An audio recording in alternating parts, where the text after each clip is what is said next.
What's poppin'? How we doing? We are getting set, ready to rock and roll. Can you hear me? Waiting on the audio check. Can you hear me? Can you hear me? Tommy, can you hear me? I don't know if you guys have seen Tommy. It's a pretty good. I think that was that on Broadway? I think that's Broadway, right? That's some Tommy on Broadway. The Who.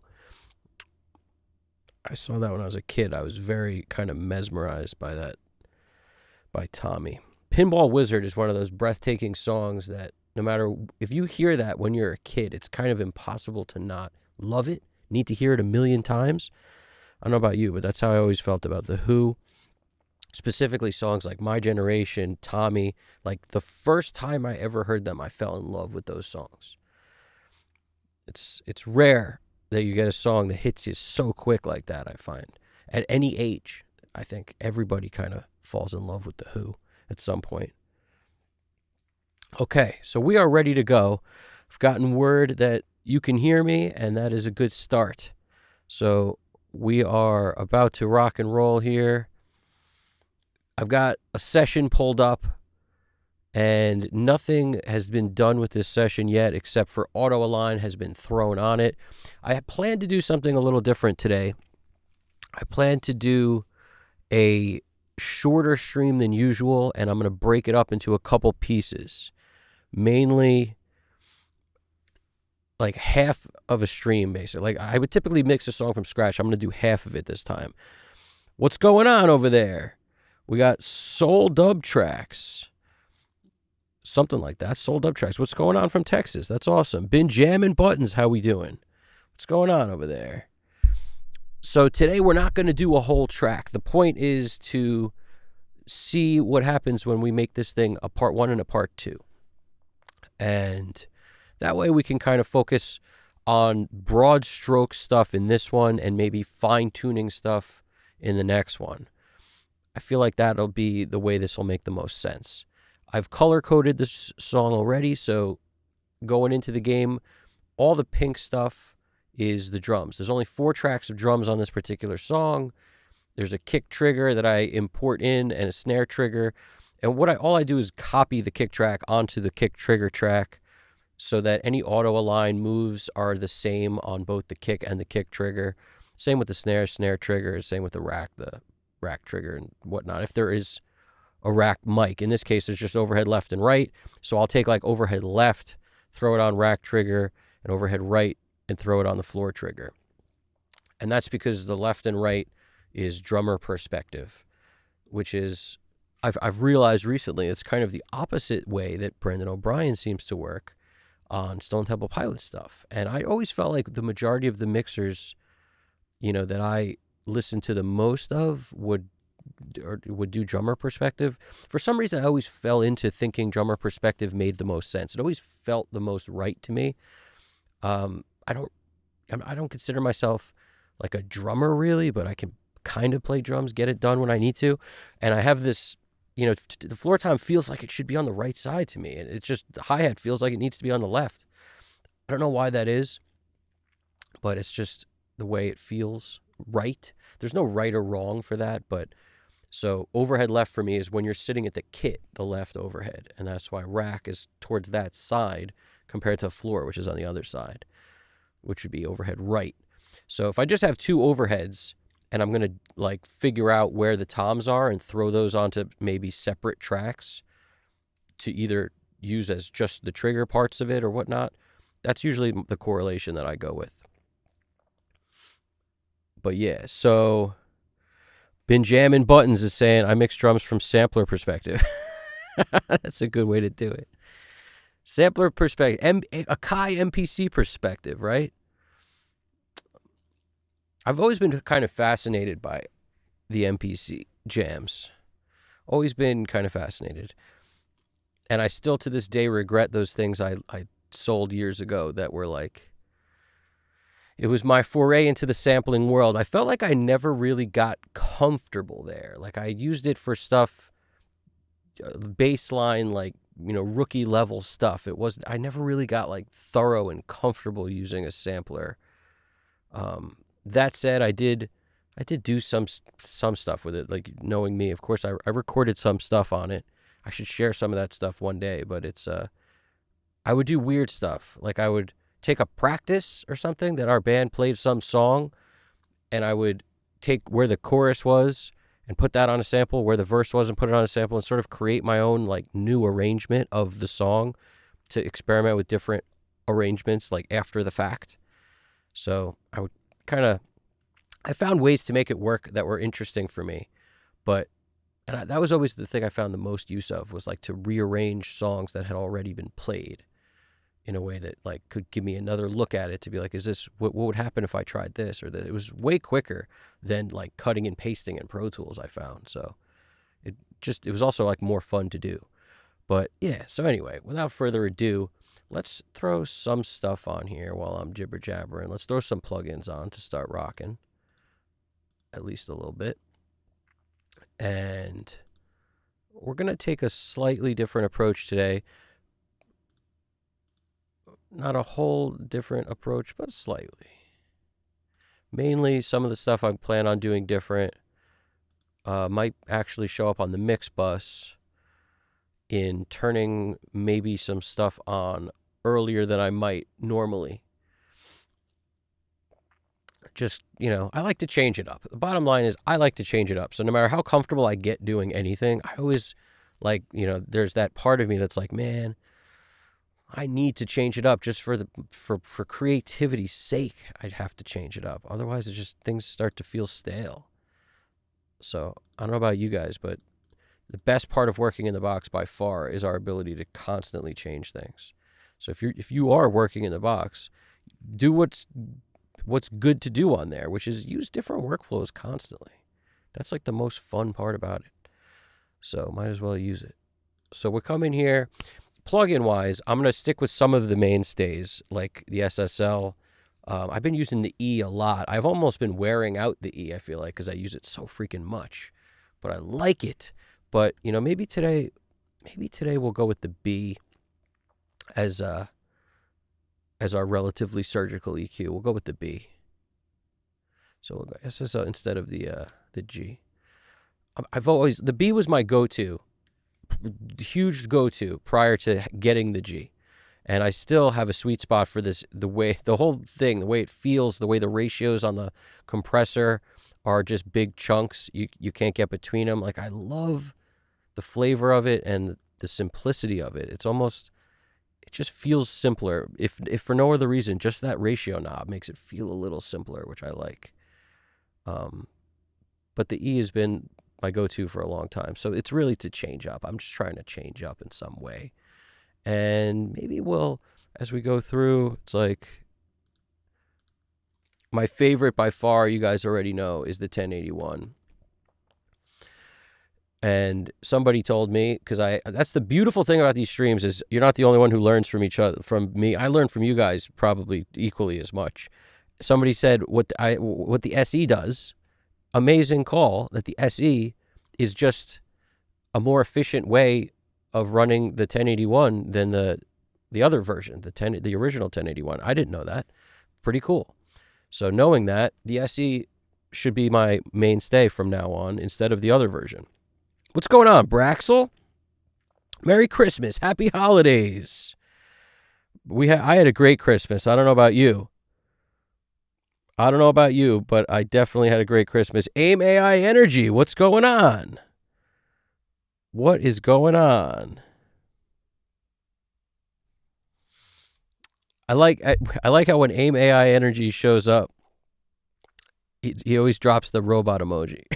It's like I'm getting to know everybody's thing. Like, everybody has a thing, when Audio Guy shows up. Or is it Toeman? I think it's Audio Guy. He shows up. He drops the Cube Tech. He just starts talking Cube Tech. So everybody's got their thing. When Braxel shows up, he starts talking about Gold Clip and Auto Align. That's what's up. Mostly Gold Clip. I still haven't clicked that button, that high pass filter button or low pass, whatever the button is on Gold Clip that's like hidden in the corner that you told me about, that I was basically I was exposed to. Someone's like, there's a button there. I was like, is there? Is there even a button there? They should make it bigger if they want it to be a button. Otherwise, how am I going to know to click it? I thought it was just dust on my screen. Freaking small screen. It's like, is that just dust? That's not a button.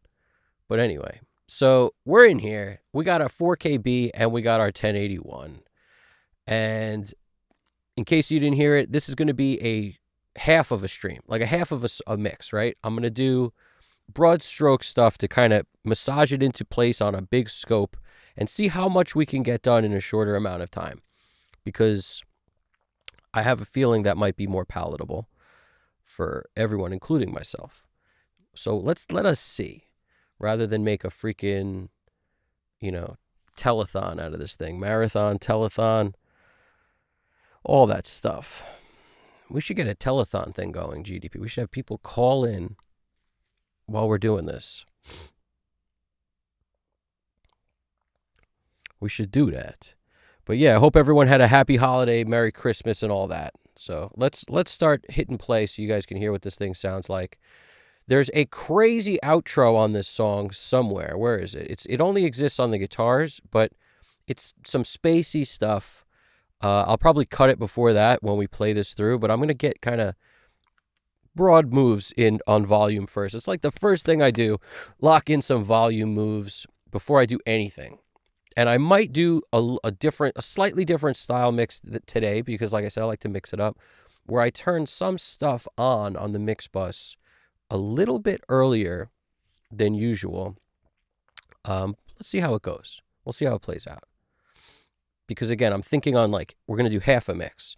So in order to get that into position, I may make moves in a way I would do if I had 4 hours to get something done. But I know we're going to need to do tweaks and little flavor stuff after that. And that could be a whole stream. So let's see what we can get done. Let's hit play.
I'm gonna stop it there. It keeps getting cooler. I didn't want to stop it there, but we'll get to that at some point. It's a long like outro that's basically a freaking. I have no choice but to visualize what this stuff is when it was going down. When that was being recorded, the thought was like, this is a spaceship that's freaking trapped in outer space, and something just went down, and now it's freaking. It's just fading out into the distance, and there's no hope for it almost. And you hear like the beeping. It's like a heart monitor, or it's like it just gets me going. It gets the juices going. You know what I'm saying? So I don't know what that is, but that's I hate giving interpretations too because I like people to leave it up to themselves. But that's my interpretation in a way of what is going on in that crazy moment. Now let's go in. Let's start rocking and rolling. I'm just gonna start twisting knobs. Because I already kind of have a sense of what I want. The kick and stuff, like the drums, the first thing I like to do is let's work on drums. So if there was a chapter title thing, I'd smack the button, we'd see drums. Time to rock and roll. We're going to work drums with everything in, and let's just keep it moving. So starting from the top, from the kick, because it's most important, kick and snare. That's where I feel like always got to start because it's the critical elements.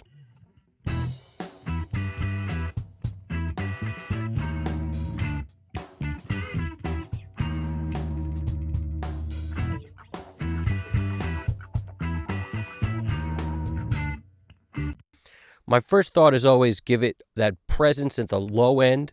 You don't need to do it on the same EQs. Like a lot of people pick an EQ they like for certain things. Like I like using the Pultec for low end stuff a lot. So if I need kick to be beefier, this works in all genres. Like if you're doing sample based music, hip hop, EDM, any of that, the EQP 1A is so good to give that extra presence at the bottom. And if it gets too boomy, you've got your attenuation knob right there. And the way that works with the push-pull, when set at like either 60 hertz or 100 hertz, really does a great job. But in the interest of, as if we had a console, we basically have two consoles sitting in front of us. We have our 1081 console, and I love the low band on this thing, boosting a ton of it. In addition, I'm going to bring up some sub-octave to give it even more thud. Like the VOG or any kind of sub synth, program you got. There's a bunch of them I used to use, and like R-Bass is a very common one. I like the red one because it has so much control on it. What's it called? Subsynth. This one. But often this is too much control. Like sometimes I'll go here if the VOG doesn't work. But I stopped using this when I started using the VOG because the VOG is so simple. So everything is a matter of quickness. If you can get it quicker, you get less like beat up on the song. And all I have to do is like the default 40 hertz setting, bam, rock and roll. We don't have to do much else. If we want more of it, we crank the amplitude. But that's all you got to do. It's so simple with the VOG. Whereas there's so many choices on that sub-synth. And R-Bass is great for that reason, too. There's not a whole lot of choices. So I like both of those. Another one, what is it? Maserati had one. Like a bass sub-synth kind of sub-octave. There's so many. There's Submarine. There's like a ton of plugins that I used to reach for before I used VOG. But it's been so long with VOG now that I absolutely love it. So that, to me, is the easiest, quickest way to get that sub-octave.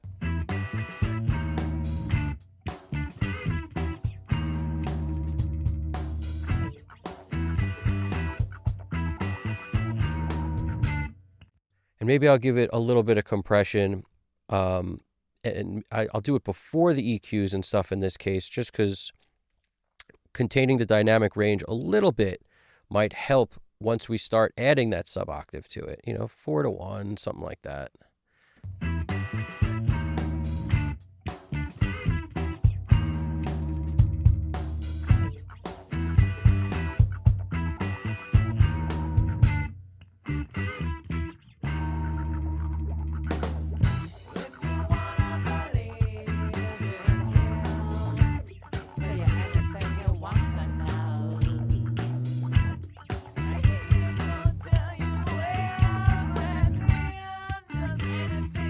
The other thing to keep in mind, and as I usually do, when we look at the settings of the tracks, always bring stuff down so that your first plugin, you're not hitting too crazy. If you're hitting your first plugin too hot, in my opinion, you're always going to be at a disadvantage.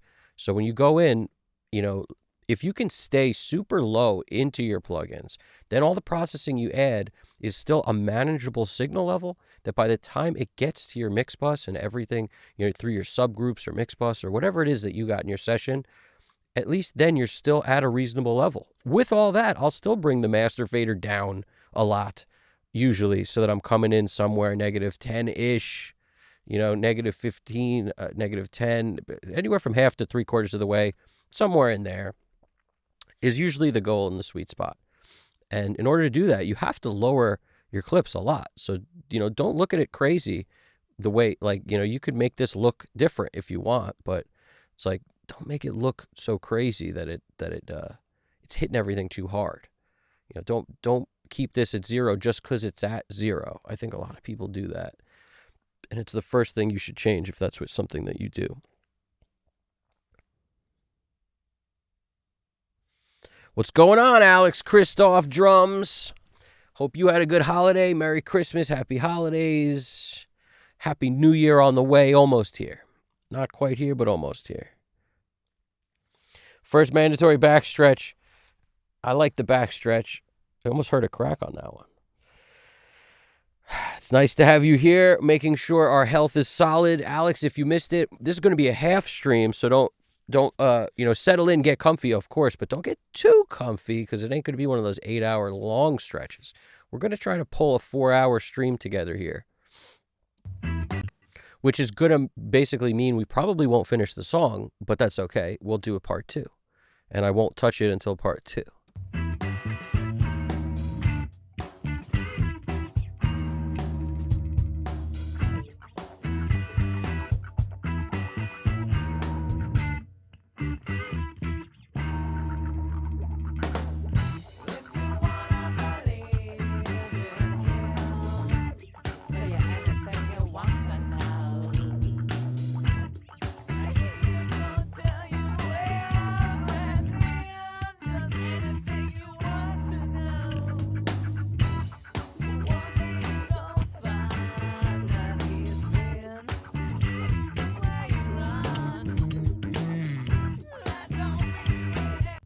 Something I want to point out that I noticed recently, I was listening to some Brendan O'Brien mixes like I do, and I noticed that so many times, I forget what song it was.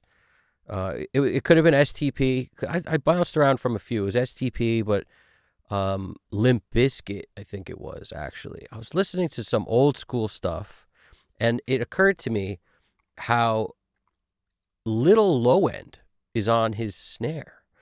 His snare always sits so perfectly in the mix, I feel like, and he's rolling off a ton at the bottom. It's a weird thing with snares. It's so genre dependent.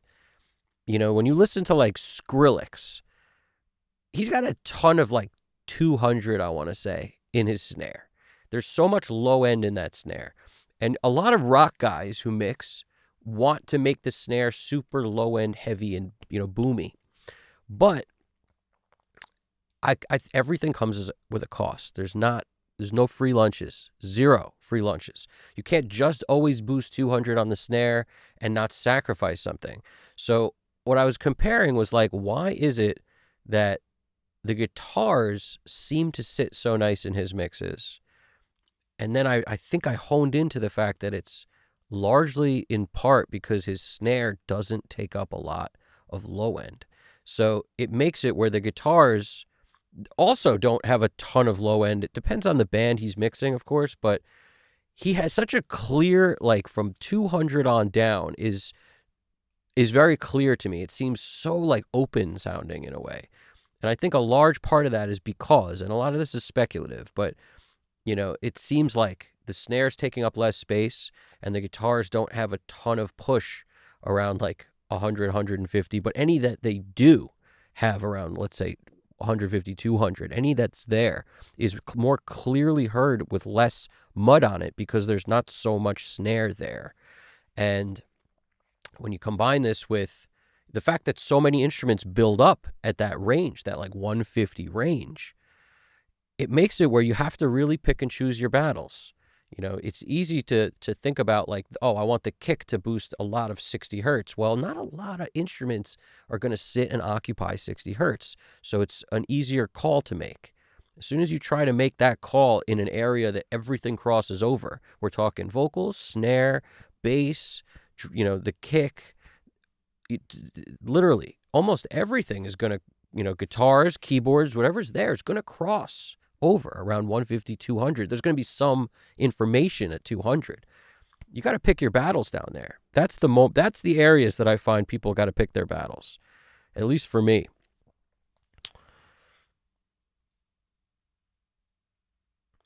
"57 hertz on drums is the speaker rattle frequency. I did some science on this." Yep, well, that makes sense. That makes sense. Alex Christoph, that makes sense. Braxel's asking, but Evan, do you not need to hit the plugin to get the color?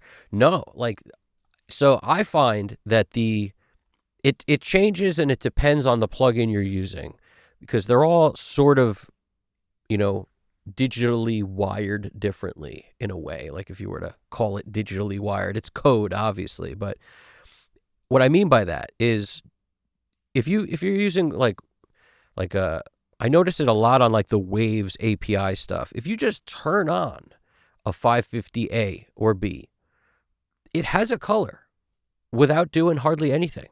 You don't have to crank into it. You don't have to send a lot of level into it. You just activate the plugin. You don't even have to twist the knob.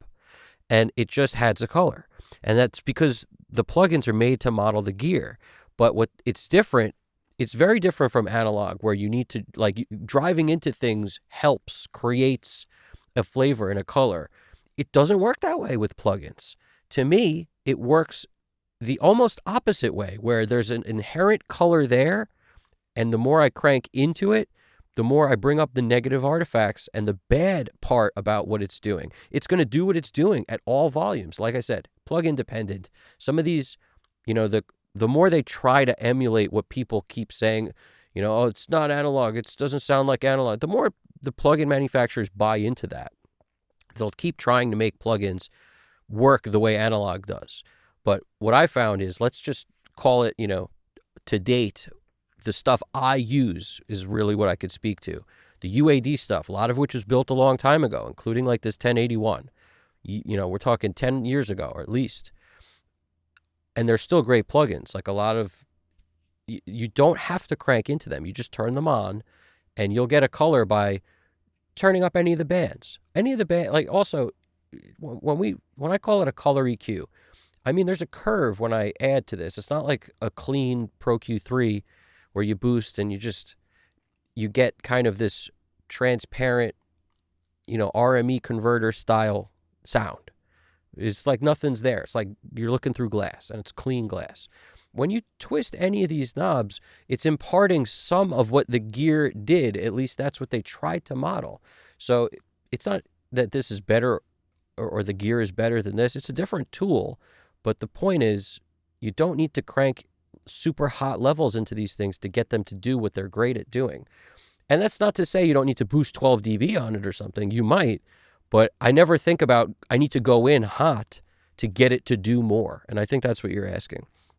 So I wouldn't look at it that way. I would look at it like, go in at a very modest level, probably way more modest than you realize. Like err on the side of less rather than more when you're driving into these things. That way, when you hit 2-3 of them and a compressor, you're not hitting everything too hard, including the compressor. The whole way down the signal chain, when it comes out of the whole thing, it should still be sitting somewhere here, not at the top clipping out and, not just flatline pegging. In my opinion, you can get it to be saturated, nice and sweet and all that, and have a lot of perceived level and not be sitting at the very top of the meter. So the only way to achieve that is to go into everything lower than you would think. Now, that's a different thing than turning on like the preamp plugins and like lowering the output and cranking up the input to drive into it to kind of, because those are made to kind of work like that. But I'm telling you, even with that, if you err on the side of less, it's always going to be better. Because by the time you hear what it's doing, it's already been working for a while. Like it didn't, you're just starting to notice it, which means it became super apparent and obvious. Once you bring that down a bit, if you compared that, that down a bit with on and off, you would notice a difference. It's just as soon as we hear something, like we think, oh, now it's finally doing the thing. It's like, no, it was probably doing it for the last couple seconds you were cranking that up. So once I hear something, I usually back it down a few percentage points. So like if I find the right volume on something on automation, it's not uncommon for me to then pull it down, a dB and a half once I've felt like it was right. And that's because I'm super focused on it. So I'm more aware of where it is, maybe what I want for the volume. But as soon as I zoom out, it's going to be too loud. So I just knowing that you do make some changes, and then sometimes you bring them down a little bit.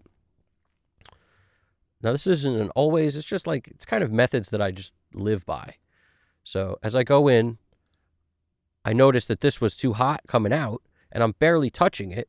So rather because nothing's touching it, I know I have to bring this down.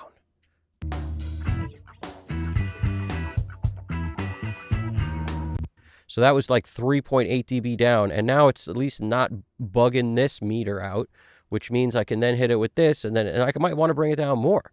But something like that works.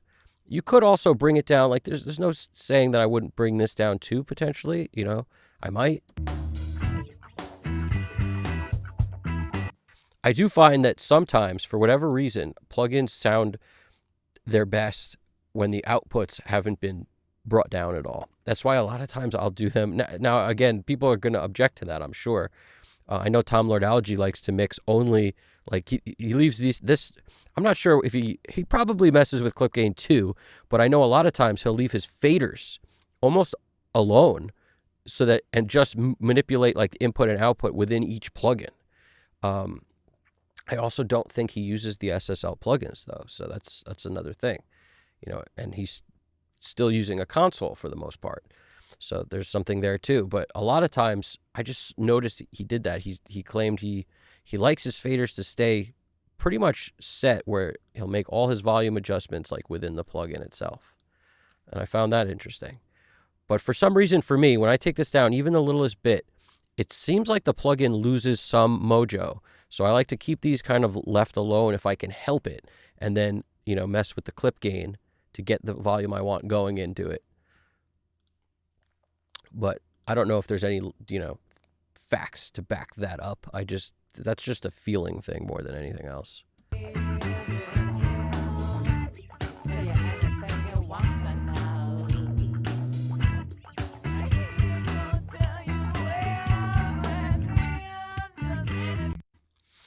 Yeah, another thing about compressors, if you use, I want to show you something that I do with compressors sometimes that helps to make compressors in the box sound closer to analog. There's no question, I feel a difference when I use my analog stuff compared to when I do the in the box stuff. But there's like workarounds. The workaround is instead of one, you use two, and instead of hitting it the way you might hit your analog compressor where you get the needle moving, you get that needle hardly moving on multiple sources, multiple plugins. So you'll get like 1 or 2 dB on two different things, compared to like 4 or 5 or 6 dB on one in the analog world. When you do the 4, 5, 6 dB on one in plugin form, it doesn't always sound the same or as good. A lot of times on certain things, 1176 wise, it'll still work. It's just, what's as good, or what are we striving for? If you're going for more of that analog sound, I would use, 2 compressors and hit them both very little. Don't look at it like this is analog. The needle needs to be doing something. If it's barely moving in a digital plugin, it's doing something, and probably more than it's showing you. That's just my view on it.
See, like looking at this, I already know I should be bringing this down a bit.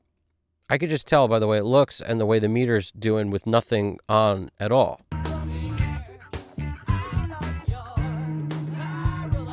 See, that's with 3.8 dB down, and see where it's sitting. So I just could tell by looking at the waveform that we're going to be too hot to process.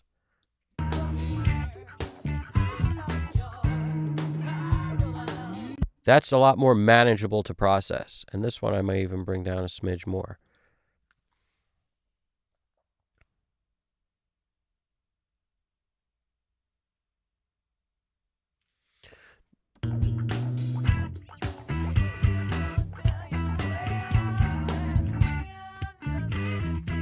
So like for vocals, for example, if we wanted to get closer to like an analog compressor sound, I might do something like on these two. Let's do one we don't use that often.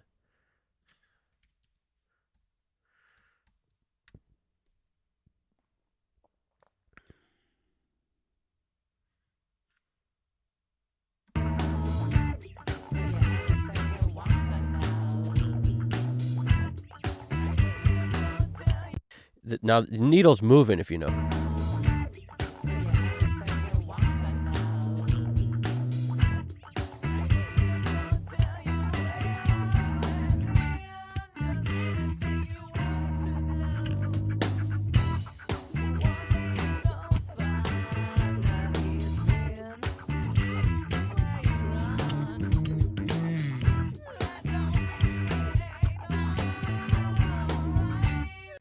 Just the littlest bit of movement is enough.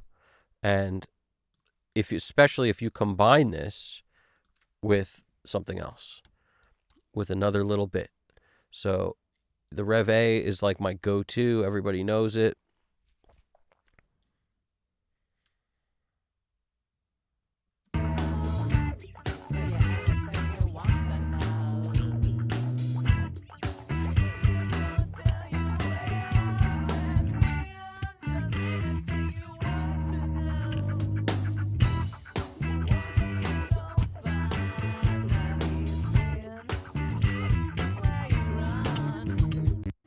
Now, I also might put something on here for some super color, Devil Lock, something like real gritty, grimy, something like that. Just sort of giving myself space to saturate prior to this stuff, but also I'm going to throw it after it first.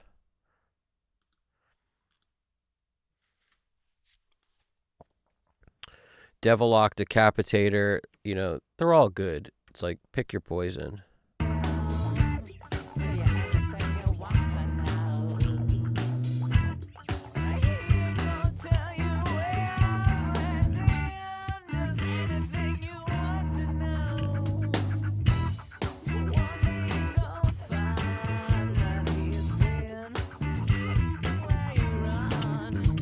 So I'm still trying to come up with the right way I want to process the vocals. In other words, do I want to do the left-right thing, like panning, soundstage? It's like you have to sort of solve those problems to move forward in a way that will make sense. And until you do, you'll wind up keep going back and switching up your ideas.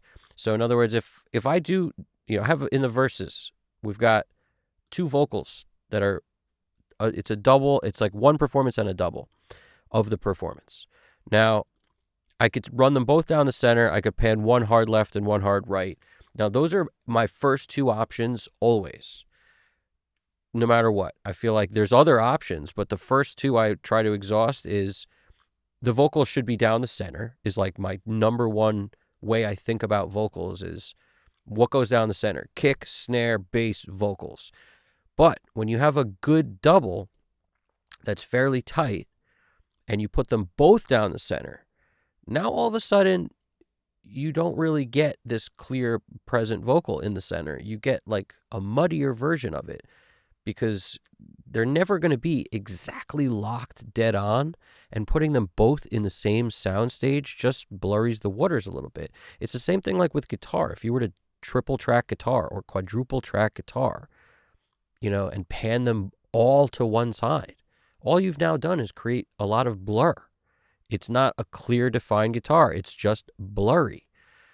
Whereas if you panned one performance right, one performance left, that's often better than like one performance right, now double it on the right, now do another one, put it left, now double it on the left. Now we've created more blur on both sides. It would be better with less performances and just doubled. Like sometimes more is not better. So now that I have a double, it makes it where one could go in kind of a supporting role and I could tuck it back.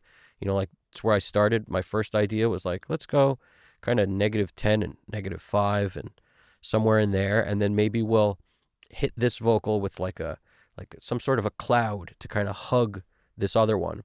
And one will be down the center, like very clean, and the other one will just kind of support it from underneath with a little bit of, decay. So it doesn't need to be crystal clear. So we don't need to kind of run a parallel effect. We could just kind of throw a chamber or something on it and just tuck it underneath. That's an option.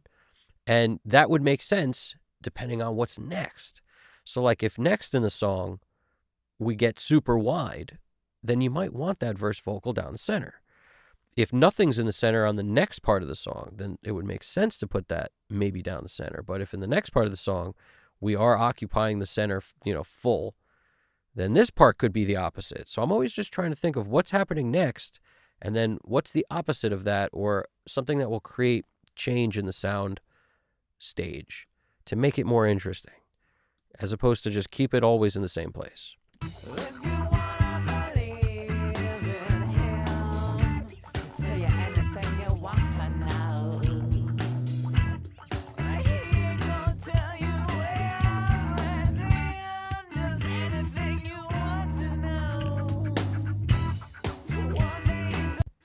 Like, for example, if I were to, I could use any of our built-in effects and blend them in parallel, but just for argument's sake, capital chambers. The Hitsville reverbs are also really cool.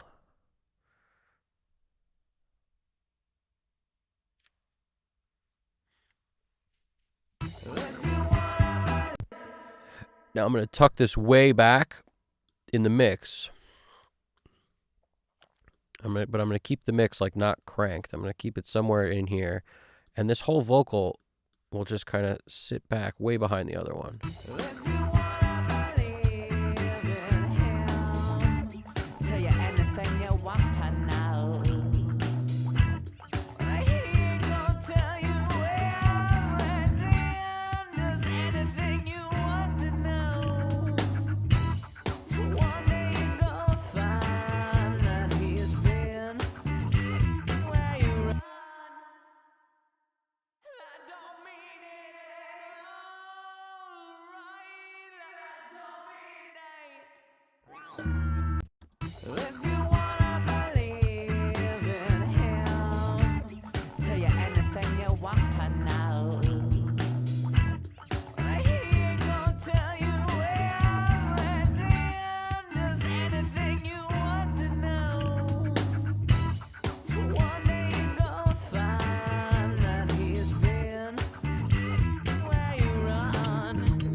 It's subtle, but it sort of does what I need. And maybe that's not as good as splitting this out right and left. So maybe I'll audition both.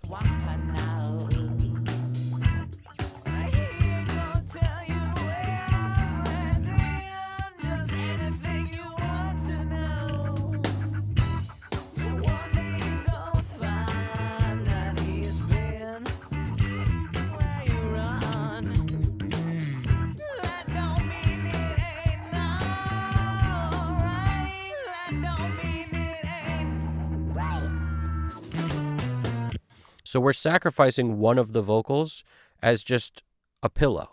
It's just a pillow now to cushion the lead, to cushion one lead and create more of a, one lead vocal type of vibe.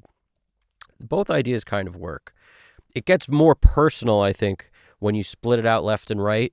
because now it sounds like two different entities coming at you, right and left, and you can hear more of the nuance. And then the center stage is bass, which I like, because in this band specifically, the bass player is a monster. It's nice to sort of have the bass be the main focus in the center. I don't hate it. I could hate a lot more things than that. So for me, it's like, it could go so many ways in this song. This is a tough one. The bass is such a freaking monster. If the bass player's, so-so, if there's anything weird with his playing, it wouldn't work. To just have bass as like the lead instrument in the center, instead of the vocal, and have the vocal split left and right. But I think it works in this track because the bass player is so good.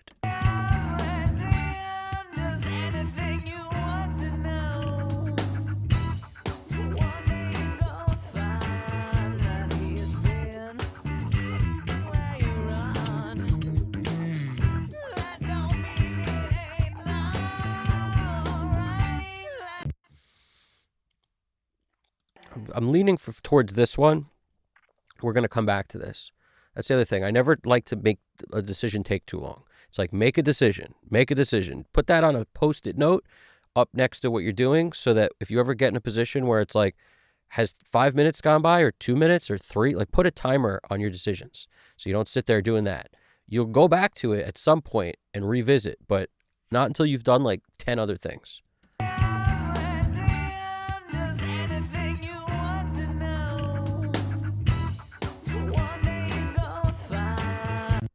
Danny Lyrica, what's poppin', man? 2026 on the way. How's it going, buddy? Good to see you.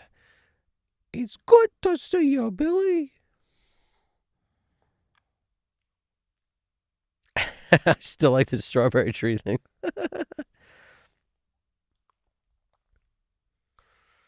Uh-oh, how do we start talking about the wave stuff? What'd I miss? I had to go out to the kitchen and get my lunch. Get your lunch, Brax! Get your lunch, Brax. All right, here we go. We're rocking and rolling. Half a stream today. Anybody who just checked in, when I say half a stream, that's not the right terminology. Why do I keep saying that? It's part 1 of 2. That's what it is today. There will be a part 2. We're going to get through as much as we can today in a stretch. So let's keep her moving. Constantly back and forth to the chat, as always. Here we go.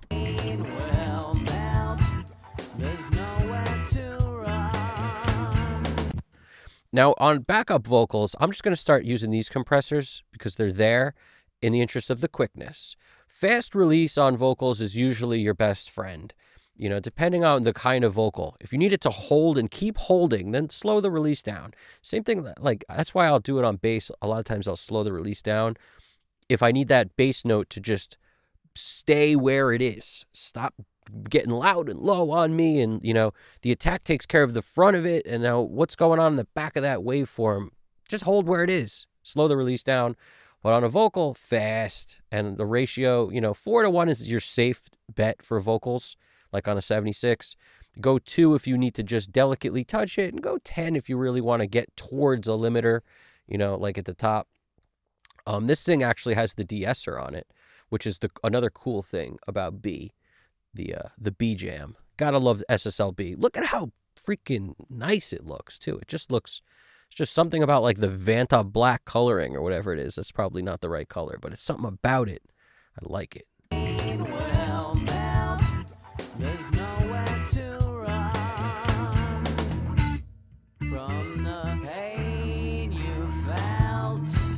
'Cause once they take off from here, out of your parallel universal atmosphere, they can go to hell.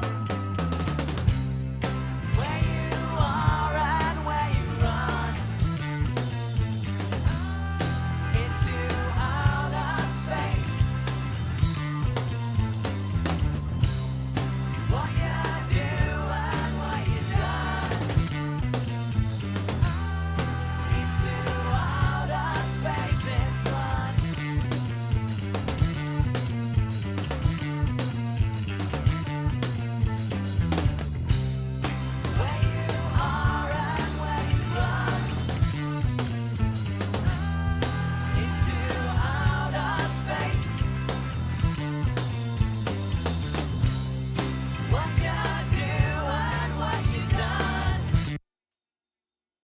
start making these harmonies sound like harmonies instead of a freaking football team.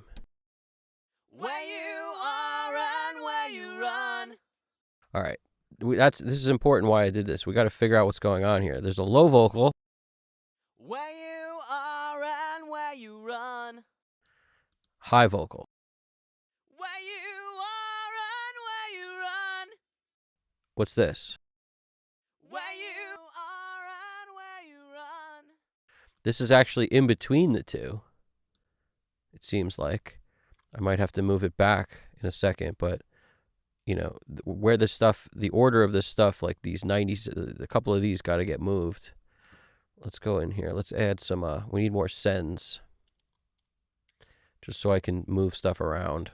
We're not actually going to use them, but I got to switch the order of some of this stuff to get it to make some sense. Let's figure out the rest first. What's going on here? Where you are and where you run. It's close to these. This is the highest one, this 4. You run. This is actually closest to this. So if we were going to do a left and right, this would be our left and right. You are and where you run. And then You are and where you run. these are closer together. So I'm just trying to get the stuff that's closer so that I know, like, okay, maybe this doesn't go out wide. Maybe it's 25-25. But at least now it'll be more balanced because they're closest in the frequency spectrum to each other instead of like matching a low vocal with a freaking super high guy. You are and where you run. So that's at least more in the ballpark of sanity, I would say. You are and where you run. You are.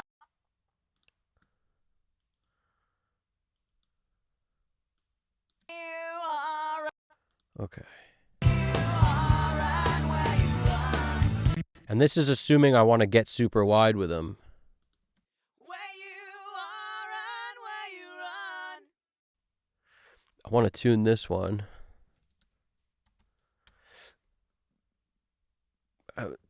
What key is this freaking thing in? I think it's an E. Where you are and where. A lot of times I'll go to the bass for the tuning.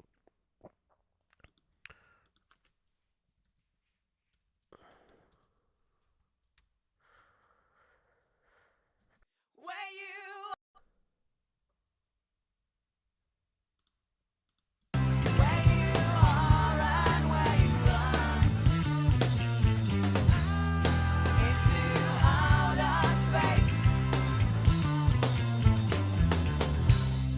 What you do and what you've done. Into outer space and run.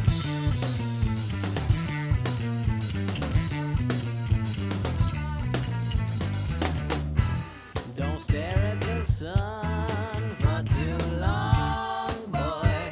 Your brain will melt. There's nowhere to run from the pain you felt. I guess it's in D major. Let's trust it for the moment. Let us trust it. Where you are and where you run. Into outer space. I turn Formant on because I think it just sounds the most natural. I'll often just out the gate slow down the speed from where it's the default.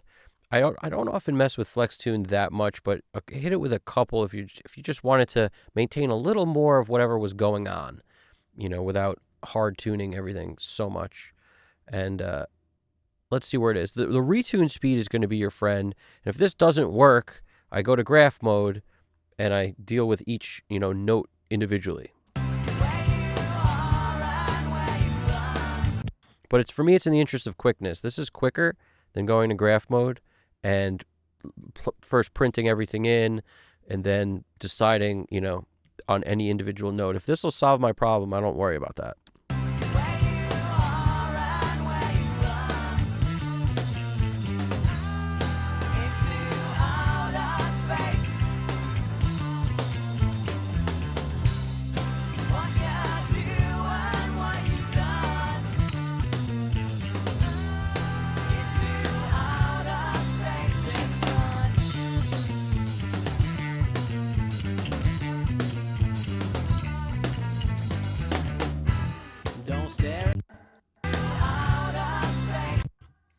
I might also do something pitch-wise like micro shift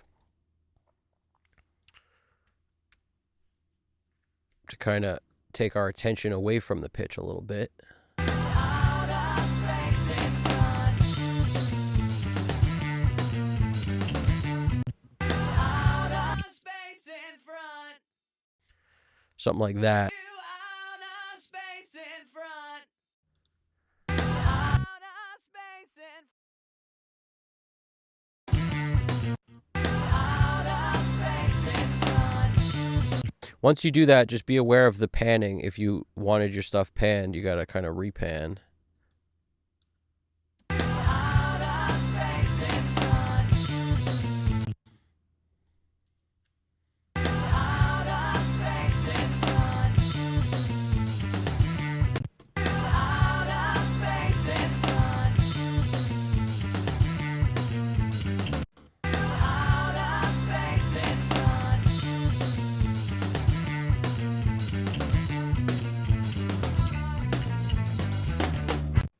Outer space in front.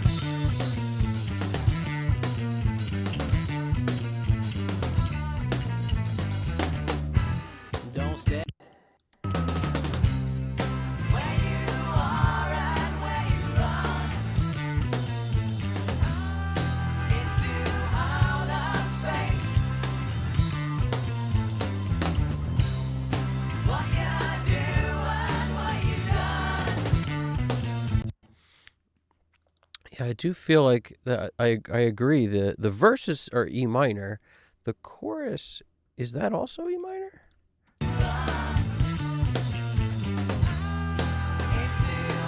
It's weird that the thing that the based on what the bass player was playing, that it decided the key was, that auto key thing was D major. It just doesn't make a lot of sense. It's very strange. Let's put it on something like this. I'm just curious if it changes based on the guitar. If you wanna believe in him, tell you anything you want to know. He ain't gonna tell you everything, just anything you want to know. One day you gonna find. That's so strange.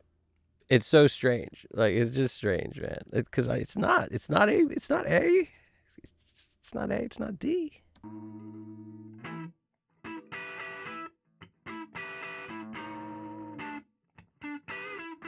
That dissonant note may be messing with it, because there's a dissonant note in there on purpose. It might be messing with it.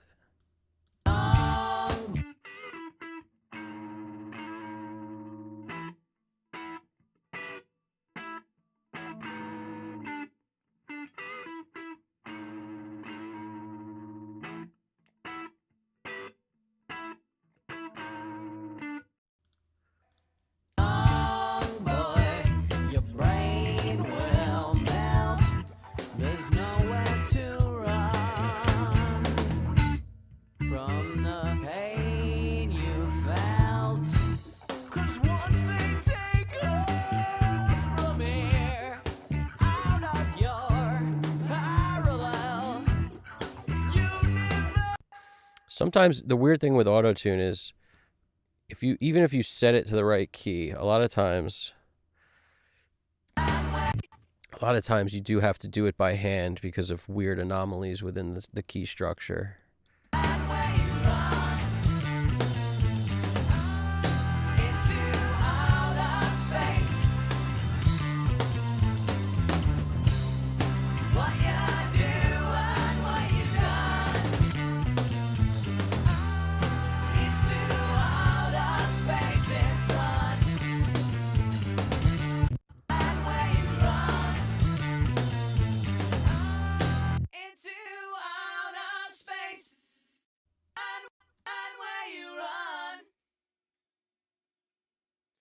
Into outer space, and where you run. Into outer space. What you do and what you done. Dude, this is exactly why I would pick up a freaking guitar. I have a guitar in the room. I don't know if it could be like way out of tune. I don't have a tuning fork or a tuner around. I could play an E on a freaking synth or an A and then just tune that to ear by that and then.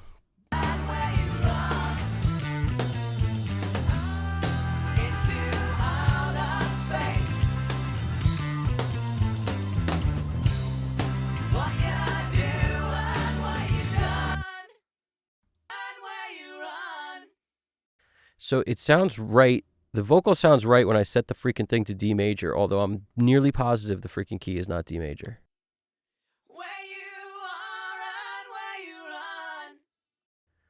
See how much it drifts.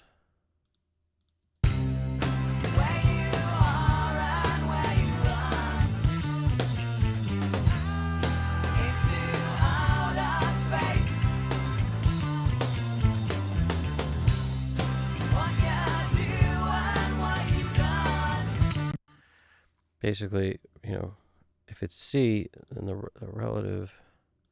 Just thinking, it's either freaking.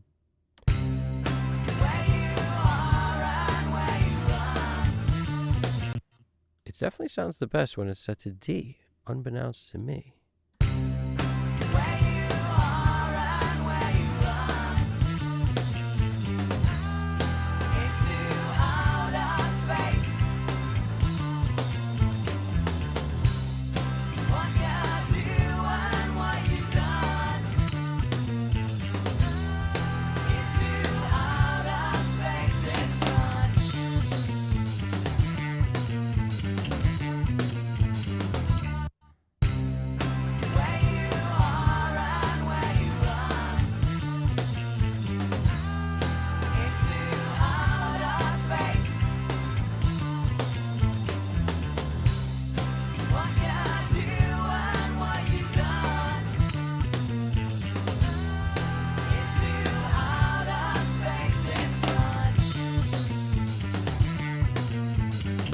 Let's put it on the lead. That'll spook me way easier as soon as it's wrong.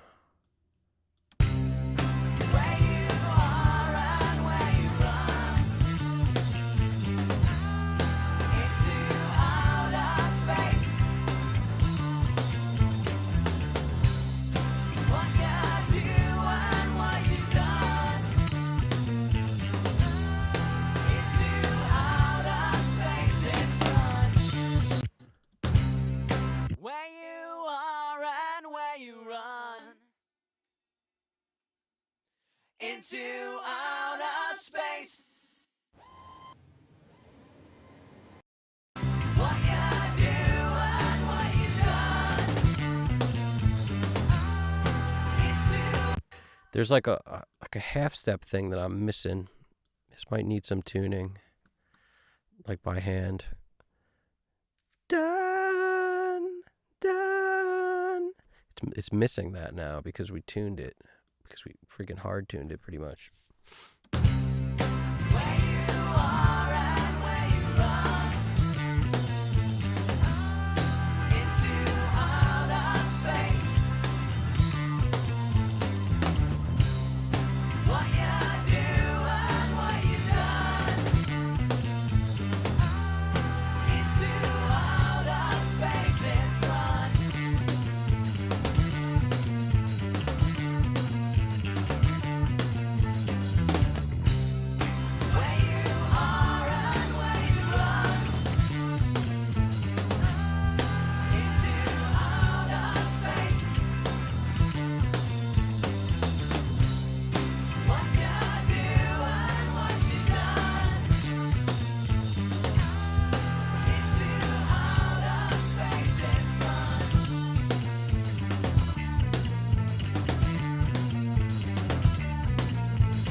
What's going on down here?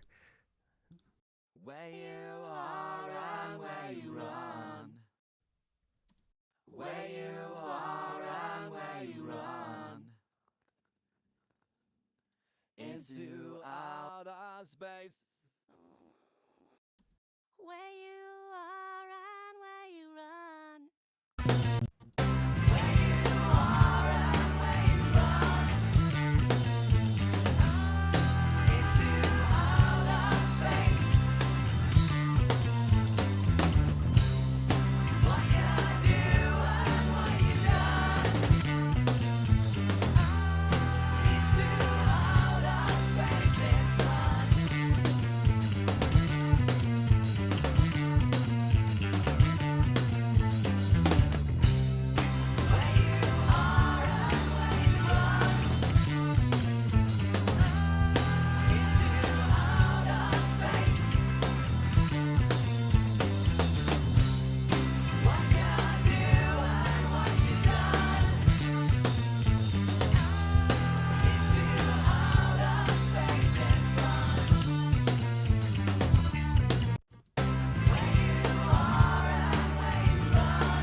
into outer space.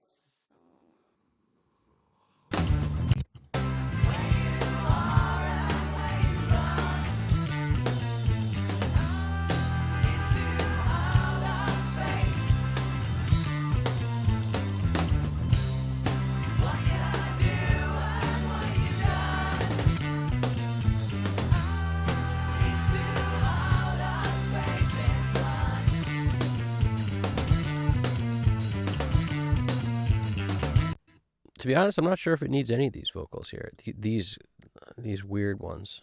Not sure if this is helping, to be honest with you. I'm kind of trying to be keenly aware of whether or not this is helping this part.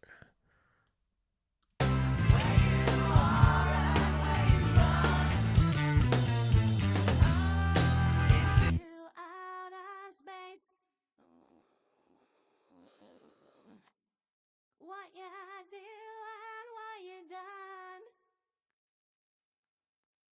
into outer space in front.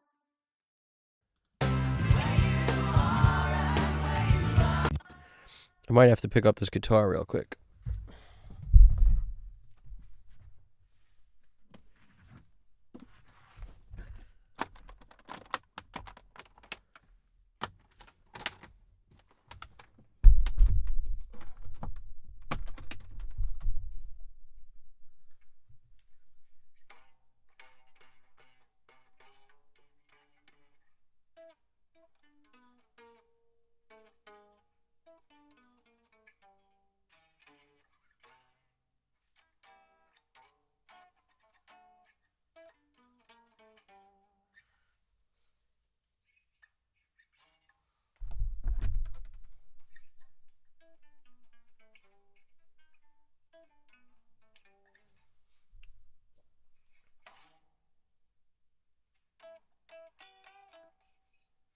It's definitely out of tune, the guitar, but that's okay. At least we know it's going from C to D to E. And then that riff is basically, it's like E with more notes. It's like E and more notes of E.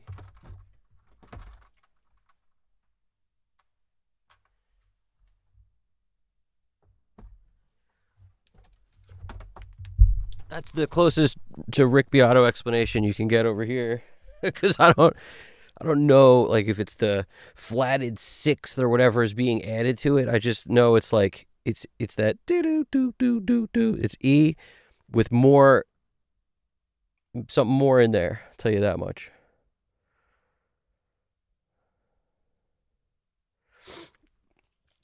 It's like it's got the blues note in it. It's got a bunch of stuff going on in there.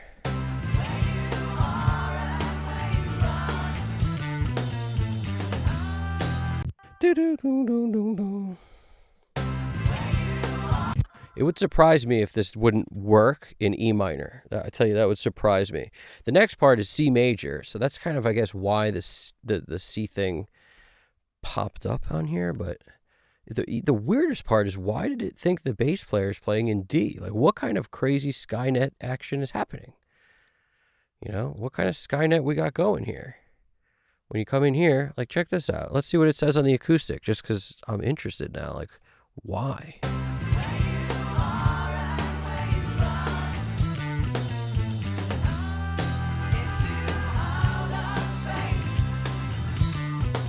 G makes sense. Let's face it, because E minor is the relative minor of G. That part makes sense. So, like, I'll buy that.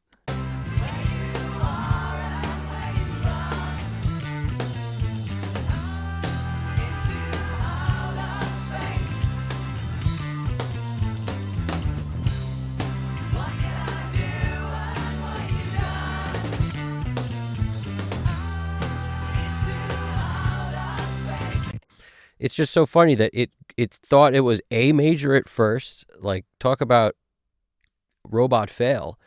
It thought it was A major. What did it say? It said D major on the bass. Then it said A major. And now, you know, it popped up. I think it gave us a C major at one point. Now it's giving us G major. That's interesting. I think we can settle on the fact that it's E minor or G major, which is the same. That part I think we could settle on.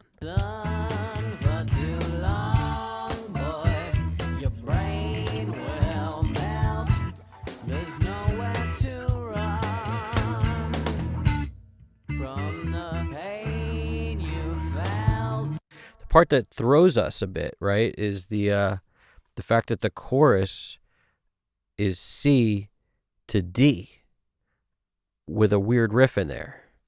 That's the part that throws the thing off, I think. Done for too long, boy. Your brain will melt. There's nowhere to run from the pain you felt. 'Cause once they take off from here, out of your parallel universal atmosphere, they can go to hell. Where you are and where you run into outer space. I don't know if these leads need to be tuned, these particular verse ones, because Tell you anything you want to know. I think it's going to make that too stale. That's the thing with tuning. You know, I don't come from a school of everything needs to be tuned. And when you tune stuff like this, you lose character and personality. So it really has to be worth it. And I'm not sure it is worth tuning this on the verse part. The chorus is different because I feel like when notes are being held, it has a tendency to, you know, if it rubs me the wrong way and I have kind of a big tolerance for it being okay, then it's probably not good. Not good enough to leave untuned. But whereas the verse, I'm kind of okay with it. Tell you anything. But as I say that, I want to check it, make sure that it doesn't get better. Tell you anything you want to know. I ain't gonna tell you where I'm at the end. Just anything you want to know. One day you gonna find that he's been where you run.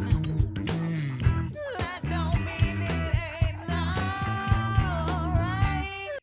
Yeah, when that high note comes, it's where it sounds crazy. We gotta slow the retune speed down a lot.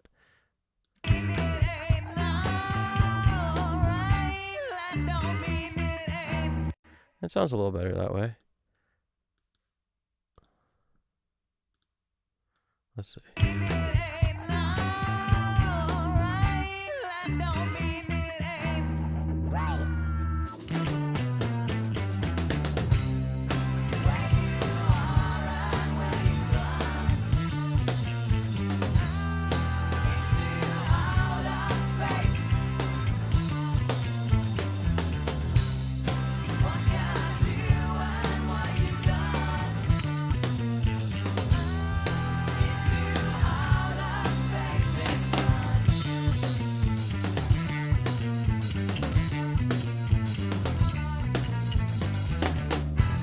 Don't stare at the sun for too long, boy. Your brain will melt. There's nowhere to run from the pain you felt. 'Cause once they take off from here, out of your parallel universal atmosphere, they can go to hell. Where you are and where you run into outer space. What you do and what you done into outer space in front.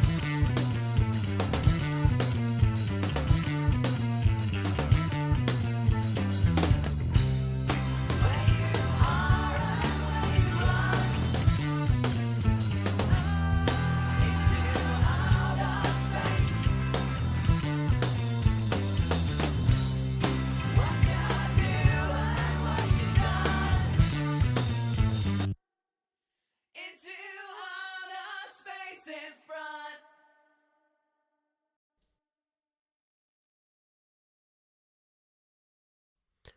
So what we need is 97, 103, and 109. 97, 103, and 109. So we need these. So So let's dump these here, because this is actually when I thought this was should be in a different place in the song. That's before we knew that was like the low or the high voice. Once we got that mess sorted out, these should be processed together with these effects. And then these 95, 101, 102, all these should be brought up to whatever's here. Let's see. Yeah, this is 95, 101, 102, and 107, 108. So that's this. So let us move this. So these could get gone. And this will go here.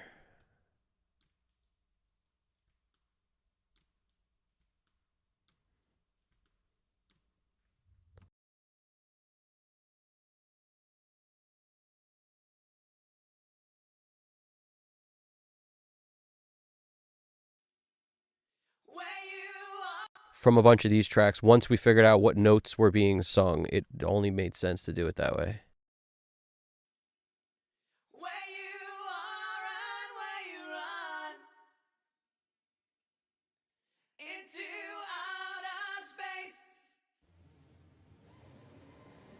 So if you want more of the whatever happened to actually show up and not for it to hard tune it quick, you got to keep slowing down your retune speed. We could do a whole video on dealing with graph mode if you guys wanted, because, you know, I don't like Melodyne is even more control. I find this is often more than sufficient to get done whatever needs to happen. It's not a quick process. It can be boring. A lot of it comes down to like drawing the curve of how you want the note to, ascend from one note to another, and then redrawing it until it feels right. It's like manual de-essing. It's long, it takes a while, but it sounds better than hitting it with any de-esser that exists. The same thing with stuff like this. You tune it by hand, it'll sound more natural and better, but if it gets buried, if it's a track that's just one harmony amongst many really tucked in, don't waste your time.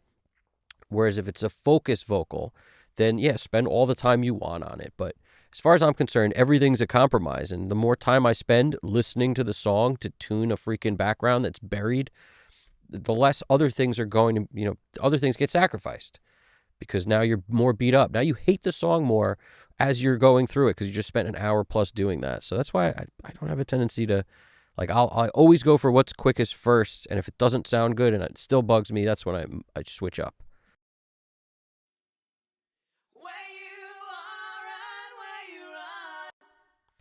Let's get rid of these things and bring them back.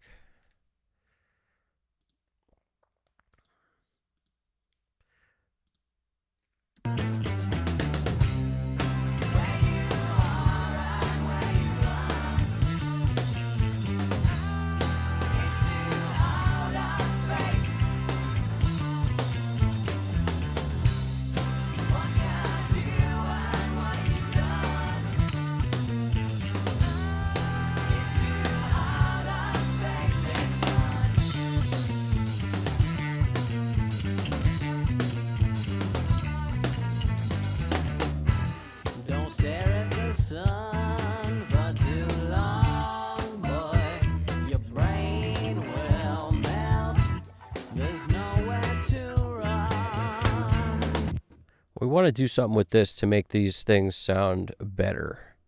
I'm going to turn the effects on so I can just start working from there. Also want to kind of beef up the guitars real quick while I do that. And I'm going to do it kind of in groups. This is one performance of the guitar right here. So we'll call that, I don't know, guitar. We'll call this guitar 1, even though it's in the middle. Because this is one performance. And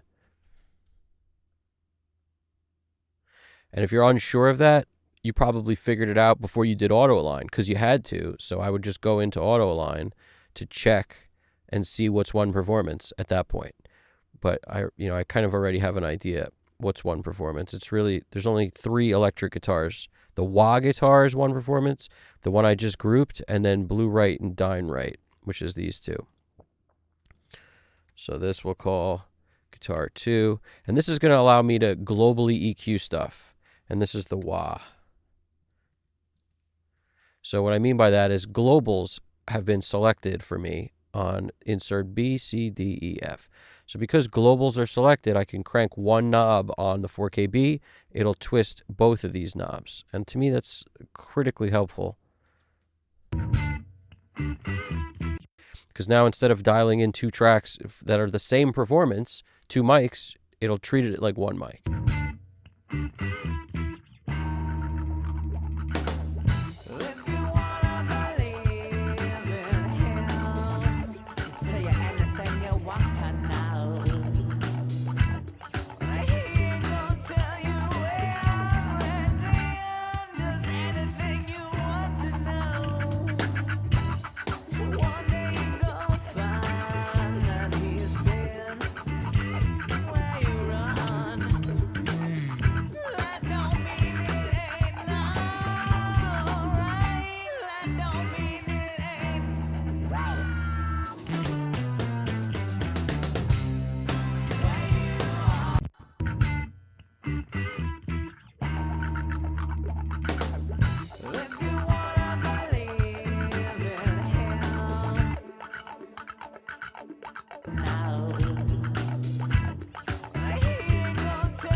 Just some weird chicka-chickas there. Tell you anything you want to know. I ain't gonna tell you everything, just anything you want to know. One day you're gonna find that he's been where you run. That don't mean it ain't alright. That don't mean it ain't right.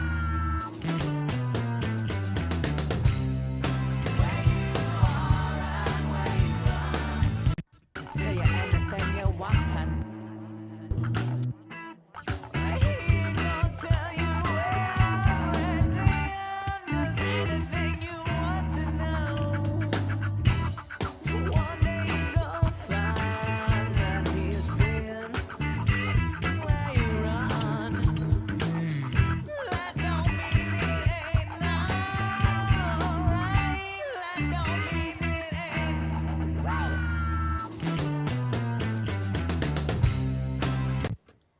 Tell you anything you want to know. I ain't gonna tell you everything, just anything you want to know.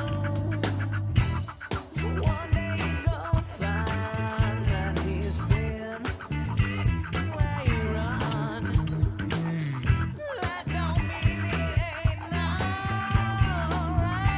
That don't mean it ain't right. I'm going to take out, like, there's no bottom on this guitar, really. It's mostly this funky thing.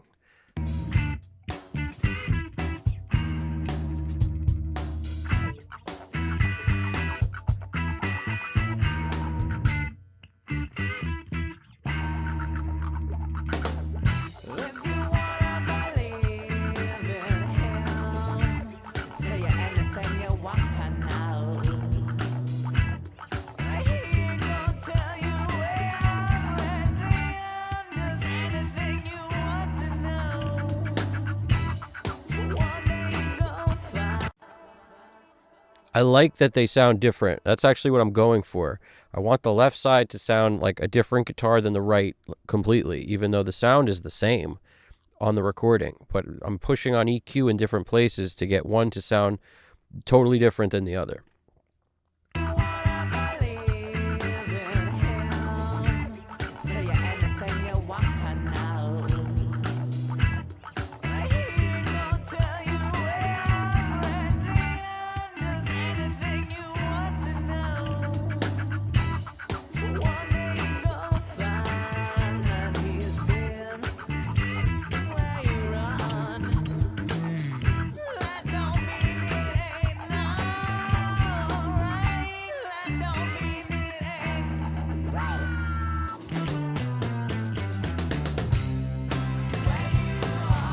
All right, we're going to move off this for a second.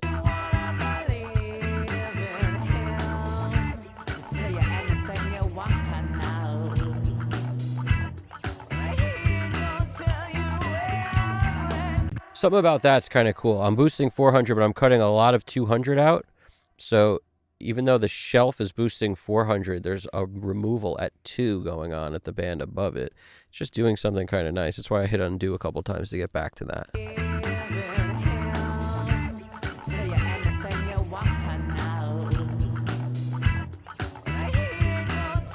I like how that guitar sounds like old school, like coming out of a smaller radio or something. All right, now let's go with that chorus guitar. Let's deal with that. Where is it, first of all? It's right here, chorus guitar. So these 4 are all separate performances. That's why there's no auto align on them. I had to figure that out, and it was weird to be like, why? I didn't expect it, because most of the stuff that I track, like my engineering choice is usually 2 mics on a guitar amp, but some stuff didn't have it. Like these 4 guitars don't have it. So one of the blue mic is further away. You could tell this, like these are the far mics.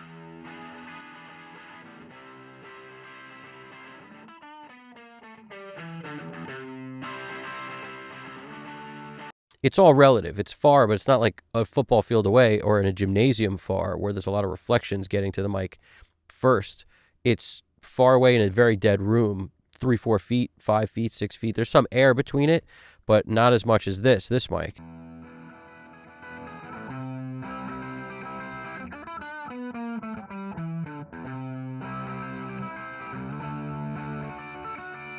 Like when the opposite of not as much. That mic is right up on the grill. The Dyne mic is like a 58 right up on the grill, and it's a dark sounding mic.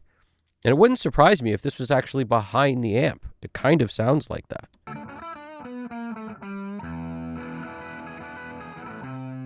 Like miking the cone of the back of the speaker on an open cab amp. That's what I used to use that mic for a lot. So it wouldn't surprise me.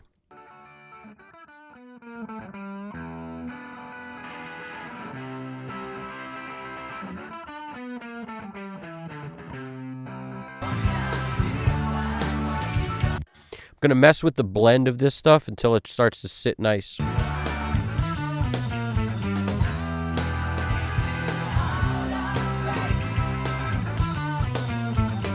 Never going to go over 0 either. Always stay at 0 dB or below.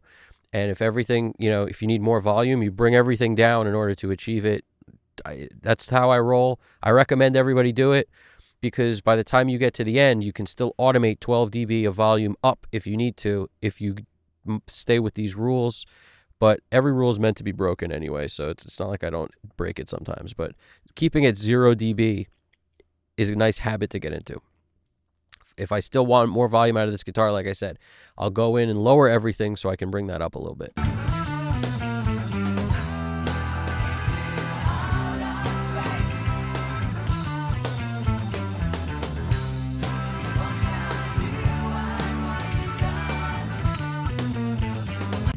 Now these we got to EQ all separately potentially.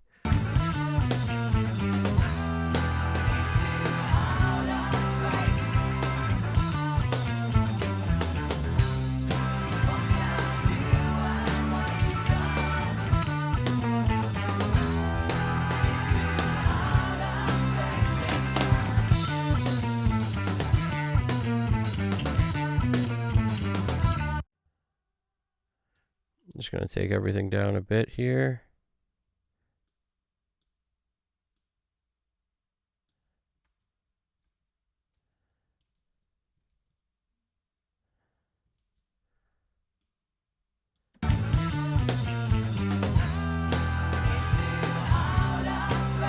Now it's not so dynamic where I think I would need compression, but we'll see.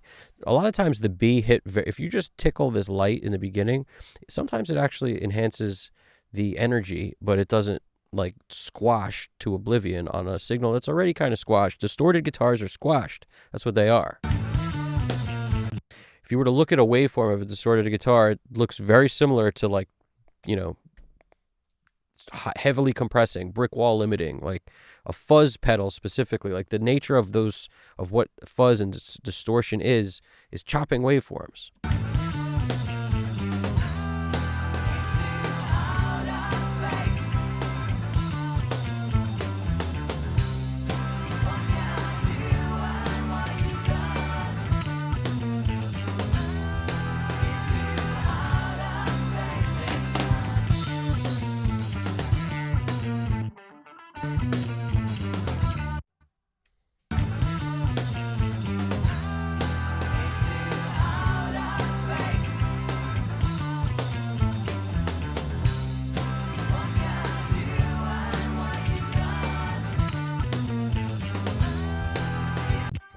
Notice I'm high passing very high because I'm clearing room for the bass so that I want to bring the guitars up at like 400. It seems to be, because this is a high riff. There's not low cowboy chords. We got to do something to give it some beef. Otherwise, it's just going to feel too dainty, like a bunch of croissants on a freaking window ledge. We don't want that. We want this thing to be powerful, and I like chocolate croissants as much as the next guy, but, what are we talking about here? Too light and dainty is never a good thing.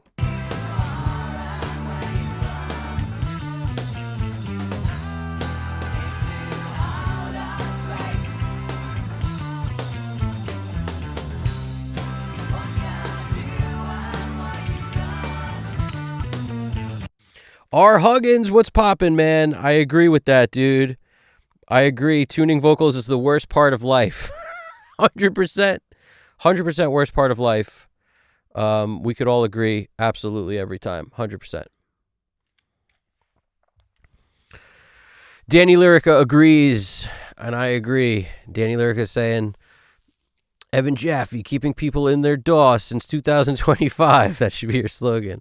I said this before, and I'll say it again. Ever since I started watching your lives, I've spent a lot of time in my DAW. That's awesome, man. I feel like that's a good thing. That's like saying I spent a lot of time in the gym, and I'm healthier for it. I appreciate that. It's a nice compliment. Thank you for saying that. It's nice. You don't get in better shape by staying out of the gym, that's for sure. And I would know, because I'm not in good shape anymore. The vocal gives me a Kansas feel. Carry on my wayward son. All right. I'll take it. Those guys could really sing though. I don't.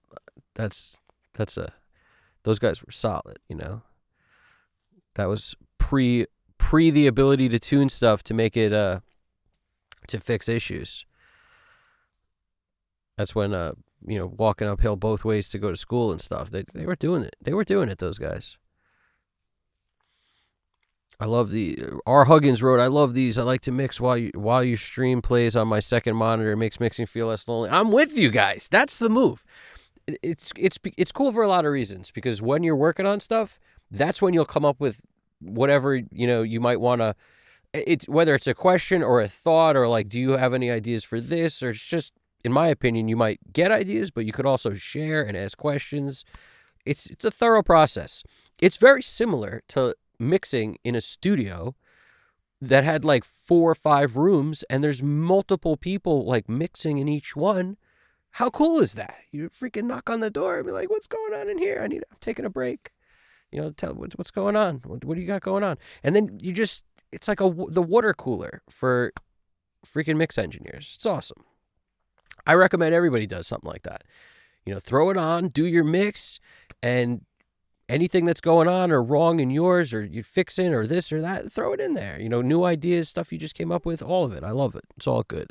Everything. Yes, tuning vocals is my least favorite part ever. That's also why, I had Melodyne first years ago, and I was like, man, there's got to be something that's just easier than this, quicker. And that's why, even though I have Melodyne, I went to Autotune, because for so many things, it's just gets it done quicker, easier, with less thought going into it. But there's nothing that's more transparent and than Melodyne. But I feel like the graph mode in Autotune gives it a nice run for its money. So if you were just going to get one, I don't know. I don't even want to weigh in. What would you guys get? If you were just going to get one, what would you pick? If you've tried both, not everybody's tried both, but Melodyne was kind of doing its thing and was the best and most flexible way back in like 2007 or 8. I bought Melodyne back then, somewhere in 2008, I think it was, something like that. Maybe it was 2009. I don't know, 8 or 9, somewhere in there. It was my first experience with it, and the fact that you could like move the formant and move all this stuff like independently, and you just had so much control. So much that you dive into this pool of endless decision making is really what it is, and endless abilities to change things. So good and bad. Yeah, Melodyne, 100% more surgical, Danny Lyrica, absolutely. I would get Melodyne, he said. Danny said, since I do have my occasional pitches. Yeah, Melodyne's great. They're both great. I'm curious. Melodyne's great. What do we got? Braxel's saying he likes the Strawberry Tree song. I'm glad you dig that. That song is unique. I'm excited for that to come out. I like that one too. Braxel is asking, this band must have recorded a ton of songs. They do it all like a few days, trying to wrap my head around the origin of all these songs and tracks. No, this was over a long period of time. Basically, we rented a rehearsal studio in Brooklyn, and we had it monthly.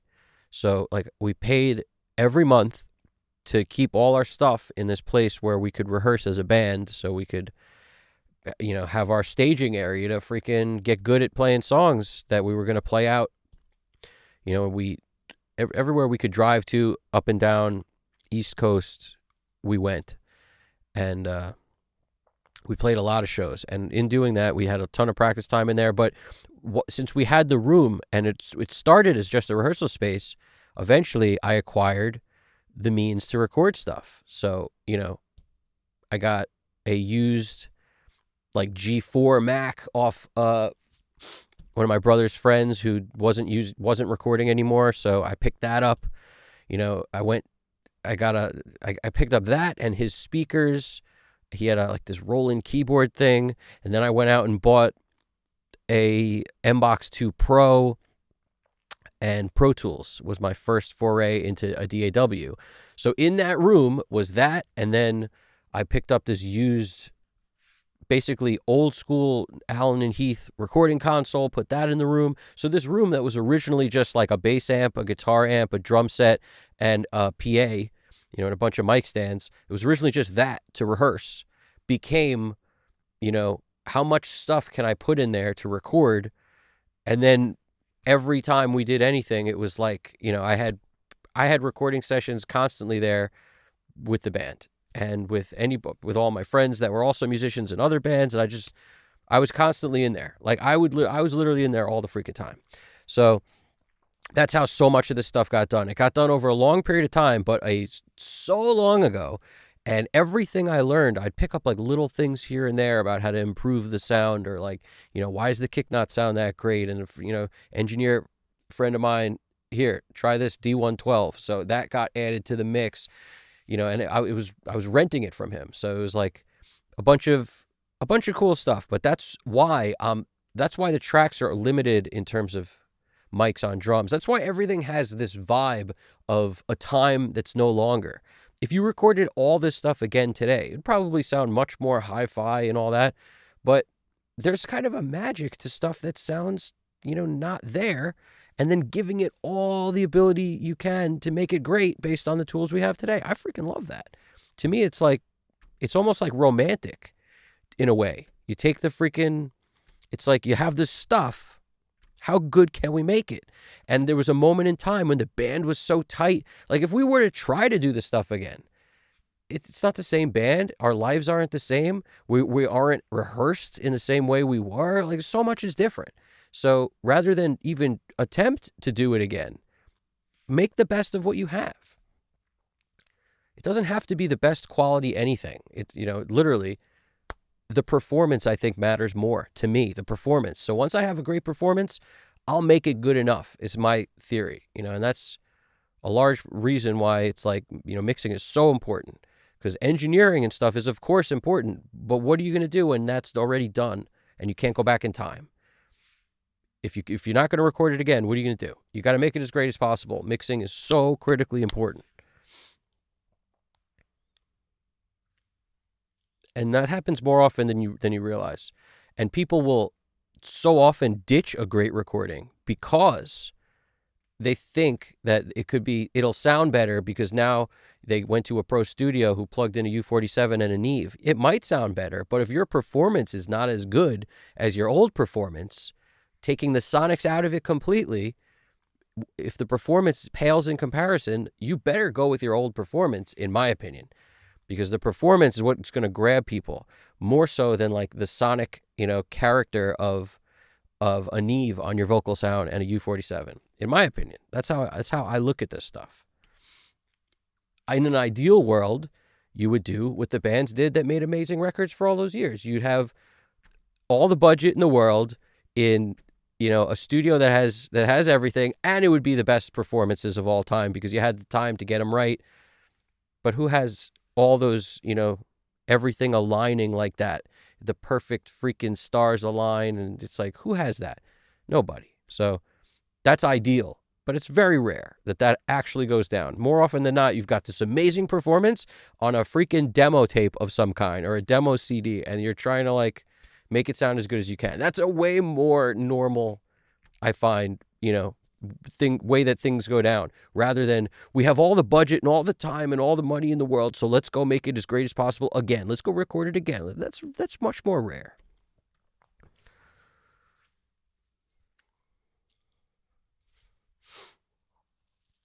I like this, Danny. Performance equals energy. That's like the soul of the song. 100%. That's what's up.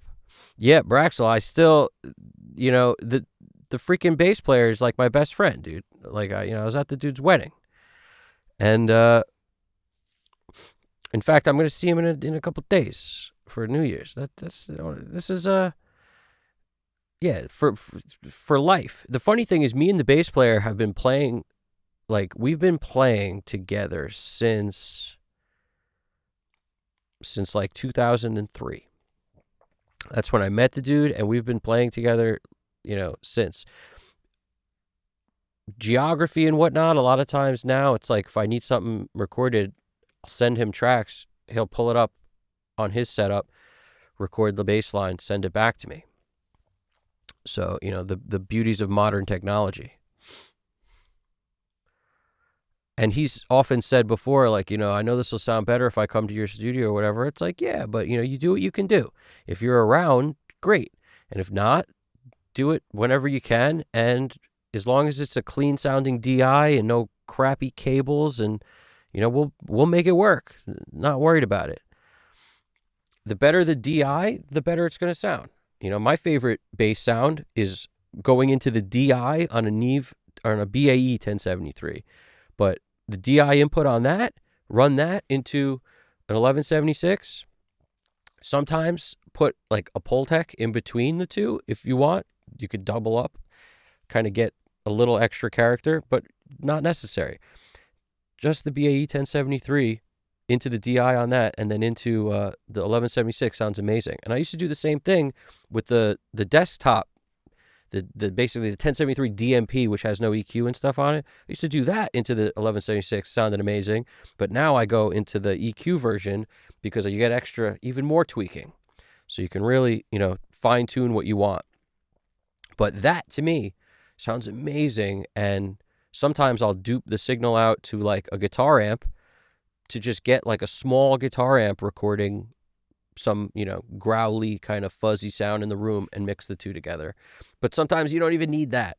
Way too often you don't even need that. So like, don't let nothing hold you back. Like, oh, you don't have a bass cabinet, you don't have a head for the bass. Like what don't you have? It doesn't matter. You got a freaking 1/4-inch jack on your interface, use that. You have some sort of, like, a lot of people have practiced like a 6-channel console or 12-channel thing that you guys mix your PA on or whatever. Just run into that, if it has a cool sound. Like, try everything. Run into that and then out of that into your interface if that sounds better than running straight into your interface. There's a lot of different ways you could look at it. Lots of different ways. And a lot of the stuff, when I look at like the bass sound on this, for example, D112, DI, and SM7. And this was done in that room. Everything was recorded on an MBox 2 Pro. So this DI track was run. See, because I had a live console, what I would do a lot of times, and I don't have notes, so I don't remember for which song I did, because like you said, there's so many songs recorded, which is awesome, which means I can do these streams for you guys literally forever because there's so many songs, which is great. You know, we were very prolific at the time, so it holds up. I still write a lot, but a lot of like finishing this stuff is the priority for me, honestly, because then I can clear the Koch files in my head. The DI was through into the console and then out of the console into the MBox 2 Pro. So this Allen and Heath like 70s console that was like built like a tank. It's, you know, it's this heavy like wood sides, you know, metal on metal on metal thing. The thing weighs a lot. That thing had a sound, and it had a sound in a bunch of cool ways. You could basically, you know, you could just drive the inputs and it would sound great. I would, like, the drummer would play fills and clip the board and it would still sound pretty good. Like, you know, I got away with it because the engineering at the time, like, this was early onset engineering for me. It wasn't the greatest. You know, it could have been better. I also could have had better gear, but you make do and you learn as you go. So every time I picked up a trick from somebody, it was always somebody in the business, somebody working at some studio, a friend of mine. Like, all my friends were into music. Like, I have a lot of friends that aren't, but, you know, less and less through time, you know, but most of the friends I had, so many of them were music, into it, the recording end, worked at a studio, you know, as an assistant or something. So like, I was always picking their brain, trying to figure out what I didn't know, in addition to looking up everything under the sun. At this time, this was like long before I interned or anything like that. So I was just starved for information on how to do everything, and I would ask a lot of questions. But like, this DI sound's not a world beater DI.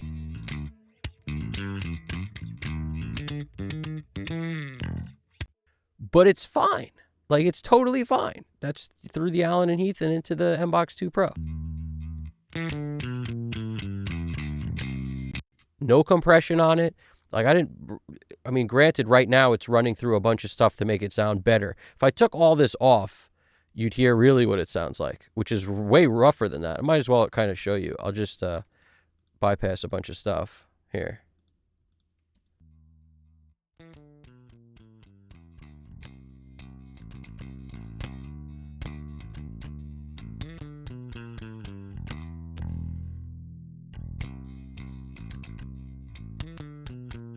You hear how much attack there is?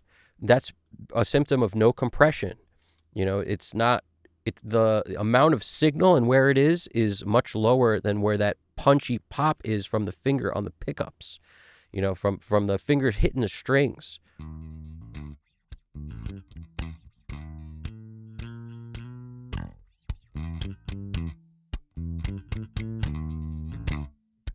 So it's far from a good sound. Like, I can't express that any better. It's far, whereas the D112 mic is substantially better, and you could tell by looking at it, just looking at the signal.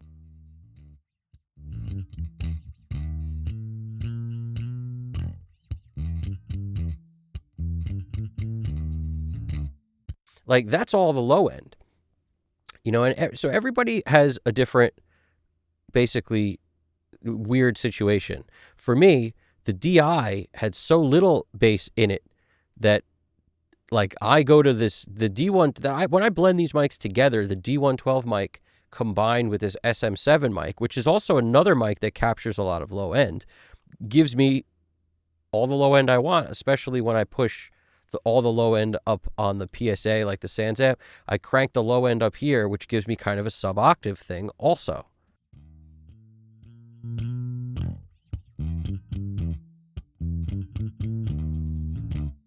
So that's he has a Galligan-Kruger head, and it was going into whatever his whatever amp. I'm not even sure. He had an Ampeg like cabinet for a while. I don't know what this was exactly. He had like a Harkey for a little while.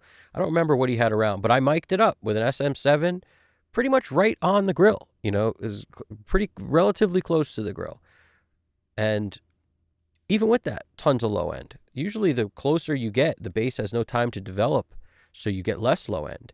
But I remember listening to this and being like, "There's plenty of low end on this freaking thing, on both the D112 and the SM7." And then a lot of the attack is coming from the DI because that's pretty much all it has. It's just all attack. So anyway, I hope that made some sense. But once I take this stuff, like I'll try to get back to whatever settings I had before. Let's see. Okay, yeah, everything I think was just down -8.4.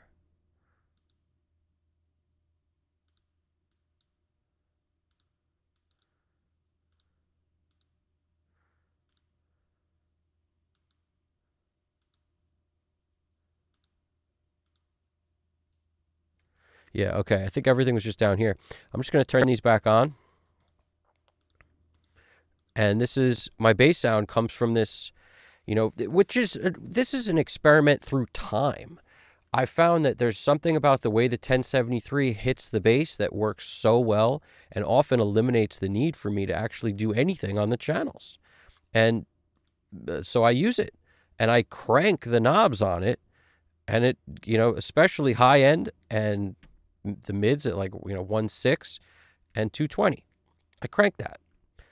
And like you could see where this line is. I'm cranking and I'm rolling off some of the bottom where it's too woofy, and that sort of contains it.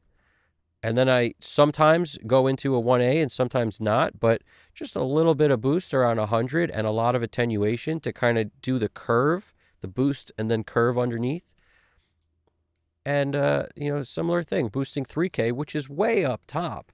So it's really not bringing out a ton of air, but I'm also attenuating 5K. So any weird fizzy stuff at the top gets got. And what else? I got the SPL twin tube because it just brings everything. It saturates. I love guitar tube amps. I am always partial to them.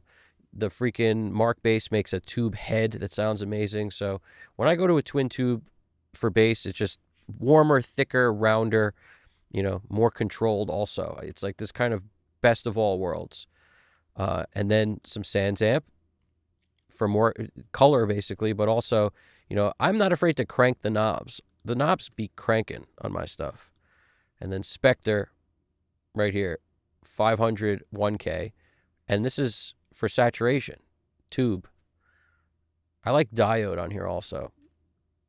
And then LA2A, 1176.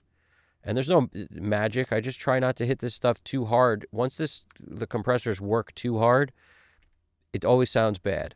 Whereas if you make them both kind of work very little, just like I talked about earlier, to me that's a sound way closer to 1176 in hardware form.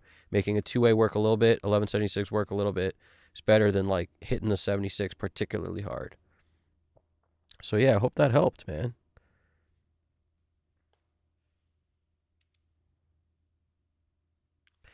Oh, lightning in a bottle is the best way to put it. That's actually also, Danny, great point, and something I think people should always look at it like that too, that, just because you did an amazing performance once, it's so human nature to be like, I can capture lightning in a bottle twice. I can do something that was an astronomical feat of physicality combined with intuition, all this stuff combined to get that performance, and I could do it again. In my opinion, you can do it again, differently. It's always going to be differently. That's not to say it won't be great the other way, but what you're basically doing is trading something great for something that might be great, or might be great because it's different. It might be better, but at the same time, if you have something amazing and spectacular, the way I look at it is like, put your energy into creating the next amazing, spectacular thing and something else. Like, don't keep doing the same thing over and over, trying to keep getting something that was already amazing better, because you upgraded your gear or because somebody told you that, their microphone is better than yours or whatever. It could be anything. I'm with you, man.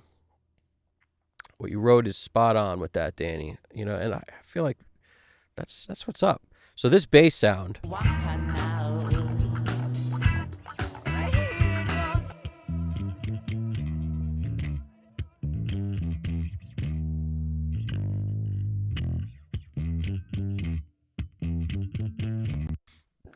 that might even be hitting this a little hard, but I actually think it sounds pretty good in the mix. When I listen to it by itself, I hear them working a little, but so never listen by themselves. That should tell you that. Don't ever listen by itself.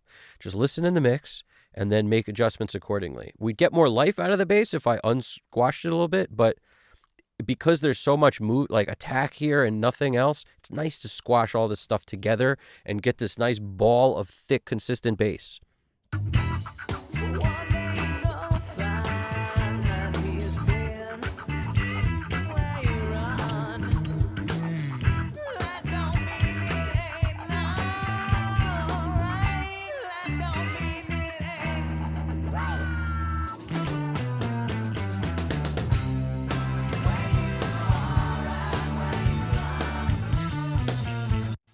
All right, when that drops in, it doesn't feel like it's powerful enough for me.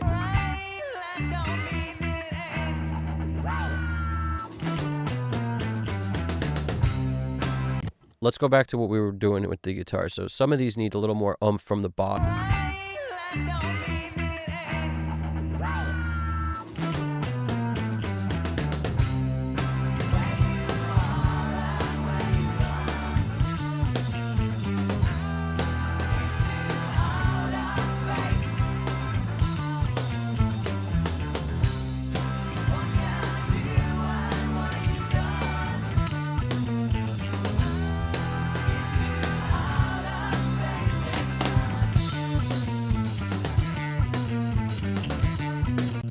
All right, and we basically have the same pattern on both sides. We've got the dynamic mic, which is this close 58 thing, and the blue on the left. So it's like a distant mic and a close mic left, distant mic and close mic right. I may experiment with putting just the close mics left and just the distance right, but I have a feeling it's going to feel too weird. It'll feel like there's air on the right and not on the left. I prefer just an EQ different sound. One a little more mid-range focus, one a little more low-mid focus, or something like that.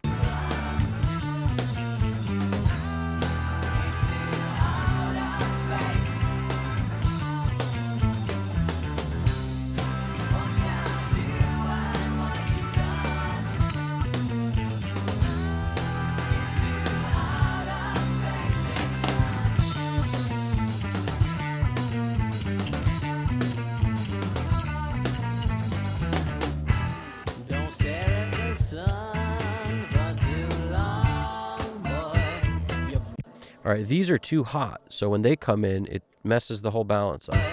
Your brain will melt. There's nowhere to run from the pain you felt. 'Cause once they take off from here, out of your parallel, universal atmosphere, they can go to hell.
Braxel, you are so right, man.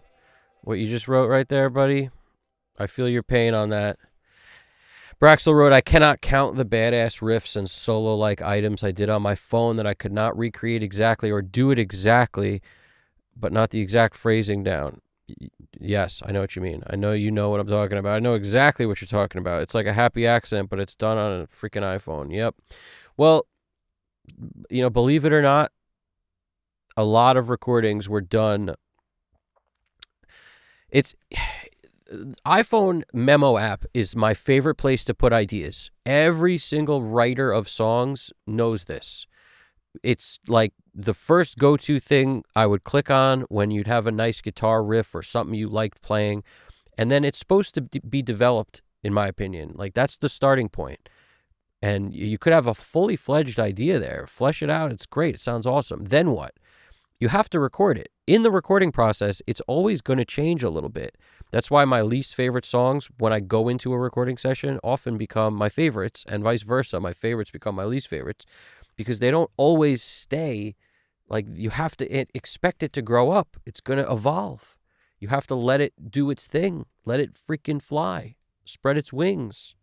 Every cheesy saying you can come up with. Let it do what it's going to do. It's got to, become what it is. Now, you could argue a good producer would have it grow up in a way that you like, but not necessarily. Very often, the producer's vision of what a song should sound like could be different than the artist's vision. And I think sometimes that's the case, but a song becomes successful, and then the artist changes their mind on what they thought the thing should sound like because it became successful or something. And then if it doesn't become successful, everybody points the finger. That's kind of human nature too.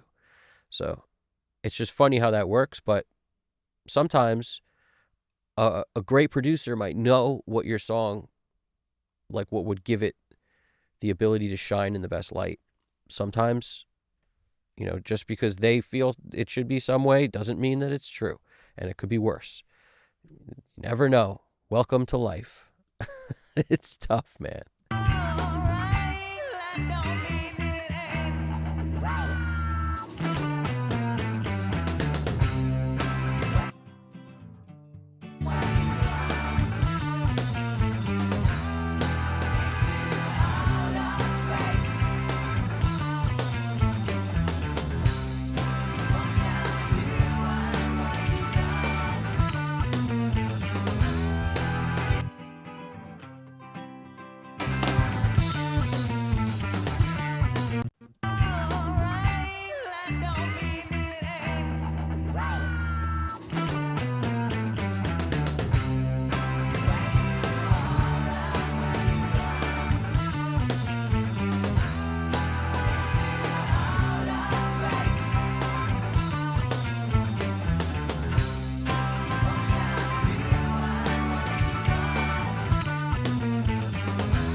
Just kind of slamming some of these EQs, just trying to get some clarity here out of this acoustic.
So yeah, nowadays, after listening to that Brendan O'Brien thing recently, I was like, man, I really do have to just let that snare, let it live up high. Like, stop pushing the 200 zone on the snare, because it just doesn't sound nothing like his snares. And I freaking love the way he made. It's a symptom of Nick DiDia's engineering.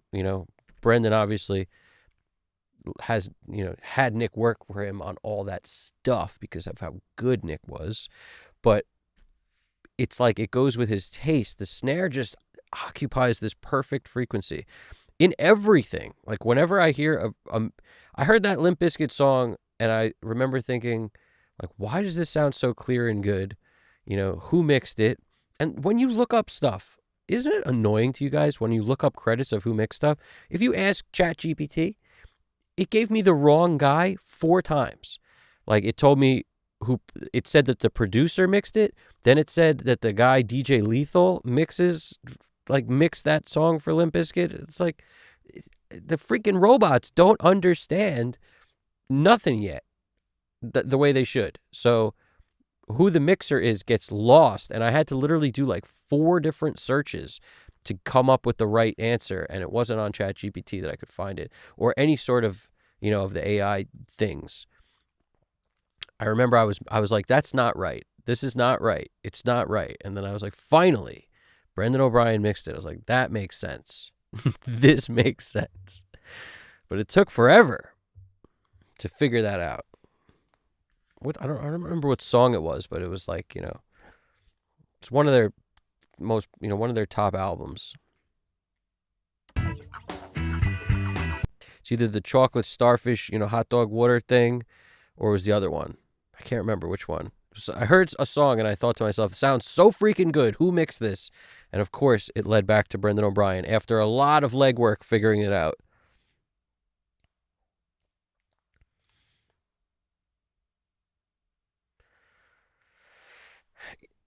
Honestly, Braxel, I want to say this too. I noticed you said it, if you guys record anything on an iPhone, like he's talking about, he has all these riffs on an iPhone, whatever.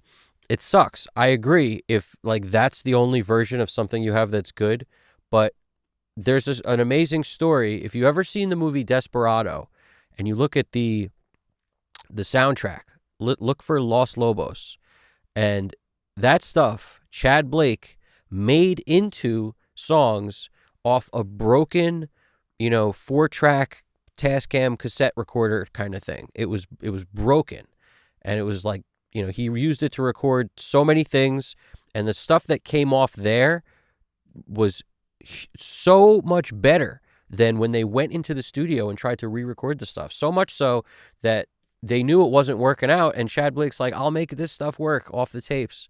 We'll use these old school, these bunk recordings, and I'll make it work.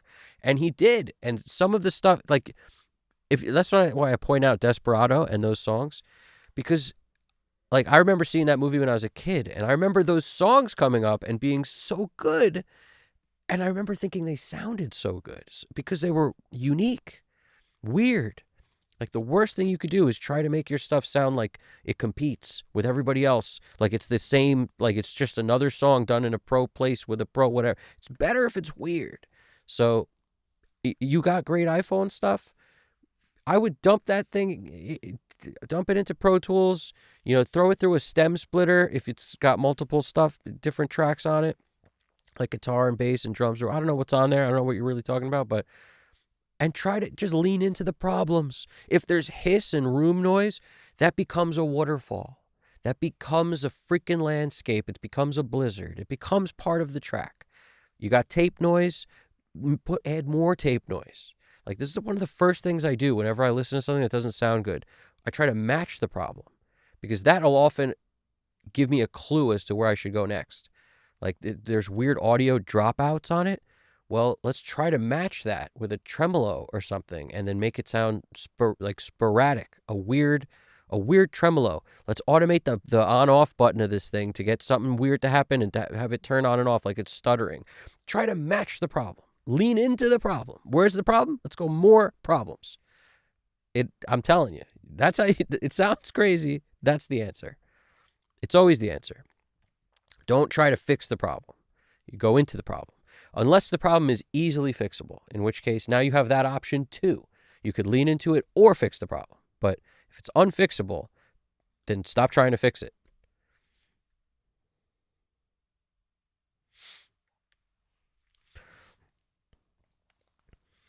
GDP saying that's why when I record something, I usually tell them we're just rehearsing and doing some sound tests. I still record it, and many times the rehearsal take ends up being the best one. 100% GDP. GDP for the win, home run always. That's the truth. The best thing you could do is record stuff and not tell people they're being recorded. It sounds crazy, and it's probably illegal in some places. But when it comes to music, it matters. As soon as that light is on and they know you're recording now, everything is worse. It just becomes a more stale performance. And it becomes way more calculated. Unless the person is the artist, whoever the band is, like, are true pros. Because the true pros, they're aware it's recording. They wreck it every time because, they're somehow in a place where they're comfortable enough, so they're disjointed from the reality of, like, this is their chance to make it. Like, none of that stuff enters into their head. They're just doing what they're supposed to do. As soon as you start getting caught up in, like, the time is running, the clock is ticking, I'm paying money, it's got to be good, this guy can't mess up, I hope I remember this part, my guitar keeps slipping out of tune, the freaking G string, I should have not changed my strings, I should have changed my string, whatever it is. I should have changed my socks, my underwear, whatever it is. It starts going downhill fast. You got to be prepared, and then you just got to forget about anything other than other than the idea that you're doing something you love, that you're having fun, you're about to record. And that's why there's a vibe in a lot of this stuff, because there was, like, zero pressure. It was in our rehearsal space. A lot of times I would spring the recording sessions on people when they weren't expecting it. Like, we'd be hanging out and I'd be like, all right, you want to, like, we'd just be hanging out in the rehearsal room doing whatever. Want to do a freaking track? All right, here we go. The practice just ended. Like, you got an hour? You want to hang out for a little? Let me throw on this track. You're playing solid. Let's do it. Like, a lot of times I'd plan them. Very often it was just that kind of thing. So it was just like the moment.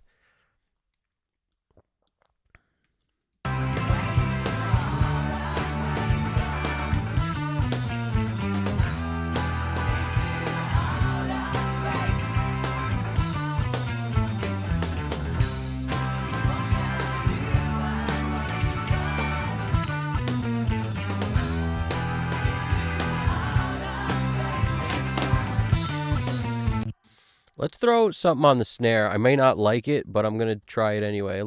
Since we're in the DBX 160 territory today, let's see what happens when I throw a DBX on it. It's usually too spitty for me, but we'll see. Like, the DBX on snare is not my favorite, but we're in DBX territory now.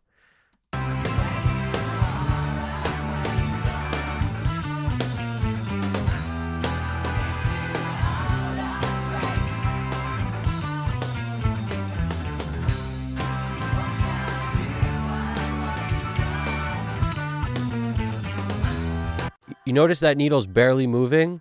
I'm going to combine that with something else. We're going to combine it with something I might put on a drum bus, but instead, we're going to put a 2500 smack on this thing. Let's see how much processing power we have.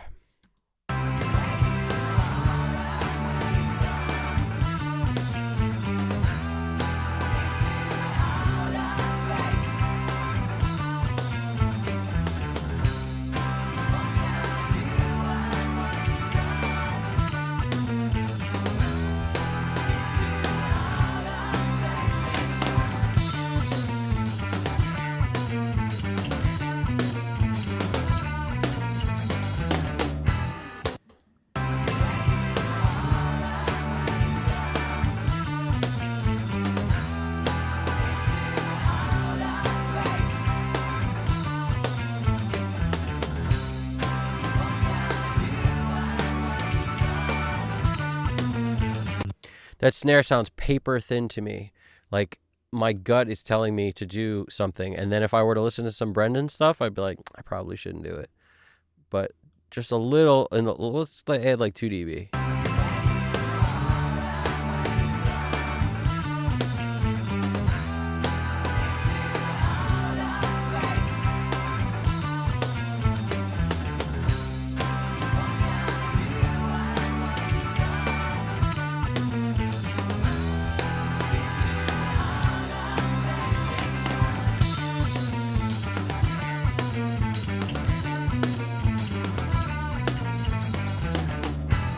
Don't stare at the sun for too long, boy. There's nowhere to run. I want to hit 3 compressors like 1 dB instead of 1 like 4 or 5 dB.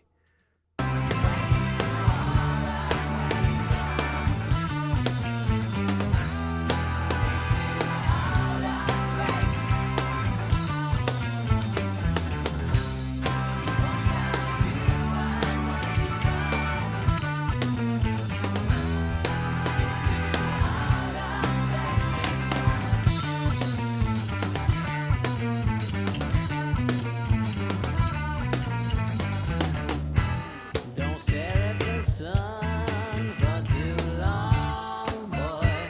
Your brain will melt. There's nowhere to run from the pain you felt. 'Cause once they take off from here, out of your parallel universal atmosphere.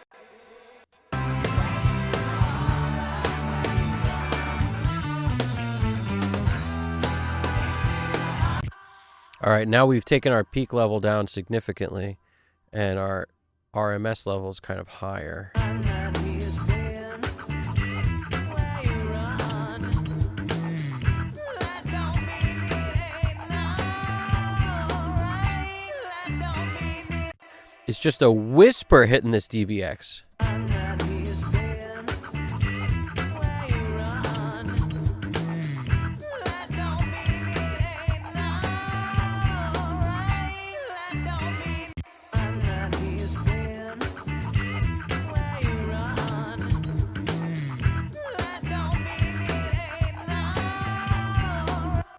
That's like it sounds crazy to use 3 things instead of 1, but trust me, 3 things hit hardly at all is better in plugin world than 1 hit hard. At least that's my thought on it. That's my thought on it. Something I put on me. Chandler 286A. Anytime anybody says Chandler, it makes me want to use Abbey Road stuff. Abbey Road stuff. It makes me want to use a bunch of stuff, actually. It makes me want to use the red also, like any of the red channel strip stuff, which is super aggressive sounding. Your brain will It makes me want to use a 660, the older Fairchild. Your brain will melt. There's nowhere to run from the pain you felt. 'Cause once they take off from here, out of your parallel universal atmosphere, they can go to hell.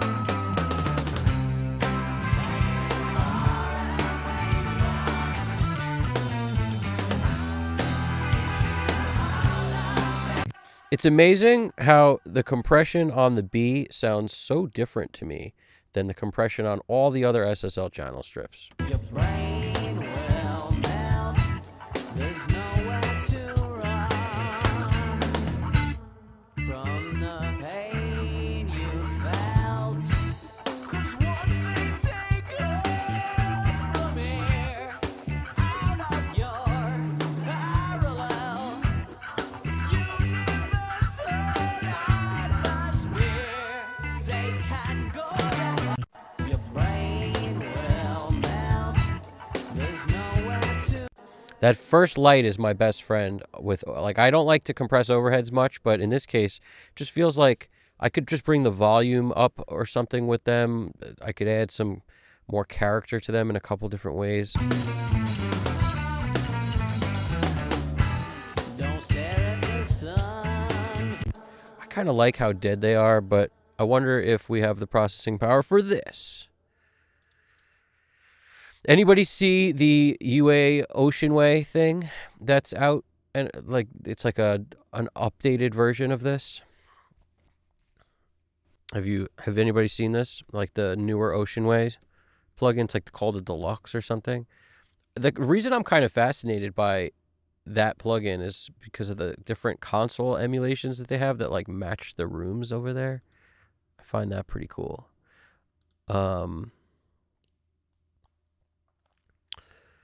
Which of these do I like?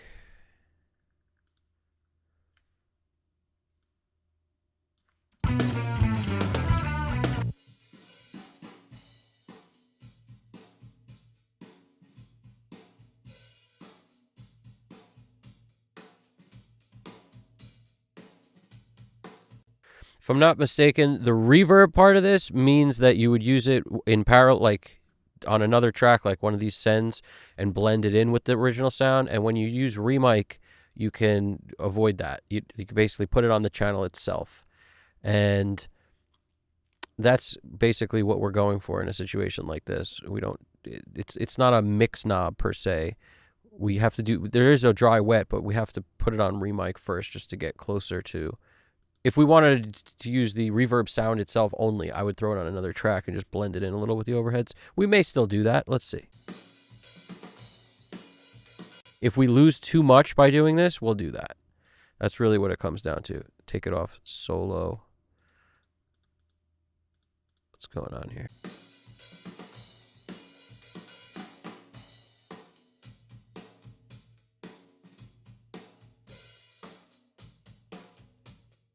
It moves the mic closer and further away to the drum kit. So that's 1C. And if we put this on it could be stereo if we put it on a stereo bus, but since we're on a mono track.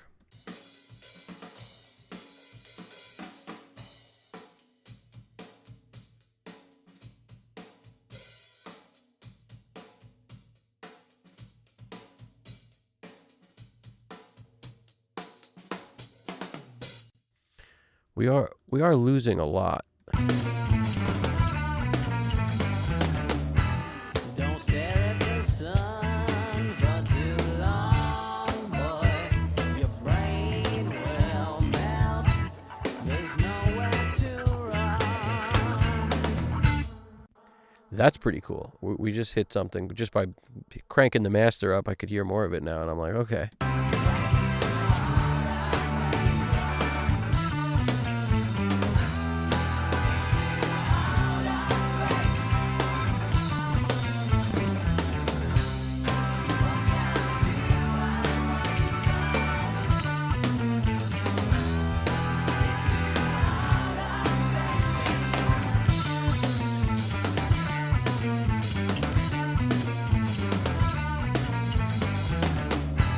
Don't stare at the sun for too long, boy.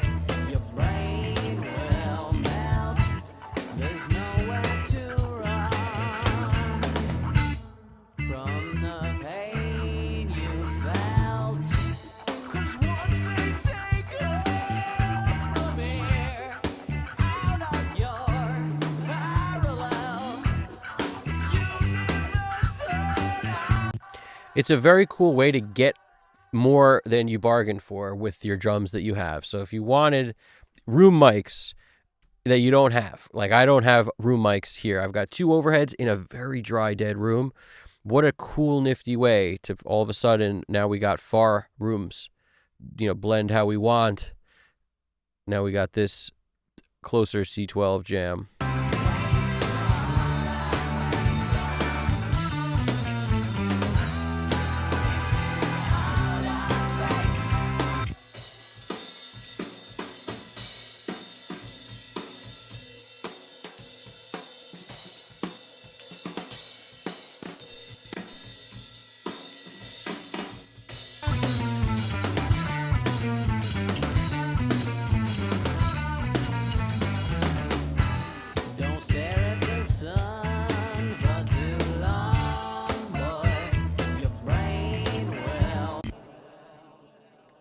if the cymbals get too annoying, I may remove the compression that I added here.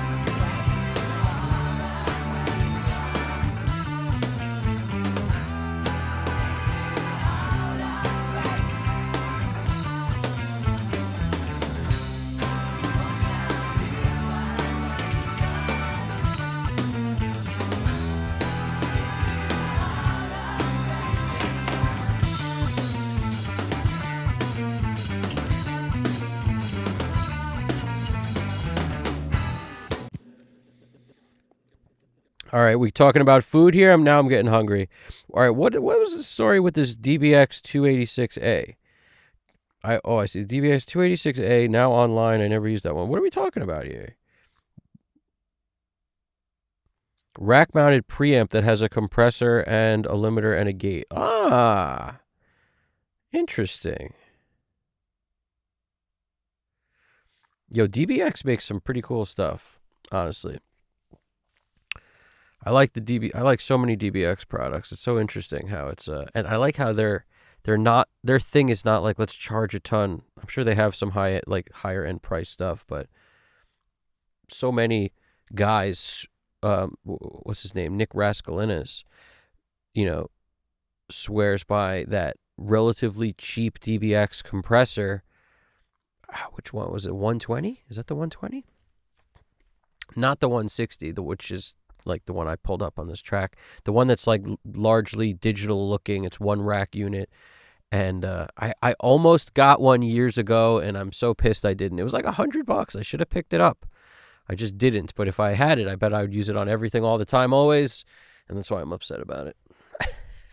But what a great compressor that thing is. It's like the perfect cheap compressor. And Nick Raskulinas uses it on like everyone's vocal that he recorded, including freaking Foo Fighters. He's using it on Dave Grohl's vocal on All My Life I've Been Searching for Something. All my life I've been searching for something. Something never comes, never leads to nothing. The vocal sounds so clean in your face because it just grabs it and doesn't let it move out of the way. It stays super present and it never gets annoying. It's like the perfect compressor.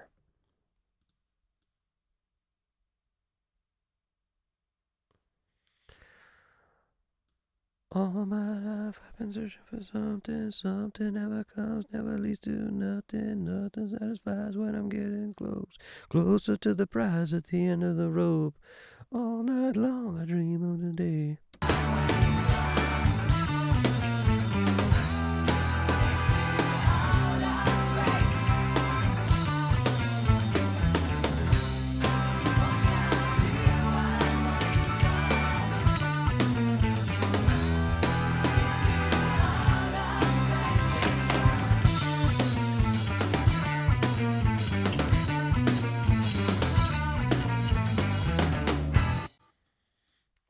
Doing my 6K removal. It's like a much needed removal at 6K. And it's only coming up that much because of the compression, so I may just ixnay compression say. However, I might not.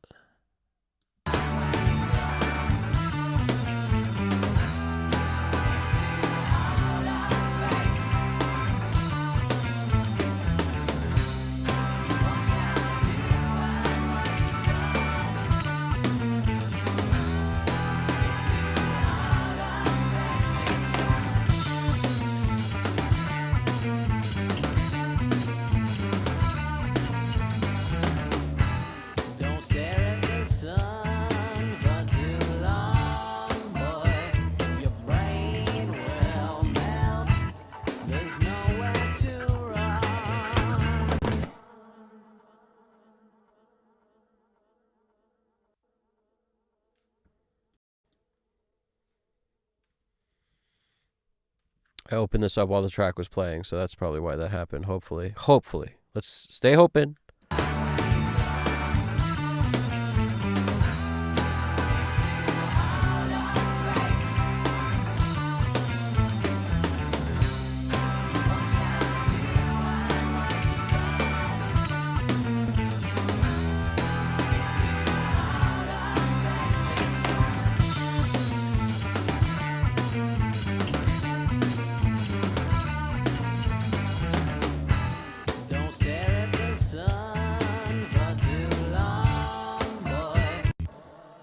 kind of gives it a little bit of depth around it. It's not super apparent, but it's there. All right, now let's keep moving.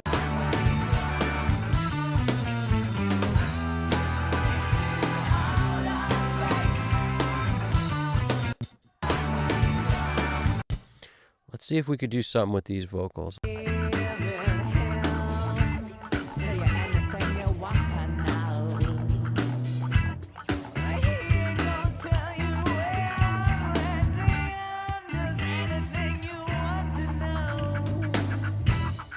One day you gon' find that he's been where you run. That don't mean it ain't alright. That don't mean it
I think we might need a little de-esser on something. I'm not sure which track exactly, but a little of it couldn't hurt.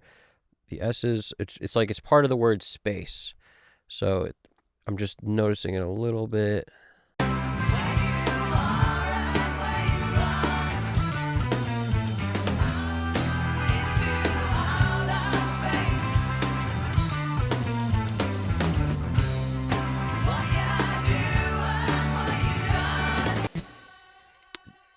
Danny wrote, I bought the 286A in the Dominican Republic. It was really cheap, and at the time, I just rocked an interface, and that's it. Needed to step my game up. The compressor is nice and simple. That's awesome, man. That is awesome. That is awesome.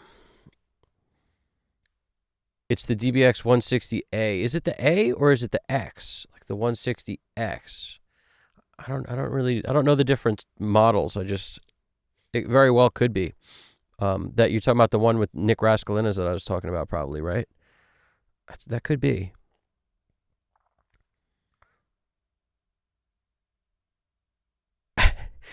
Braxel wrote, you like the one that sounds good, Evan. Exactly. That's true. I spot on. I only like the one that sounds good.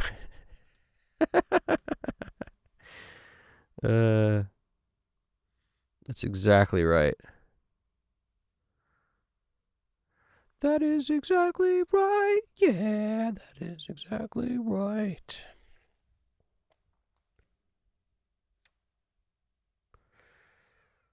Welcome to 2026, guys. We're on our way. We're almost there. That's the deal. It's I tell you, one of the weird plugins that I find like was annoying to buy, but I'm so glad I bought it, was the silencer gate.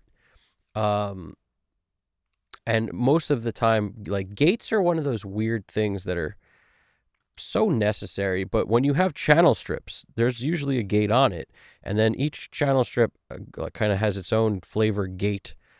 Like the B, the gate on the SSL stuff is my favorite. Like, I opt for that first because it's there. Literally because it's there. It's not like a special crazy reason.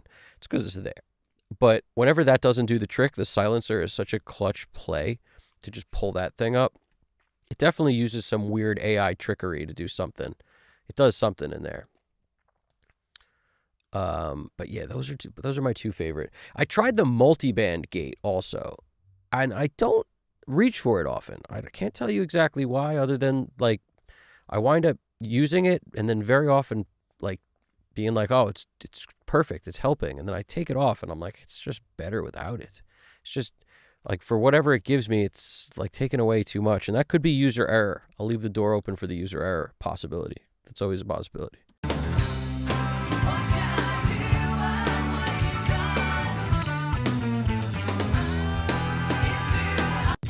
You guys tried that plugin? Has anybody tried the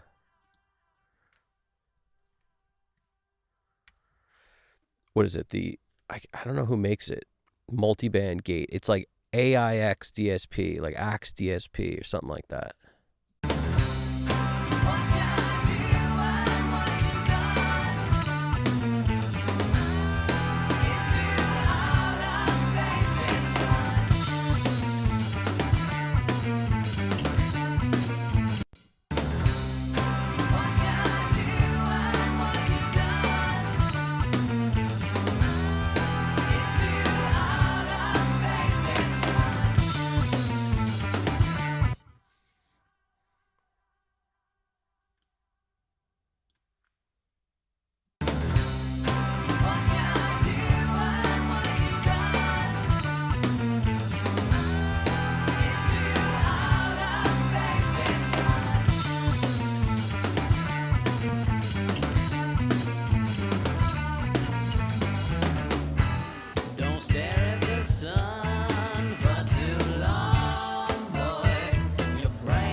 By the way, my thing with de-essers, I always just like to put it first, like early on, because as soon as you saturate or compress or, anything that's going to now accentuate the S's, you got to have gotten rid of them already, or you're just going to cause more problems for yourself as far as I'm concerned.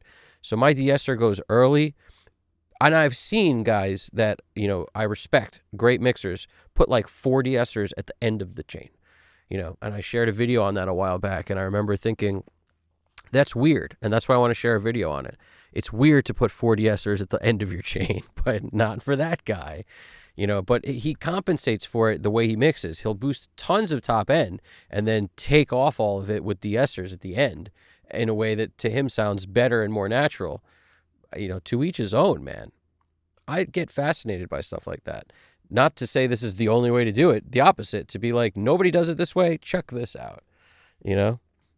That's kind of cool to me. What's going on, Melody Maker? How's it going? I assume that suppressing is similar to compressing. It is a multiband compressor. That's what every de-esser is. It's a multiband fixated on a certain specific, frequency, but it's not the same as adding an 1176 Blue Stripe, which has a lot of color and flavor and will kind of, it saturates and compresses. So it's like double bang for your buck. Whereas a de-esser is more or less a surgical compressor, usually focused on top end only, and it can be as narrow as you need it to be. So very different thing. Although suppressing and compressing do sound very similar. And in a way, every de-esser is a compressor. I mean, that's all it is a multiband compressor. It's not like, there really aren't any crazy, like, wowing, like, every tool in audio is a volume fader. Pretty much, man. I mean, every EQ is a volume for that band. Like, that's really what we're talking about. One frequency band, volume for it. And if it's a passive EQ, it's removing the other stuff around what you're boosting to create the effect of something boosting. It's like boosting through negation. So it's pretty cool. Pretty cool. I like the Manly Massive passive.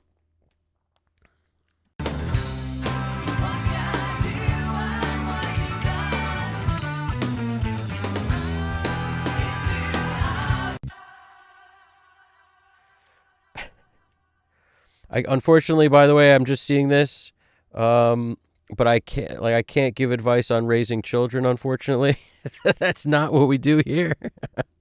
And Alex Christoph made a funny comment about, does leaning into and matching the problem, is it good advice for raising a child? That I can't tell you. That's a hilarious question, and I don't know the answer to that. I do not know.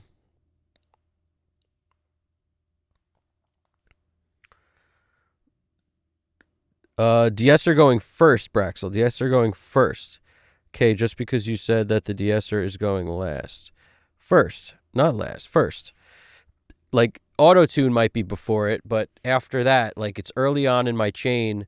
And if it has to be somewhere else, it could also be, like, after EQ. But if I have, like, Devil Lock on, I kind of want to de-ess before Devil Lock.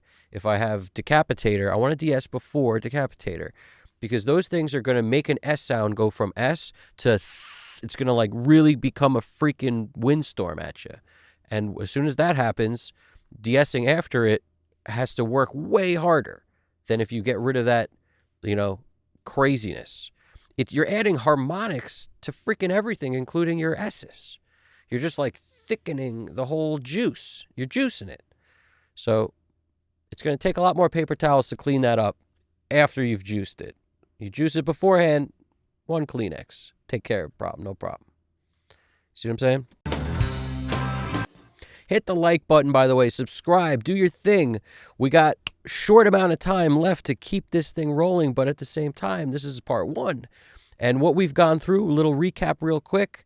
We've worked on drums. Today we added Ocean Way to our overheads to juice up the goose up and make them feel like there was rooms and all sorts of stuff instead of just 4 drum mics. This is just kick, snare, overhead, left, right.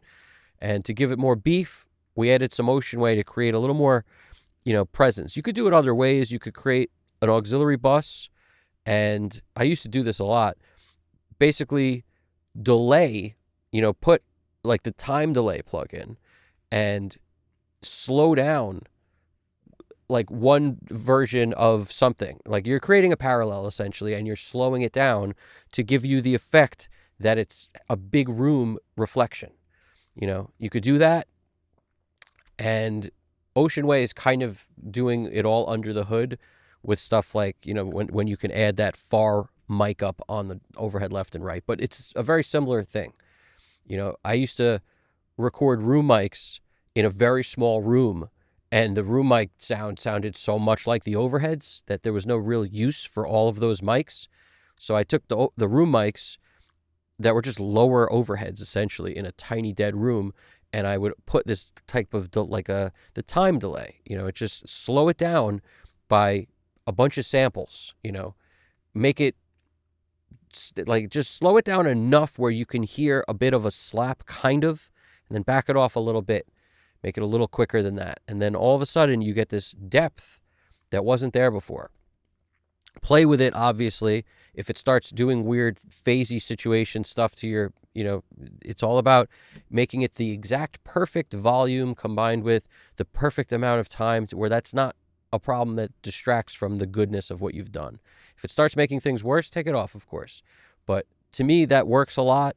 Sometimes I'll use a bus. One of my drum parallels will have tape echo with some sort of a short delay, and maybe Echo Boy with like a 16th note triplet to create kind of like a delay sound on the drums, and that will thicken the drums. And right now that's being blended in with the drums a little bit, so it is adding a little bit of beef to our guff, so to speak. There's a rack trigger and a floor trigger, but they're not doing anything. Like these should be off. They're just, there's trigger track on it, but this is just literally here for safety. If I want to grab a tom fill, I'll dump it down here. And so far, I haven't felt the need. But that could be what we do in part 2. We'll see. So we've done our drum stuff, lots of EQ, lots of different things. The snare especially, hit it with 2 compressors, very little on each, then a bit of a clipper. The kick, if it's not poking out enough for us, which it might not be at the moment.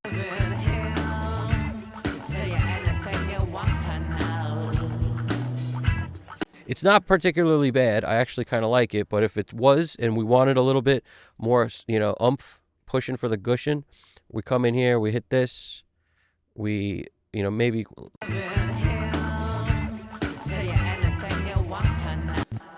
just a little bit of soft clip.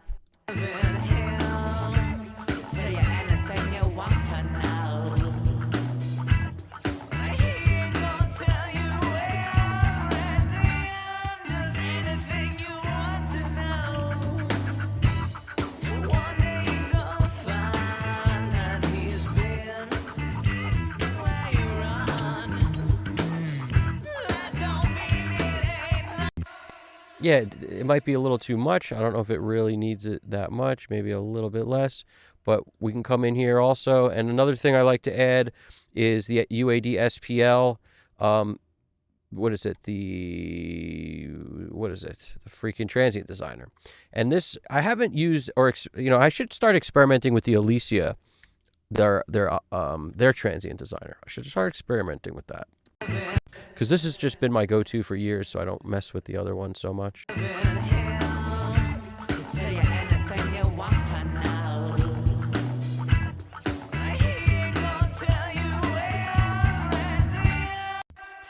And I'll often check in headphones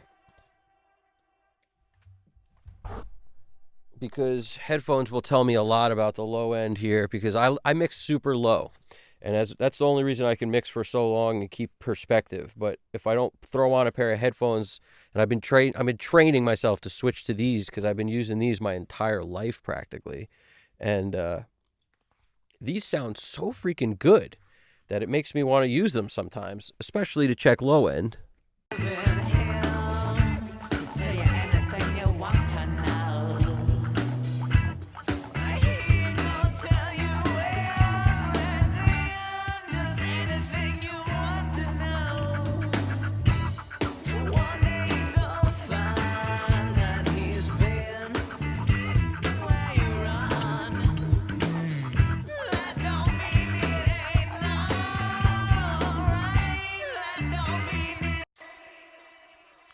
losing him.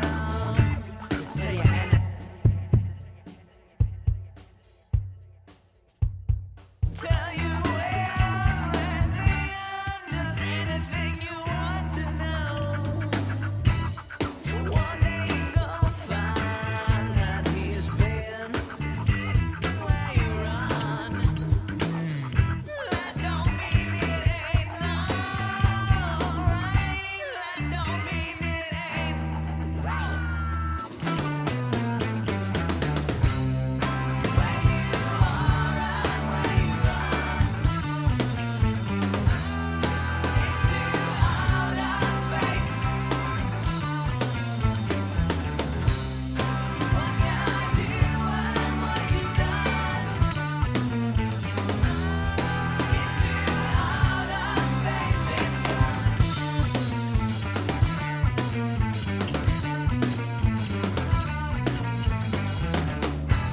Don't stare at the sun for too long, boy. Your brain will melt. There's nowhere to run from the pain you felt. 'Cause once we take off from here, out of your parallel, you never. The thing I find about these headphones that's interesting, and every set of headphones is different, everything, like, it's so drastically different, right? Niles Pache, how you doing over there? What's going on, man? Niles wrote, my first vocal step these days is Dyne Assist. De-explosive along with volume leveling. Dyne Assist. De-explosive along, huh, that's interesting. Dyne Assist. I don't know that one. Niles wrote, I'm a fan of Waves Factory Transient Designer Quantum. Separate controls for transient and sustain, endorsed by one Dan Warhol. Huh. Waves Factory Transient. I love Waves Factory. I mean, who doesn't love Spectre? They won me over for that. It's so funny that all it takes is one freaking plugin to just fall in love with a manufacturer, like a plugin company. All it took was Spectre for me to be like, I'll check out anything Waves Factory has now. That's just amazing. Spectre is like one of those plugins that I can't ever see. It's always on my mixes, all the times. It finds a place somewhere, always on bass at the moment, but it always finds a place. It's another good one for vocals and stuff too. If you don't have a Devil Lock or a Decapitator, but you have that.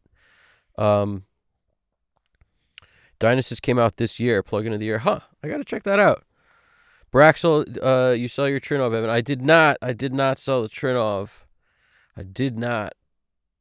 Trinov is still here, but it's in bypass mode.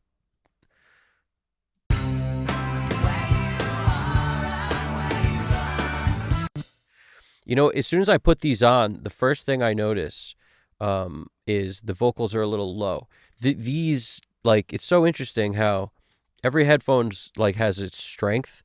These set the vocal back a bit, or maybe it's accurate in real life, but, like, without these, I like low vocals, too. It's like, it's a weird thing.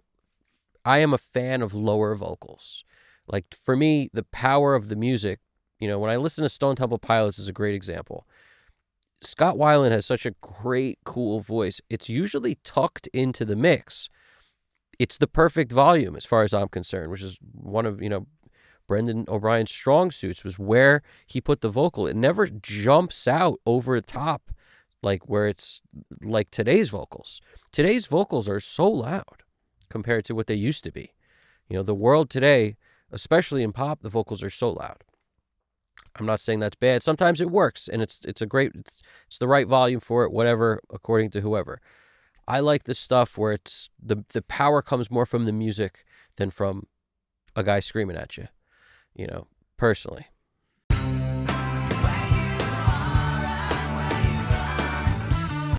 So I'm going to do something I don't typically do, but I could already tell there's a little of that low-mid buildup that I don't like, and I could get rid of it on individual tracks and stuff, but I did a video on this recently, so I was considering pulling it up today, which is the ML4000, and it's a plugin I've talked about a ton of times.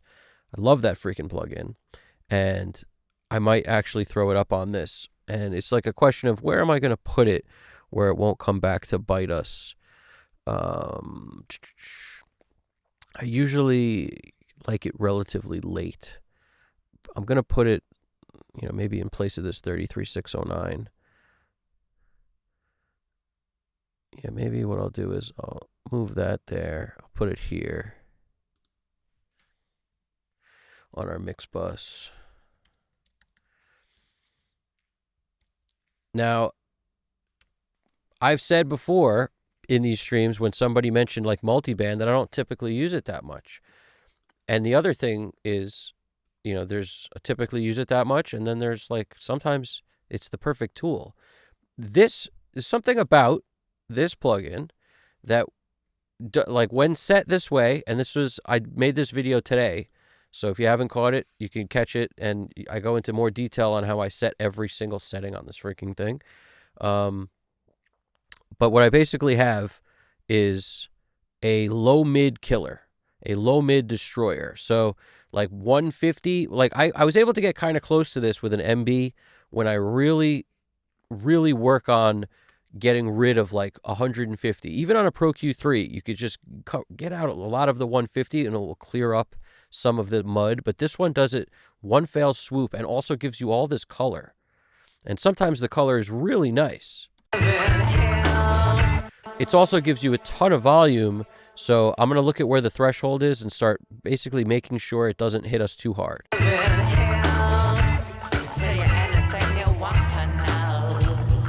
The gain reduction's in the middle for anyone who's not familiar with this plugin.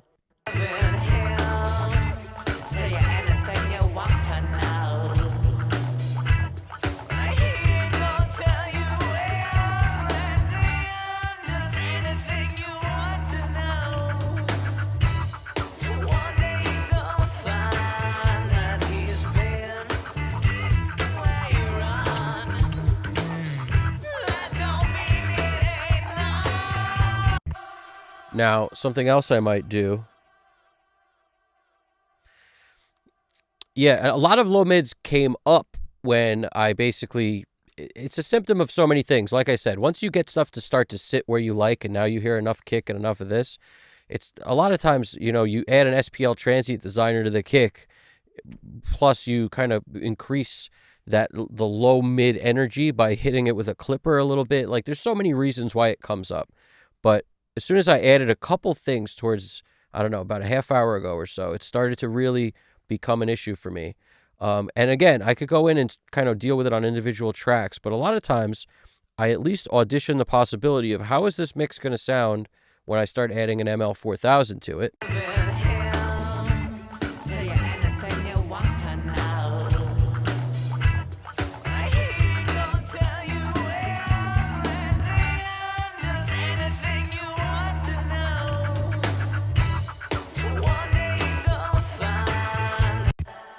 It sucks in that low mid. It tightens up the bottom. It also gives you like a lot. It's a low end boost happening. There's this flavor and color even when set to clean.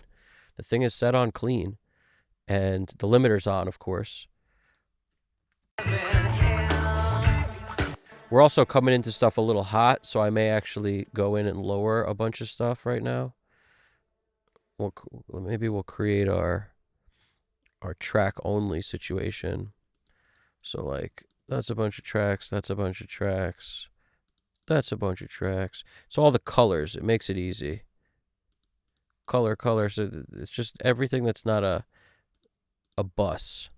All these colors. Bus city, but these buses actually do want to lower it because the bass is actually coming out of there. For drums, we may want to lower the parallel also because it's hit or miss with that. I don't think it'll make much of a difference either way. Could also just lower the master. So like option A, and it's one that I do recommend a lot, is this is the easiest way. Just take this down, and now all of a sudden we've lowered everything.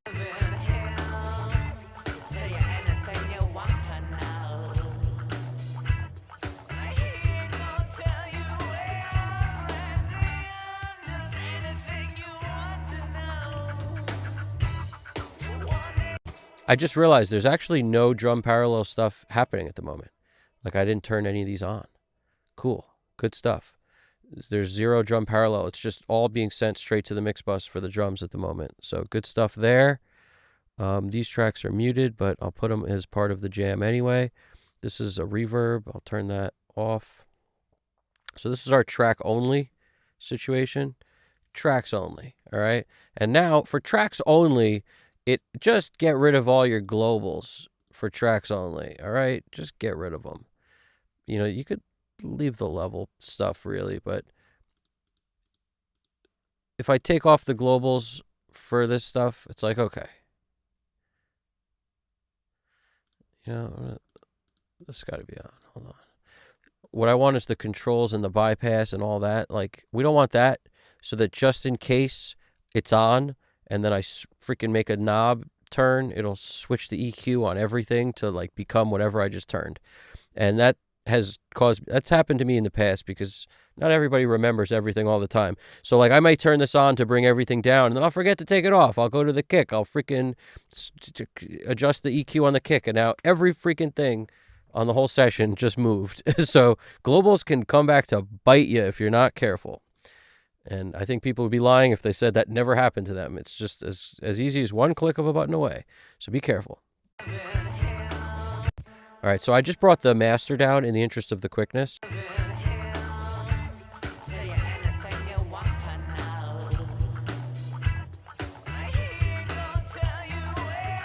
This should give you a good sense of where I like the level roughly in what you're looking at now. Now, I just want to see what happens because in the interest of quickness also, let's throw a couple more things on. Maybe we'll try the Studer today. We'll go in line with, because the ML4 makes me think of Chad Blake.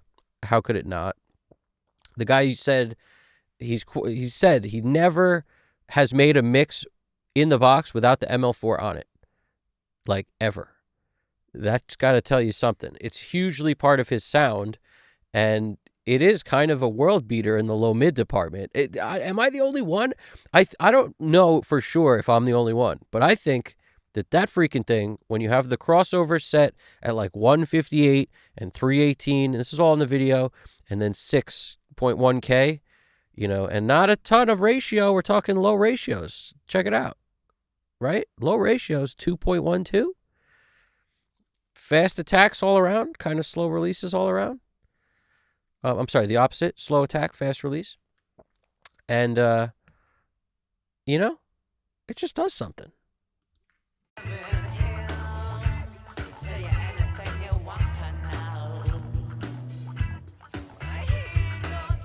Now, I might not need as much kick thump at the top now that we added this. As soon as I turned on the Studer, it's just like low-end city. And this is another thing where, if I'm not mistaken, we're not going to use any presets. We're just going to dial in. +6, 30 IPS, GP9 is a setting that, this is the Chad Blake setting, if I'm not mistaken. And the crazy part is he also talks about how he never used 30 IPS and GP9 tape. But in the box, this to him gets the low end he likes. And that's the one thing I notice when I mess with this freaking plugin. It's just low-end city.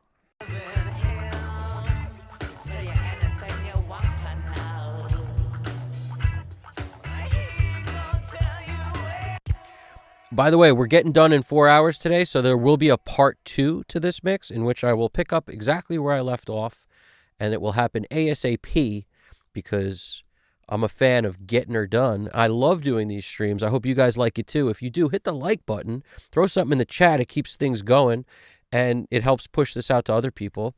And I plan on, making these things as palatable as possible for everybody, which I understand is also a shorter, probably. We don't know for sure yet, but a little bit of a shorter amount of time rather than like just because I can sit here and mix for 8 hours doesn't mean I should necessarily. Digesting this stuff is probably more important for people, to digest some stuff and then come back and, finish her up.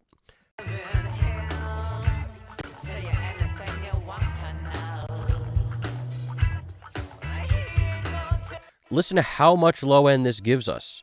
It gives us so much that a part of me needs to take some out now. So we may do that.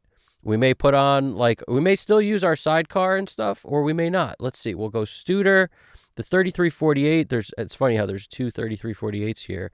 What does he do? He does the Studer. He does, what's his second plugin? Oh, yeah, Phoenix and then Satin. So we'll do the Studer, and those are just saturators. Maybe we'll use Good Hertz this time. And maybe Mixhead, I don't know, or 3348. 3348's been my go-to for so long because I literally found a love in this plugin too. Like I found a strong love in this plugin. And not on this setting though. That's actually the wrong setting for me. This is the right setting. The X80, that's the right setting. And if you notice, I lower the output a lot because I wanted it to be kind of close in and out. Like I don't want a huge volume increase from it. So I had to crank the output down a lot.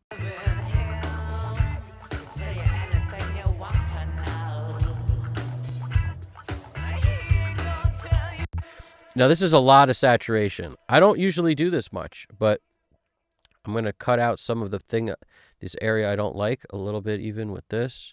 You know, maybe we'll take it down lower even.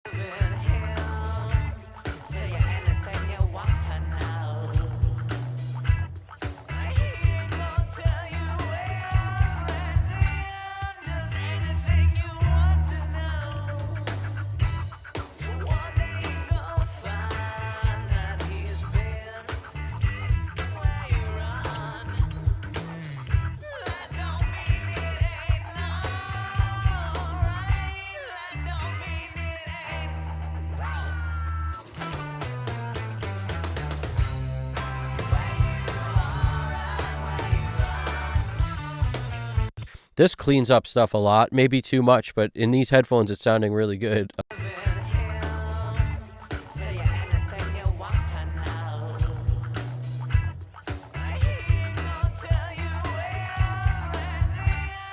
It just gets way less boomy in a good way, like way less boomy.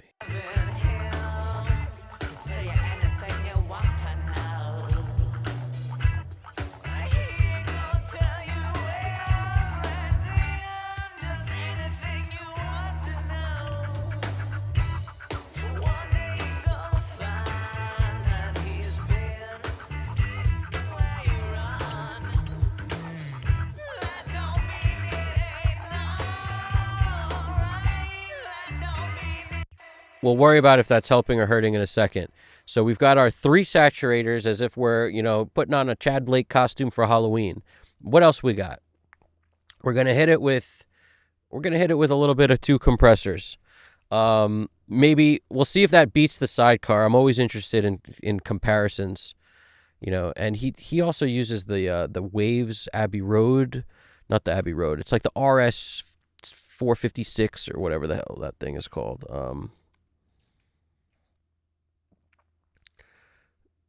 Good Hertz is right. So many tools in the box. There are, man. There are so many tools, Melody Maker. I like that hat, dude. You're wearing that's a solid hat right there, man. I'm a hat guy, so I recognize a nice hat when I see one. Well played.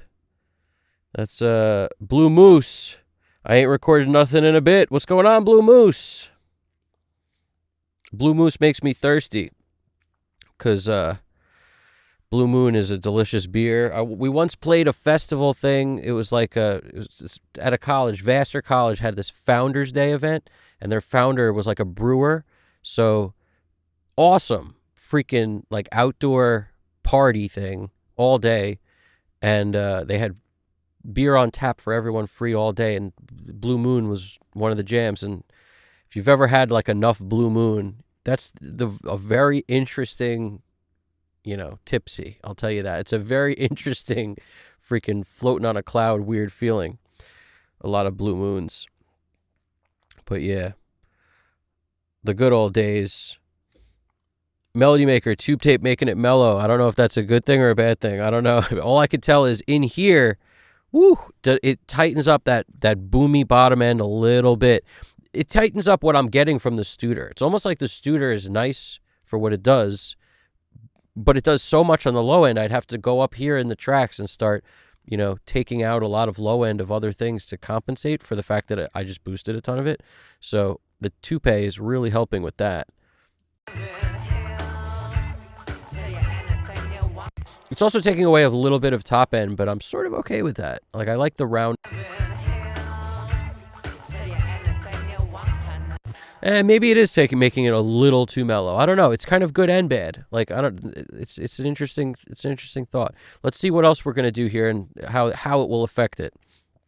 Typically, gold clip is like one of my favorite go-tos. But I want to see with a little mix bus compression what happens.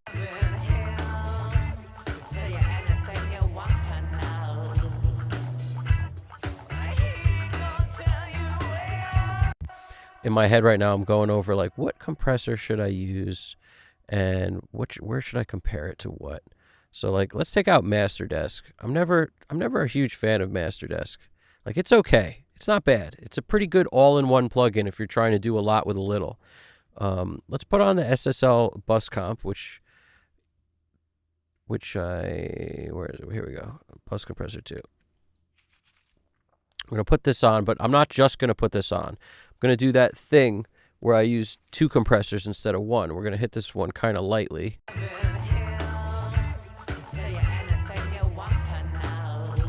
We may do the roll off at either like 90 or 120. I'm partial to 120. What is it, 125? Yeah, 125, because the Neve MBP on my desk is 125. So I'm sort of partial to that number because I used it for so long. But this doesn't sound anything like that. So maybe I shouldn't be considering that as like in my equation. But it's just sticks around in my head.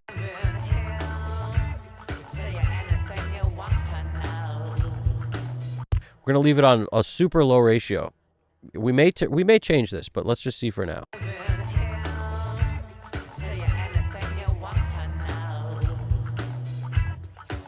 See how it's doing very little, like super little. Let's this X noise plugin is something that I basically bring in when there's like a part of the song that has some weird hissing or buzzing or something from like we added Wolf comp or who knows what, right?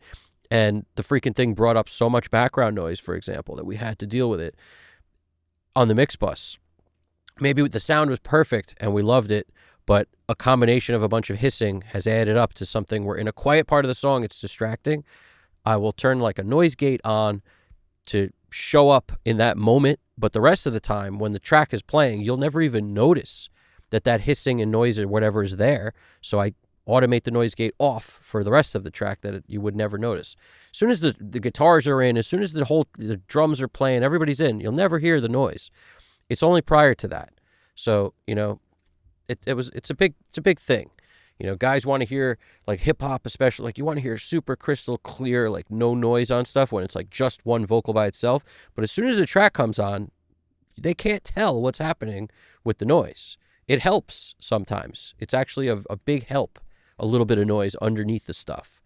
So it exists for that reason. But I'm going to remove it because we don't really need it there for where we're at now. And I'm a creature of habit. What did we just use a lot today? DBX.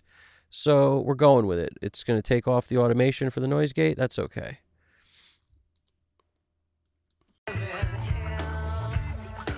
But like I said, go easy. This thing is the spittiest of the spitty. And now that we're on the mix bus, like, we got to go easy.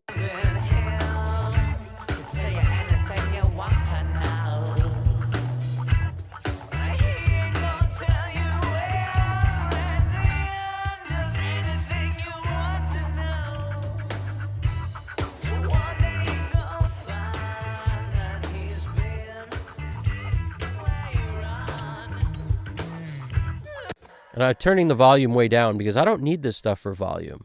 Like, we'll have plenty of volume when we get to the end of this freaking thing. That's like the last thing I care about is volume, to be honest.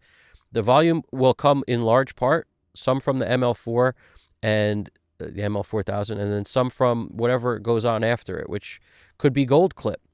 It could be inflator. So right now I'm basically like recreating Chad Blake's mix bus to see how it does on this song because I thought it'd be an interesting experiment towards the end of this mix, and I like to switch things up. So Tell you anything you want to know. He gon' tell you everything, just anything you want to know. So he uses Satin. And if you've ever used Satin, anybody here in the chat use Satin ever? Satin is a very interesting plugin.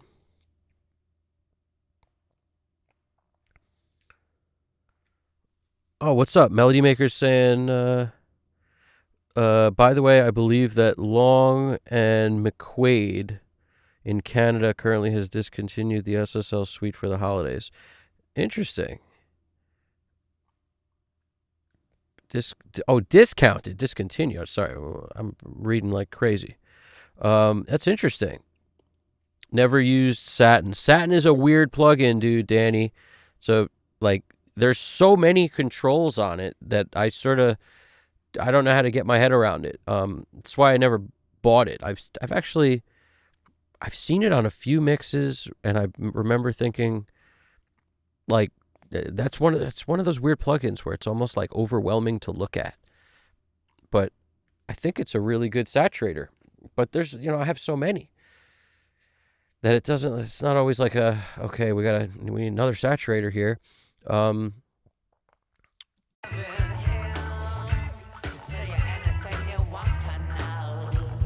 This 3348 is still one of my favorites. What I may do is let's audition instead of the 3348. Let's put like, Dolby A-type or something on it. But I definitely want to use 3 for the sake of today's jam. A-type. Bada bang.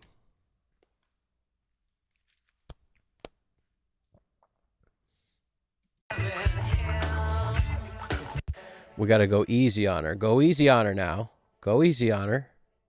Take it easy.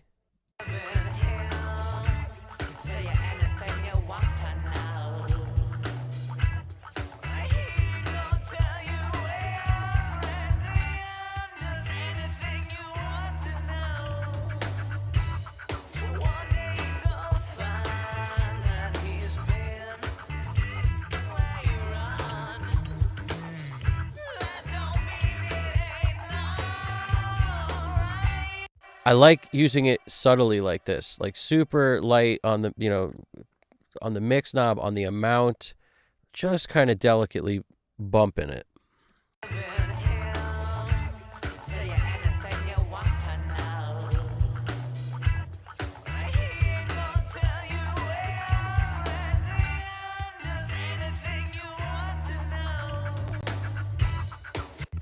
And wouldn't you know, we're going to pull up the inflator. So this, we're really close to his chain. We're nearly identical to what he's got going on.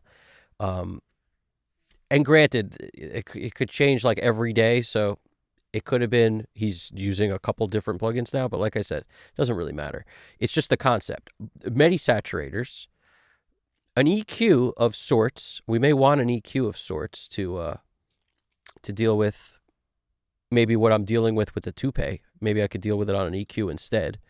So, for example, he uses this RS thing, the Abbey Road RS56. Looks like this. Very simple EQ. Not this one, actually. This is, he uses the multi-mono version. This is the stereo version. Because he has his multi-channel. He uses the other one, which is interesting. But it's just, I recognize the simplicity of it is different. But yeah, it's not really necessary to like use his exact same EQ move. I wouldn't call that anything meaningful. We'll use our own EQ, Curve Bender. I'm a huge Curve Bender fan, and we haven't used it on a couple mixes. Oh, it's right above it. Perfect. It's right there anyway. I want to see if this beats the sidecar. I'm very curious to determine if this beats the sidecar. Like this whole kind of conglomerate that we've got rolling right now. I'm curious if it beats it. Let's put, what's that up there? Black box. All right. So I'm all this stuff is here because it's like my most frequently used stuff. All right. Let's put this curve bender over here.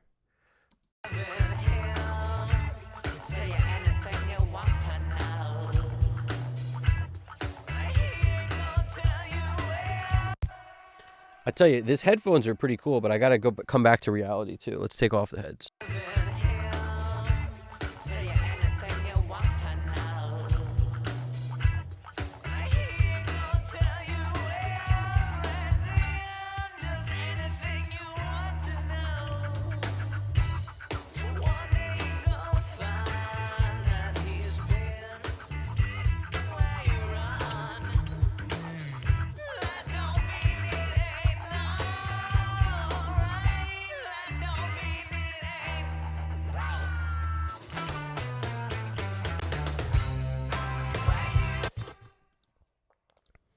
Let's try something else.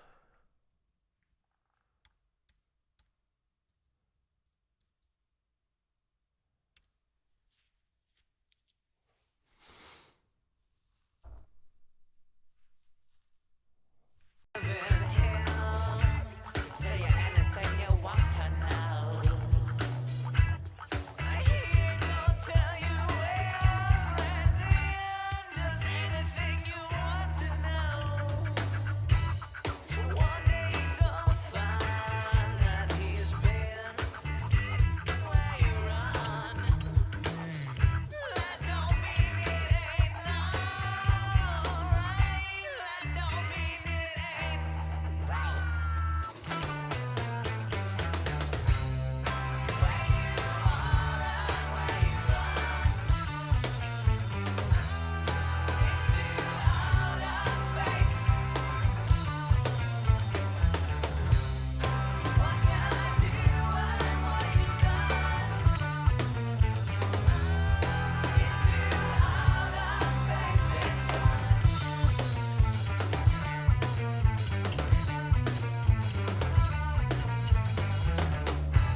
Don't stare at the sun for too long, boy.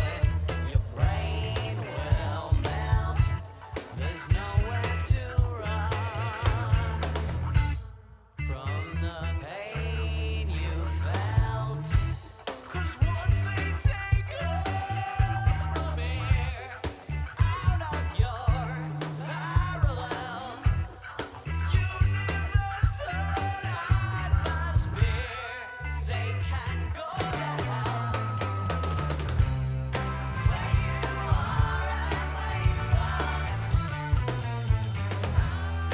into outer space. What you do and what you done into outer space in front.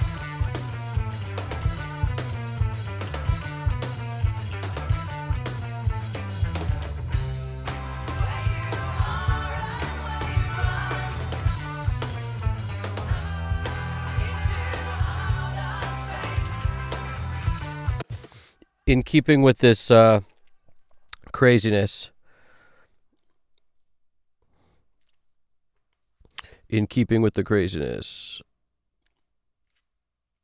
let's pull this up on the big screen. Big screen chat time. Big screen chat time. Big screen chat time. Big screen chat time. We got Danny Lyrica. I mixed for 8 hours and my ears are fried. Yep. Well, it depends though. Are you like talking to a chat in between, or like calling up your cat and being like, "What's going on, cat?" Like, are you catting up? If you're not, then yeah, you'd fry your ears. You gotta like keep stopping and talk to the chat, or in our case, type into the chat. Like either way, it's what's up.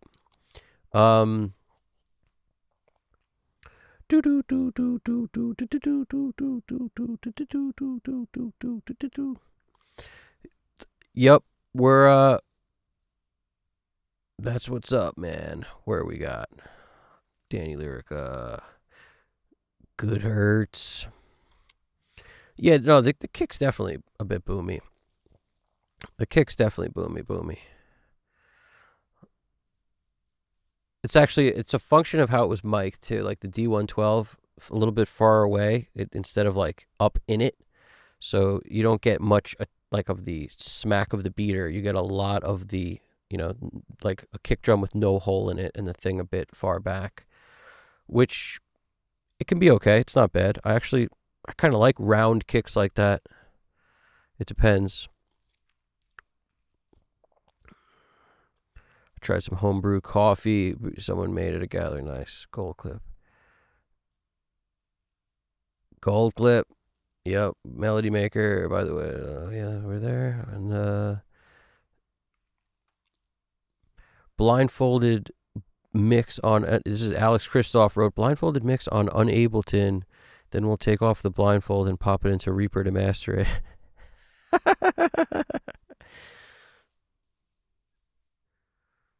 Yes, all that is true.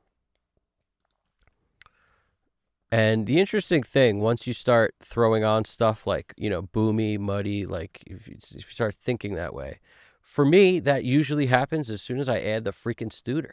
It's why it's one of my least favorite plugins to throw on the mix bus. And that's also why, like, just because something works for somebody else doesn't mean it's going to work for you. When I put this thing on, like, no matter what I do, also with like the Repro EQ or anything, it's always so low end heavy, so boomy, which could work, I guess, if you plan for it and you mix with that in mind, knowing that, put it on from the beginning of the track, you won't boost low end on hardly anything. That's probably a mistake, by putting it on late after you've already sort of built the sound. It'll totally change your mix, in a way that's maybe not so preferable because it gives you so much low end, like overwhelmingly more than every other tape plugin in my view.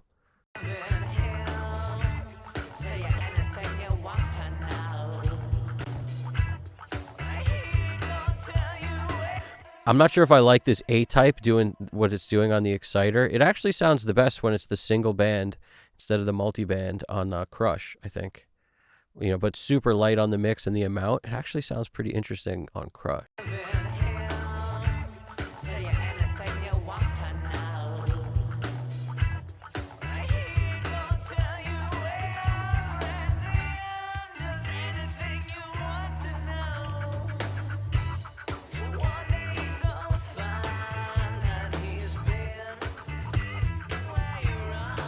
Listen to the mix without the Studer.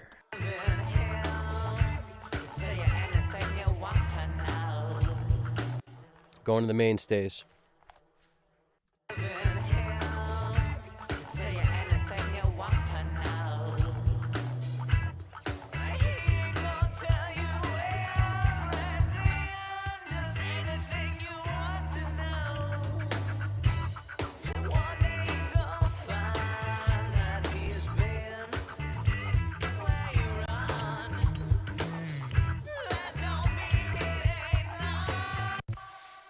Yeah, I don't know how anybody makes that freaking Studer work.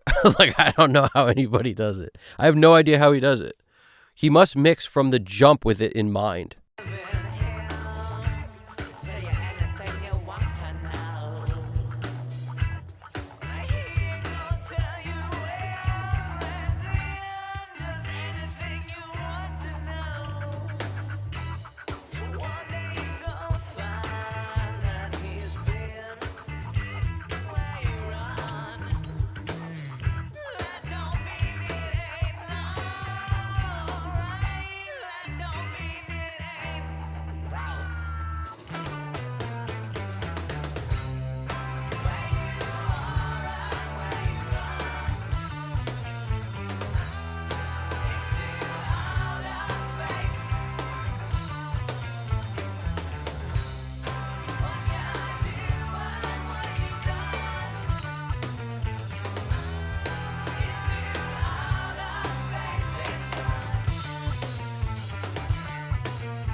This plugin is so insane. It's such a cool plugin. It's just so insane, though. It's also so insane.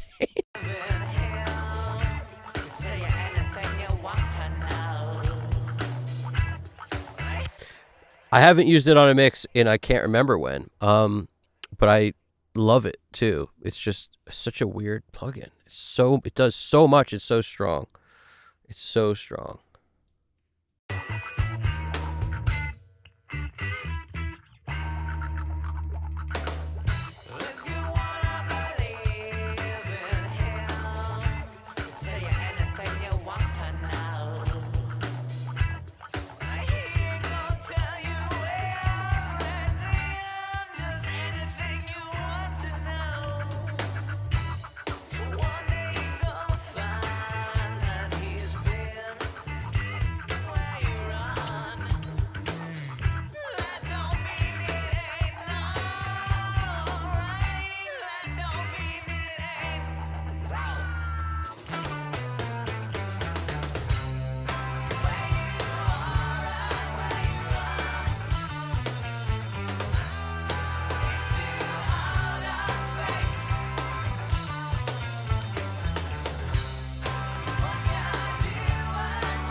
The freaking sidecar wins again. Am I wrong? I mean, to me, the sidecar is the winner.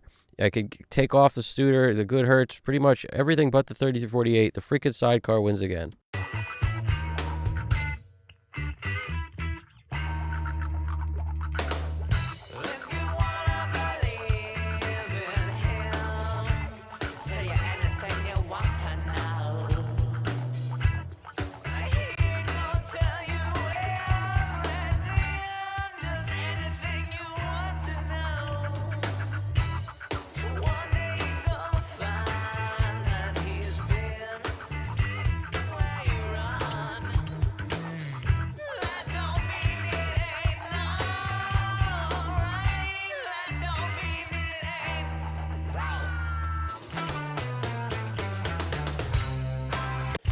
I can't make it low enough where it doesn't win. Like, I'm trying to make it way lower so that it's got to win.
The only thing that gets close is actually the Dolby and these two compressors, but like none of the tape stuff on it because it darkens it too much. Gets close to what this is doing. I probably have to add a curve bender or something to compensate for some of the EQ moves being done here. How it's just basically taking away a little 150, 2 dB, and then 2 dB at 20K and 2 dB at 8K. So, could we do it on a massive passive or something? Probably. A little, 8K. We could get up to 10 on this. Go to 10K instead of 8. Because what's the one below it? 6. Just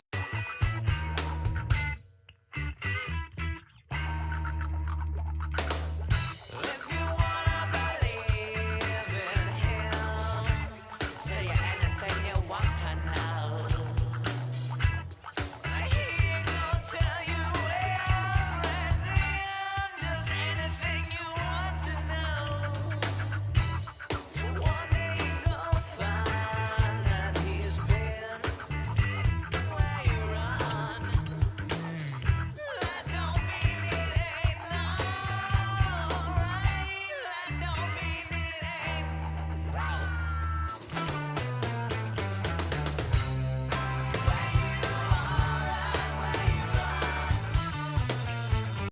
Now this is the order of events. Massive passive. To duplicate what the sidecar's doing, which is EQ into compression. I'm putting the EQ in front of these two compressors, and I just want to see if these four things like beat the sidecar. That's really where I'm at the moment. That's where I'm at.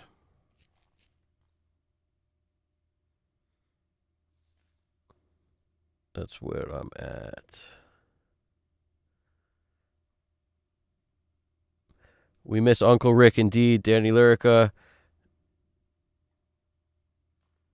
I appreciate the guitar being hypnotizing. It is what it is. It's that funky guitar, man. There's something about that. Something about that little wah-wah track is I'm a fan of that. Danny Lyrica wrote, the Oxford inflator can wake up an elephant sleeping. Oh, that's GDP, I mean. GDP with the comic relief. From left field, the Oxford inflator can wake up an elephant sleeping, but it can also wake up a freaking tornado. It's like, it doesn't matter how loud something is, it can be woken up by that freaking inflator, I think is the deal. It can do a lot.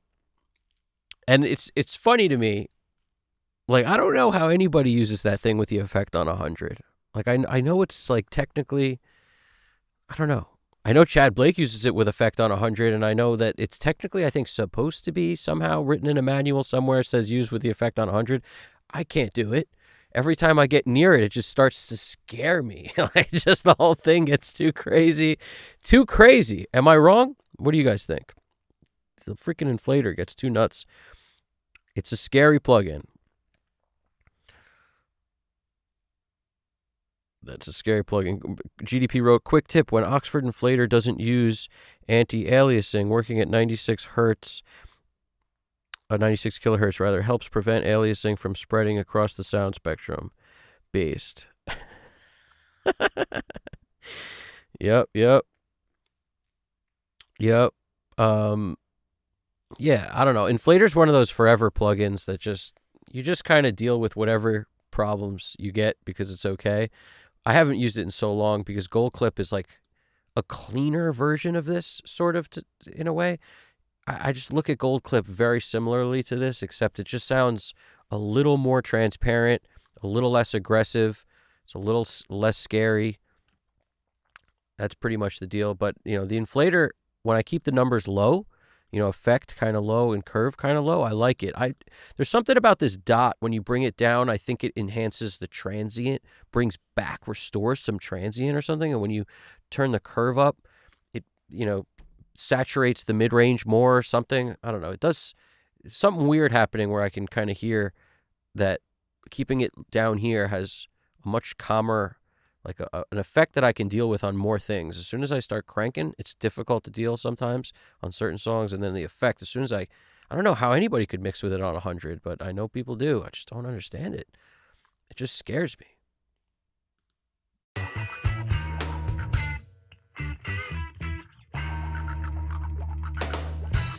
you wanna believe in him, tell you anything you want to know.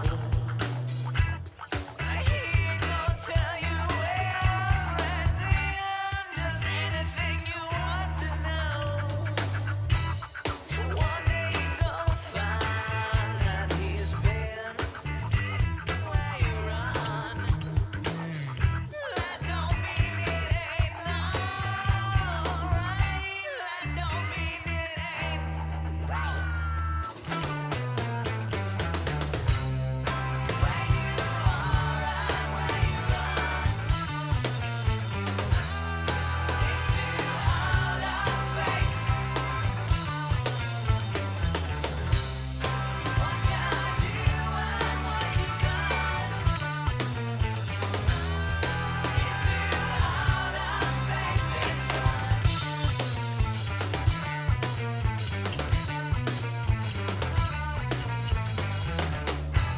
don't stare at the sun for too long, boy.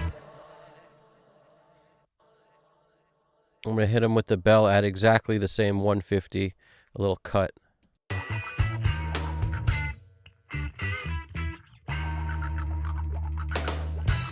you wanna believe in him, tell you anything you want to know.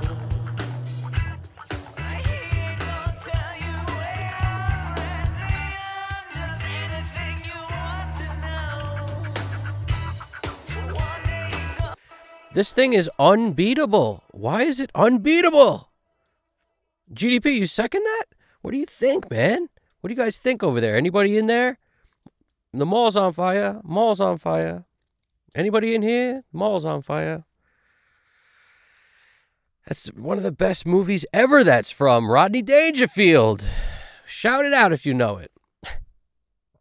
What do we got? As soon as the 3348's got to stay with this thing because it needs to soften the top a little bit. But this thing adds so much depth and it adds compression with the EQ just so nicely. It's so hard to take it off.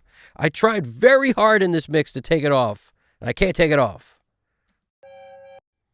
All right, what we're going to do is, this is going to be a to be continued. Like we said, I'm going to play this song through where it's at right now, but knowing this is part 1 of part 2, there will be a second part to this where we will finish this mix.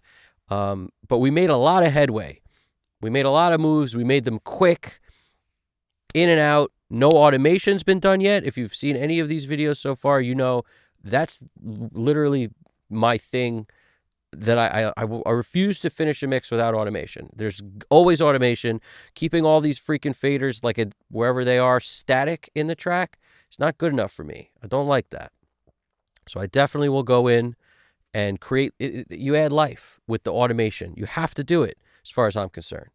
But you got to get this part in a position where, okay, the levels are okay. Now if I push and pull here and there, everything still works. And then you let go. If you use touch automation, it goes back. So that's what we're about to do in the next video. But, the next live stream, which is coming up very soon. Soon as soon can be. Now, when we come in here, I just want to, I want to see if anybody weighs in on that. Sidecar is delightful. It is. It's delightful, Niles. I agree with you on that. Danny Lyrica, don't stare at the sun for too long, bro. Exactly. That's exactly right. Alex Christoph just unboxed Adam Audio headphones. That's awesome. I didn't know Adam Audio even made headphones. I don't know why I'm talking like Rodney Dangerfield right now. I can't help it. I didn't even know Adam Audio made headphones. But, yeah, working at 96 makes the plugin sound better, definitely, because less aliasing and less, everything just seems to work out great. Oh, Skynet. How we doing? What do we got here? We got, the coder of Oxford recommends 100. Yeah, exactly. That's how you designed it to be used. I know, but if the first sentence in his manual is he designed it to be used that way, and like, because today, like, stuff has to be competitive in certain genres, specifically like pop and EDM. This is not exactly what it says, but the point is, like, that plugin helps a lot with the loudness situation to be competitive in pop and EDM and this and that. If you're in other genres, like, you don't have to use it to its fullest potential to get it to crank. There's no real reason to. Like, don't just do it because, like, there's a reason there's a freaking fader on it, so you can mess with it. It doesn't have to stay there. But yeah, the guy definitely designed it to solve a problem and make anything he wanted as loud as he freaking wanted. It's an awesome thing. Don't mistake my tone or for disdain. It's not. I get aggressive when I get happy, and I'm pretty happy about it. It's a great plugin. The inventor is solid. It's what's it? The dude's name is Paul Frindle, I think. Niles wrote, Reaper allows you to oversample any VST. Nice. Reaper for the win. Niles wrote, wet, dry, parallel process, and VST for that matter. Interesting. So that's cool. It has like additional global macros for all the plugins. I didn't know that. I always learn something new about Reaper every day, and I've never used Reaper in my entire life, but I'm always learning new stuff from everybody else who uses it. I think I may be abusing the crap out of it.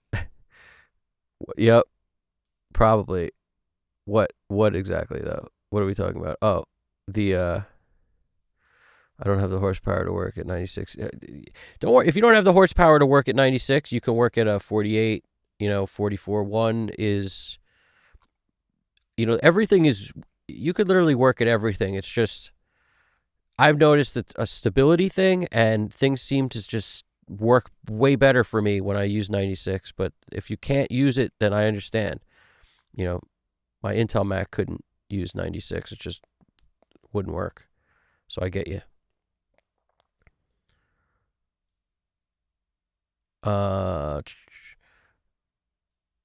Alex Christoph wrote, GDP, this is a total Uncle Rick riff. He's got his boogie shoes on for this one. Bro, I just unboxed. So the Atom Audio headphones, I didn't even know they made those, but it doesn't surprise me.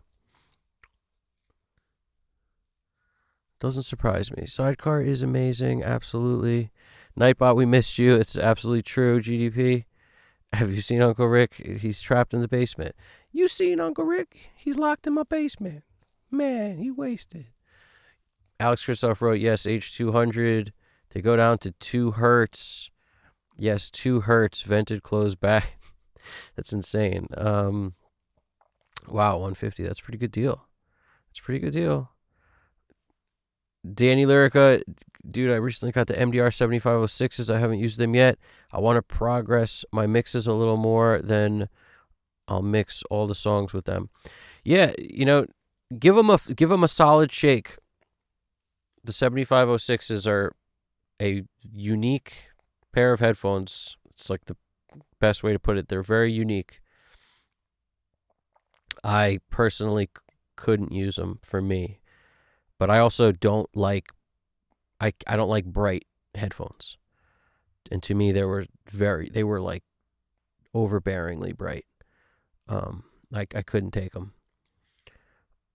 GDP said, Danny Lyrica, I've always used the MDR 900 ST. I love them. Yeah, so that's it's like a much, I don't know what the difference in sound is, but that's that. I've seen pictures of those from GDP. They're pretty cool. They're like the 7506s, but very different. Very different. What are they, passive in some way or something? I don't know. There's different. What's the ohms on them? I don't know the deal. Some reason. The EQ curve's got to be different. I'm not sure. I think they were like a Japan-only release or something. Isn't that true? Am I off on that? Niles wrote, I wouldn't talk someone out of using them, but I started out with 7506s. Horrible choice for me. Only really good for mixing vocals, not whole songs. That's Niles' opinion on the 7506. Upside, any NX Studio emulation will have a preset for the 7506s. Yeah. that resembles my experience, but that's not the same experience that Andrew Sheps has, and like a lot of people like them. It just should prove to you nobody has the same ears, and nobody prefers to listen to this like music at the same level of brightness, and everyone kind of picks up. Everyone's ears focus on different things within the mix, which might make one pair of speakers or headphones more suited for you because it complements the way you hear. That's how I look at it. It's like if you're fighting the headphones, you're always going to make mix moves that are wrong. And if the headphones work with the way you hear, or your speakers work with the way you hear, you'll always make mix moves that are right. It sounds like a shaman, like a shaman on a mountain talking about stuff, but it's not. It's true. It's the truth. It took me forever to realize that. NS10s worked for me because of the way I hear and the way NS10s kind of, give me that picture. It worked. And NS10s don't work for everybody. But it's very different. When I put on headphones, like, I don't know what it is, but nothing bright is acceptable for me. That's why I really like these, because they had a tamer top end. Like, I felt like the LCDXs, at first I thought they were better because they were a little more comfortable with a bigger ear thing, and it just felt like you're swimming in there. And it had a lot of low end and a nice bright top end, but the middle was definitely a bit scooped. And that top end being bright got to me after a little more trials with them. Like, kept trying them, and I was like, this top end's a little bright, and the middle is so tucked away, whereas this is the opposite. It has a tamer top end, a little more mid-push, and, a little less on the low end. It's definitely mid-range focused, these headphones, the MM500s. So I'm very happy with this purchase, and these are kind of the same way. Like, they're very similar, but the picture is totally different. So for me, between, my go-to mains and the Bluetooth speaker I throw on every once in a while, which I probably, speaking of that, I should do that. I've been doing it. I don't think I've done it on a live stream yet, but I do it all the time. Every time I make a mix, I throw on the Bluetooth, and I haven't done it on the live stream yet. It's probably because I didn't want to mess with the output. Like, I changed this to output 1 and 2, and then it's live in the room on the Bluetooth. But those focals, man, they're just, I got to know them. And when I first put them on, I felt very weirded out by them. So keep that in mind. New headphones, it might not just click with you. You got to give them a little bit, because in the beginning, I put on those focals, and I remember being like, this sounds like I'm listening to speakers in the room. It's the first time I've ever worn headphones where I felt like I'm not wearing headphones, I'm listening to speakers. And I had to get used to that. And getting used to that meant like, oh, okay, there's like air in here. Like, there's air between the drivers and my ears. It feels like there's something, they're far away. And then you kind of get used to that. And it's like, oh, now I know what I'm supposed to listen to. It almost sounds like there's a profile of some kind. Like you threw on somebody's, Sound City, whatever studios thing to give you an emulation of a room, like one of those Slate VSX things. It kind of sounds like that in the vocals. Something kind of like that. Not, I've never used those, but that's what it reminds me of. I've thrown on a couple of those studio emulation things. I don't use them, but I have them. I have a couple. Never use them, though. I always found they made my mixes, like, worse. Like, I could never really trust any of it. But there's something about these that make it feel like you're listening to speakers far away. And it took me a while to get used to them. And now it's like, I swear by those. Like, if I had to bring one pair, it's those. I'm trying to transition into these because everything sounds way better in them. Like, things just sound better. But I don't know them yet. I don't really know what right is yet in there. But they're more comfortable, too. They're more comfortable. Things sound better. I don't know. But they're also open back, which isn't ideal sometimes when you have like microphone stuff happening and you've got open back headphones. You'll get bleed through them and stuff, whereas these are closed back. So everyone has a preference for that too, by the way. Like, some people prefer closed back hands down. And, people will tell you for longer mix sessions, you want open back. I don't know if that's true. I think everyone has a different vibe. Some people like open back. Some people like closed back. Here we go. GDP wrote, the EQ is flatter in the 900 ST, developed by Sony and JVC, released only in Japan. That is so nice. I remembered that correctly. All parts are replaceable and last forever. Wow. The 7506s were a Sony adaptation for non-Japanese markets 2 years later. Interesting. I dig that. That's interesting, man. What else did I miss here? I missed some stuff while I was talking just now. Niles wrote, or Danny wrote, rather, to Niles. Danny wrote, it fits what I'm trying to do, kind of like a deep, darkish sounding mix. It's more of an experiment. Honestly, that's kind of cool. You'll do the opposite of what you hear. So if you hear those as very bright, you'll make your mix darker as a result. And then you might get more of a, if you like a dark mix, that'll work for you. It's interesting. Like, we do the opposite of our problem. If you're in a room that's very dead, you might make a mix too bright. You know, if you're in a room that has like a lot of bass problems and you hear bass, like crazy amounts of bass because of usually it's the opposite. Usually if you don't treat the bass in your room, it cancels it out more and you don't hear really the amount of bass that you should. And if that's the case, you know, you'll put too much bass in. But yeah, so it's just we hear opposite, whatever it is. Like if I used speakers that were brighter, I would make a darker mix. If I use speakers that are darker for me, like too dark, I'd make a brighter mix. So that's when I used the Genelex, that's the first thing I thought of was like these speakers are, for me, they were a little painful. So I couldn't, like I was, kick drums were making my ears hurt. And like on records that I've loved forever, I was like unable to listen to certain things. And I remember being like, this would ruin all my mixes because I think the way that kick sounds on that song is great. It has been for 25 years. And now I go to freaking listen to it and I can't stand it. So that means every kick drum I ever EQ would be way too dark because in the room it would sound crazy bright if I used those speakers. So it's all about the compliments.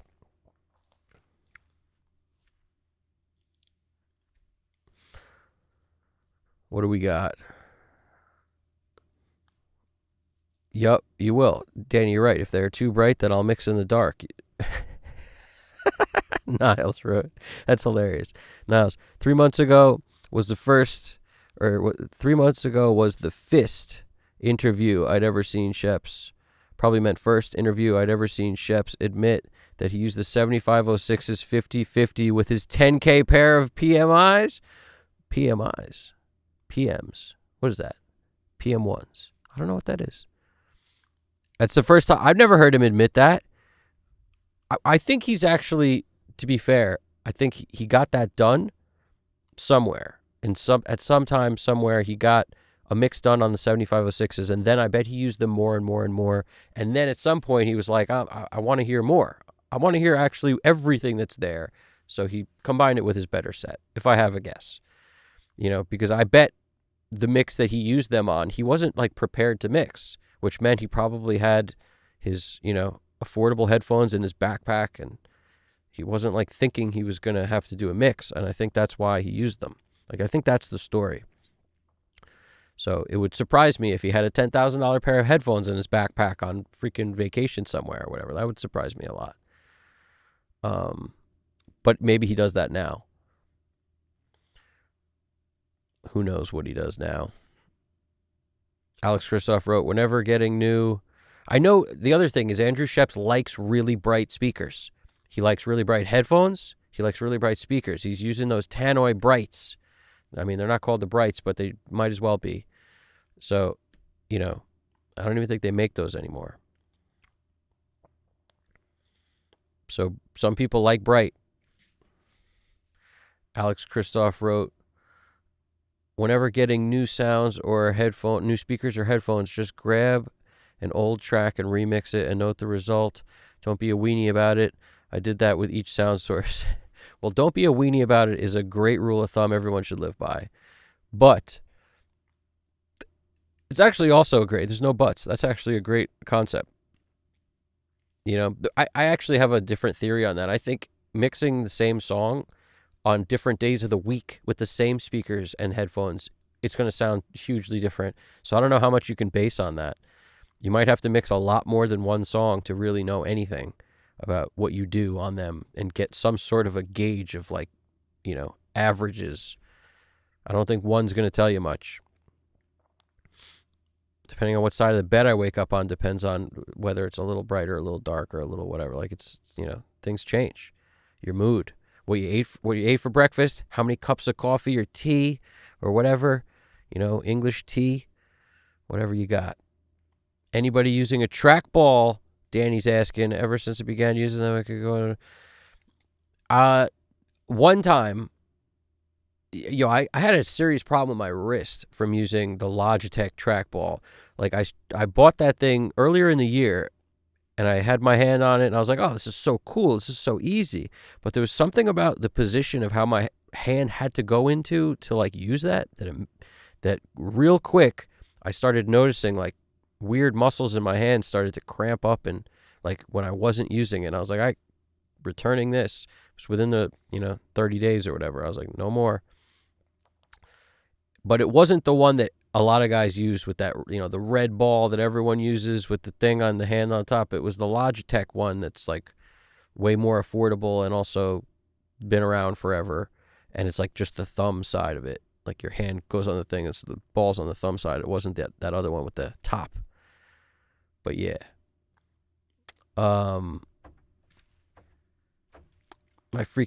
This is hilarious. My cat's breaking into the room. He does that. He doesn't like doors. Stay out of here. This is hilarious. If he shows up, I'm gonna have to deal with him. But the freaking guy is he's cute, but he breaks in. Can't help it. He's persistent too. So anyway, he's probably telling me it's time up. Time's up in there. It's time to play with me. Stay out of here. I don't know if you can hear it. It's a rustling. You hear that rustling? Stay out of there. He's persistent. He's coming in, unfortunately, this freaking guy. Okay, so stay out of there. Let's get the end of this track up.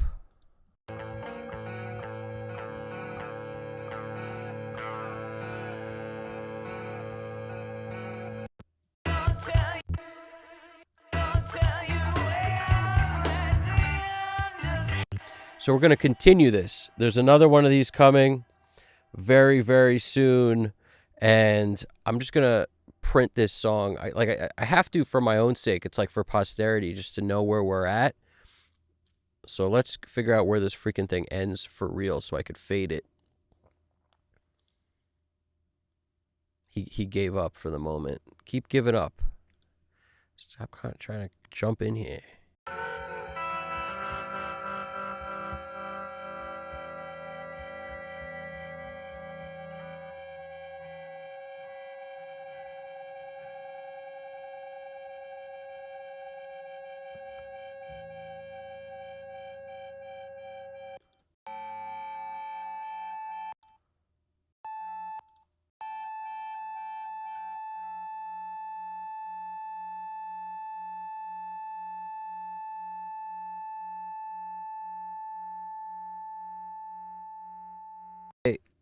You may say this is crazy sounding and stuff. It is, but it's also going to help us to segue into whatever's coming next, because I may fade one out and one in simultaneously. So I like all these weird tails at the end of the songs. I wouldn't remove any of them. But it's super weird. Like, I don't even know. Like, a lot of it's just like crazy freaking acid trip style stuff. I mean, it is what it is. It's its own thing.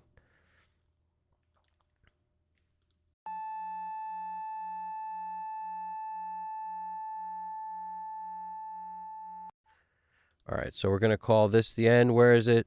1-7. That's, what is this? All right, that's close enough. We'll worry about this later. And then where's our start?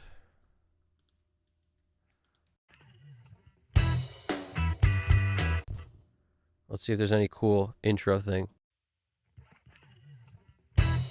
I like that weird, like, string noise. I kind of like that. The reason I like that stuff is because I feel like all the records I love had that stuff in it. Like if you're a child, I don't know why I said it that way. If you're a child of the 90s, you're sort of used to weird stuff before tracks start. It's how you know what song's coming on the album. There's some weird thing, some weird anomaly that happened only on that track. Like that, reminds me of like the, and I'm sailing. Reminds me of that a little. Like it's not the same, but it reminds me of it. Let's just call this the start.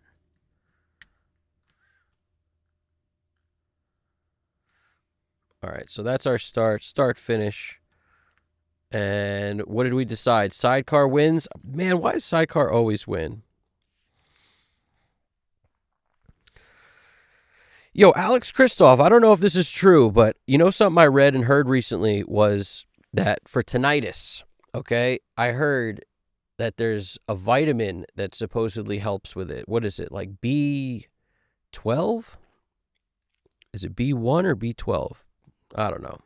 I'm so not helpful, but at the same time, ChatGPT might be helpful. Something like that. It's one of the vitamins is supposed to help with it.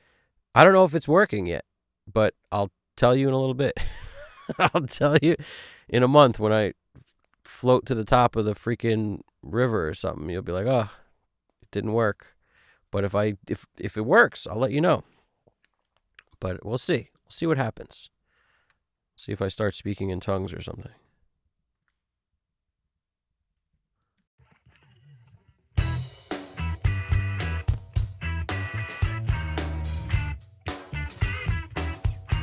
Wow, that snare makes its own sauce, huh? What's up with that snare, man?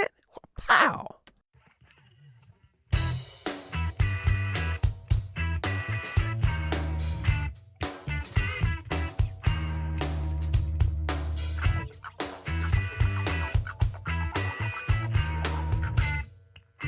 That's pretty cool.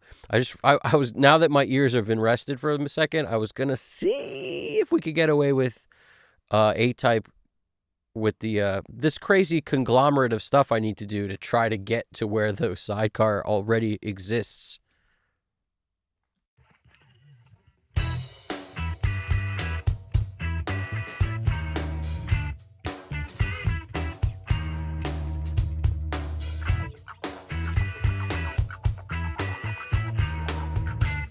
There's so much less air on this. And isn't that interesting? I find it so weird. Is this on compressor or crush? Or it's on exciter. So maybe it needs a little more of it, but it just sounds like there's so much air on the top. On the sidecar, not on this. On the sidecar. Maybe we got to click the air button. I don't know.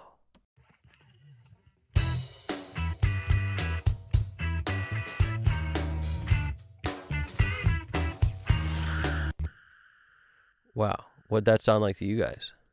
That sounded pretty crazy to me in here. Did you guys hear that?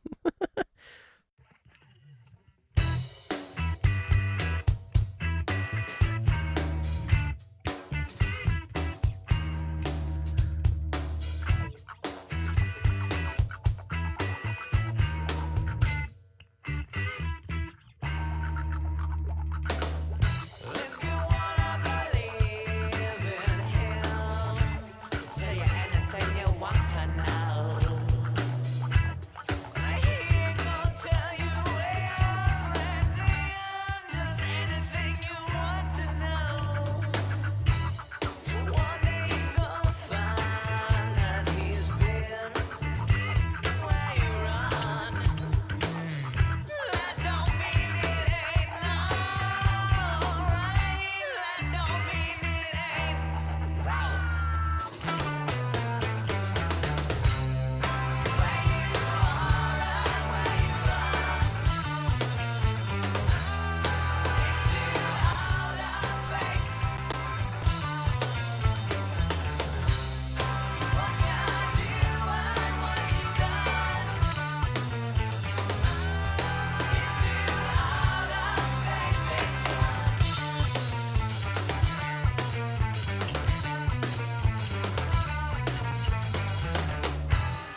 I'm automating the stereo imager thing that I do. So we just did this one. Let's do this one.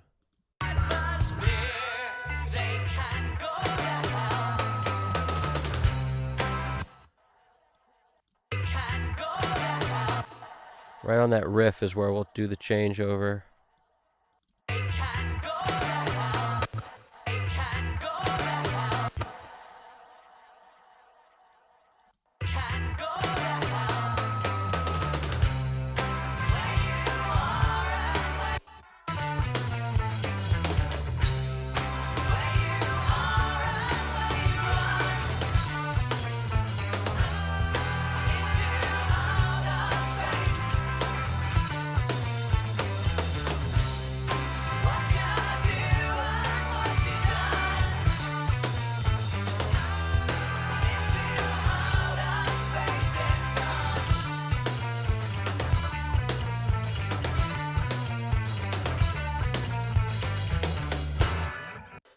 I took down the top end from 2 dB to 1 dB. So it doesn't sound like a lot, but it was a little bright on my end in here. A little bit.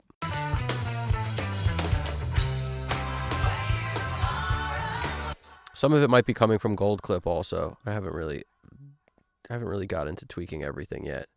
Let's get over here for a second. Go back to this part.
I could literally... I'm going to mark these. Just so I have them. This is verse 1, or verse 2, rather. Song obviously starts with verse 1. Verse 2, this is chorus.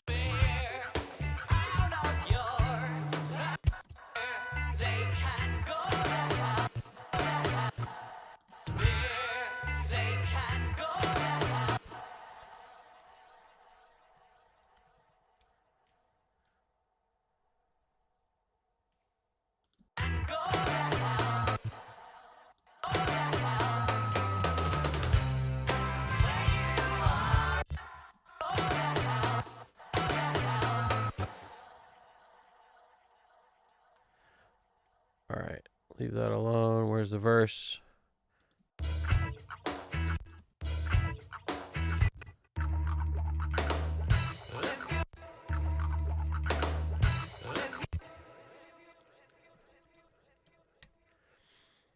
Okay, the numbers aren't in order, but I don't really care. And then the first chorus.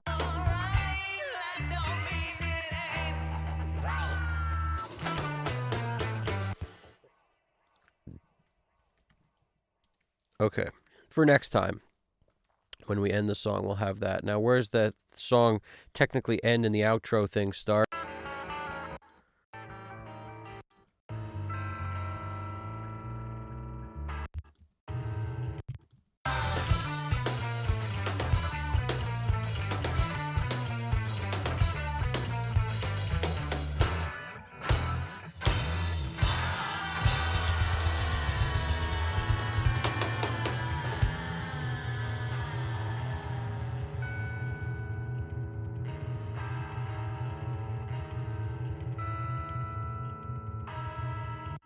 Somewhere in here.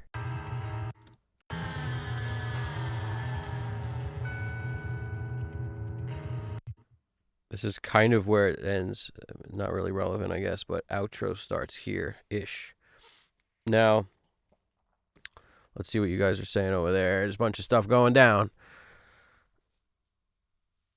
What do we got? Sorry, PMC monitors. Yeah, his PMC monitors are a fortune. That's what you're talking about. Andrew Sheps. Oh, yeah, it's crazy. 10 months ago, all up in the mix. 3K. Andrew Sheps on mixing. Oh, that's cool. I got to check that out. I read everything I can find on everybody that's talking about mixing in any way, shape, or form.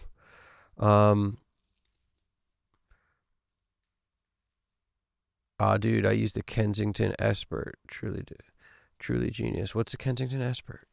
What is that? What are we talking about? Oh, the Kensington trackball. That's what we're talking about. Yeah. Yeah, the Kensington is that company that makes the red ball thing. Truly genius. Is it really? Is it really that ridiculous? I bet it is. I'm so used to using a mouse, but it looks so weird to me when I watch somebody else use a mouse. I'm like, that looks so annoying and terrible. It's got to be a better way. The Kensington makes sense, but it's like I'm just so used to using it. I'm just so used to it. But yeah, I think it'd be tough to switch now. It's definitely old dog, new tricks. But I mean, I might have to want to try it. If it makes stuff faster, that's what's up. GDP wrote, Danny Lyrica, the Kensington Pro or Slim Blade are the standard mice. Do you use those? GDP, I didn't even know that.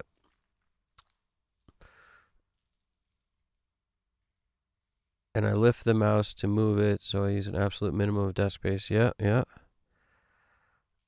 That's what Niles wrote, and then...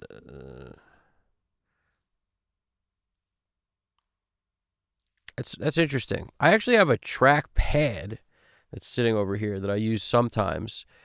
I don't find it that intuitive. Like, it doesn't seem to make my workflow faster. If anything, it's a little more herky-jerky for me, so I don't know. And with a Mac, you have all the macro commands and stuff you could do on there, but it doesn't seem to really do it for me. I'd be interested in trying the Kensington thing one day. Anything that makes the workflow easier, faster, and like more comfortable is always a benefit. Yep, B12 and D, that's where it's at. Danny wrote, song also reminds me of Relax, Just Do It. Nice. Nice, man. Great song. relax. I thought it was don't do it, but I guess it is just do it, isn't it? Makes me want to go through it, relax. Zoolander song. That's what that is. It's the Zoolander song. Alex Christoph wrote, I finished setting up my new studio today and got to play drums first time in 4 weeks. Earplugs in, but I'm ringing and I feel like I climbed a mountain. Wow, man. That's big stuff. Congratulations, bro. Clap it up, man. That's good stuff. That's awesome. You finished setting up the studio. I know what that feels like. I remember when I moved in, like the gear in the new desk in this new room and everything, and I had set up the patch bay. Once I wired everything up, I remember being like, that was so much harder than it was last time. Like, I feel like it just keeps getting harder to do. I don't know if I'm the only one who feels that way. I always think it's going to be easier, and it winds up being harder. Always. It took so long. I mean, like hours, so many hours, and planning, so much planning. Niles with the B12 and D, that's what it is. B12 and D medicine, vitamins help with tinnitus. That's where it is. And then Niles also wrote, zinc can be helpful for tinnitus, supposedly, but only if you're already low. Extra B12 and B has been shown to help. That's what's up. I appreciate this. Is good information for the community over here. Really, anything that lowers inflammation, including turmeric. Nice. That's what's up. This is what we like to spread. Good information. We all got to try it. They say that 50% of all people globally are vitamin D deficient. For sure. And it's like especially if you spend time indoors, and in the winter, like who isn't indoors most of the time when it's super cold out? So, you know what I'm saying? Every engineer is at risk because that's the nature of our business. It's not done outside. You know what I'm saying? And that's why we got to do the back stretches and everything. That's why I appreciate all that stuff. Danny wrote, the trackball grows on you. I got to try it. Coming to the dark side, Evan. The Logitech one scared me away from trackballs, but I'm one day I might do it. But that was like my first experience with one, and I hated it. I liked it at first, and then my hand started doing weird, like, cramp up situations all the time when I wasn't using it. I was like, this is gotta go. Niles wrote, I just got a Stream Deck that I'm setting up. I feel like it's going to be a massive boost to my workflow. Nice. This is actually something I wanted to figure out, so I'll figure it out later, but I'm going to mention it. The SSL UF8 has all these soft keys. How is it possible that we can't route like those soft keys to do what a Stream Deck does? I was thinking about that the other day. I was like, you know, for what I do here when I'm streaming, when I'm doing any kind of videos and stuff and I want to switch between screens, how is it I can't just use the soft keys on the UF8? It's got to be possible.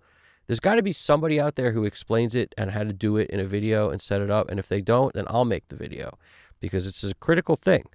Like, how do you freaking use those soft keys for OBS? How do you use it to switch camera angles? How do you use it to, like, trigger a sound to play, when I want to clap it up for freaking people who set up studios? I hit a button and we get a whole round of applause. How do we do that?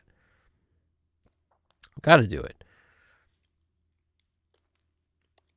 I feel like a Stream Deck would be a boost to my workflow too. So, but I want to use that instead. It's right here. Why do I got to have another thing? It's nice to not have another thing.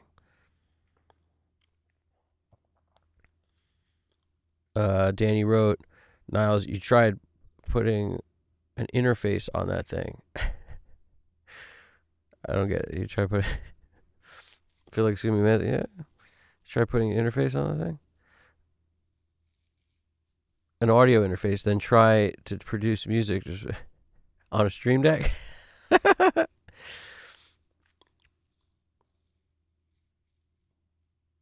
A Steam Deck. You guys are on one, man. You guys are on one for sure. All right. It's the final playthrough here. Final playthrough. just first, let me just flip back and forth. You know, my crazy OCD is like, try it one more time. Check the jam. Just anything you want to know. One day you gonna find that he's been where you run. That don't mean it ain't alright. That don't mean it ain't. It's the craziest thing. It just goes like this. All of a sudden, everything has like 50 feet that way to exist in when you turn on this Mark Daniel Nelson plugin on it. I have no idea what sorcery magic is going on under there in this freaking under the hood of this thing. But it's something to do with how he's got the modeling of the converters and the summing. You know, I always leave it on 8 channel and I don't tweak it a whole bunch. The 20 hertz high pass filter, like I like the way it's set. You know, even the part at the bottom that rolls off a lot of the bottom. I don't always leave that on. That's the one thing I might turn on or off is this the side chain to take out or put in low end from the detector. That's really all I do. Just anything you want to know.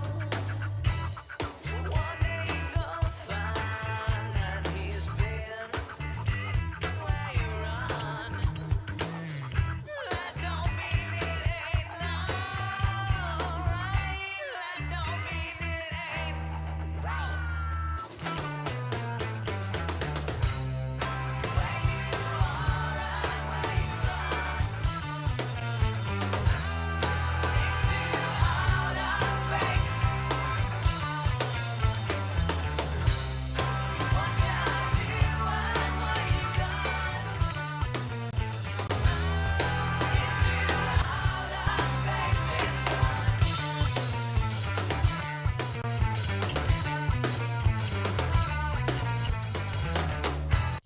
They're comparable. Like you notice the way that I have them set, Gold Clip is super comparable to the inflator now.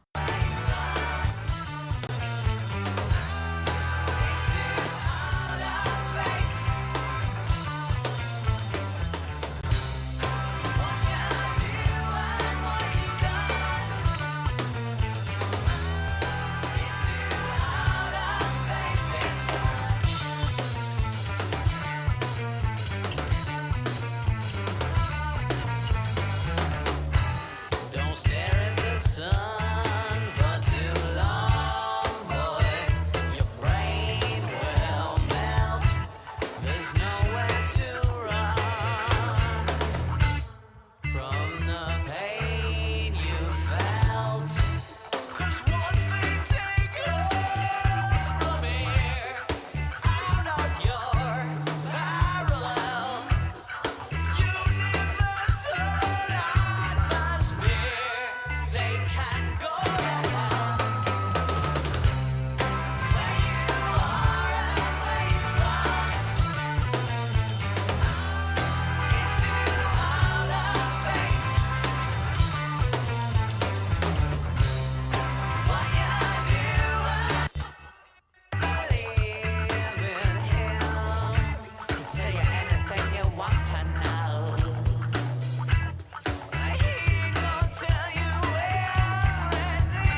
At least now I'm getting a different sound out of it that I don't hate so much, to be honest with you. It's kind of nice, this vibe. I live in hell.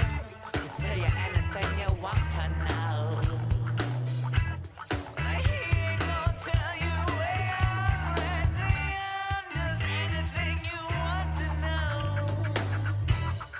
One day you're gonna find that he's been where you run. That don't mean it ain't alright. That don't mean it ain't right. Where you are and where you run into outer space. What you do and what you done into outer space in front.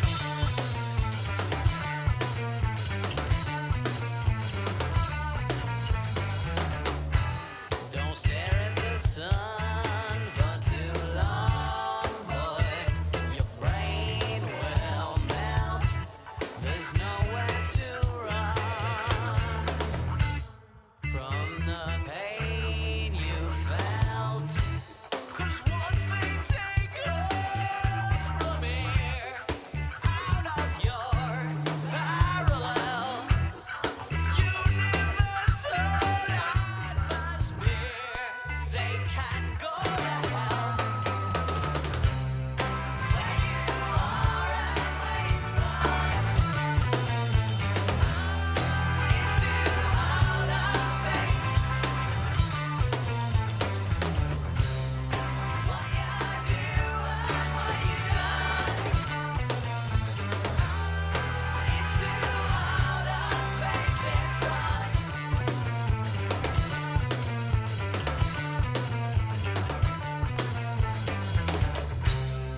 Where you are and where you run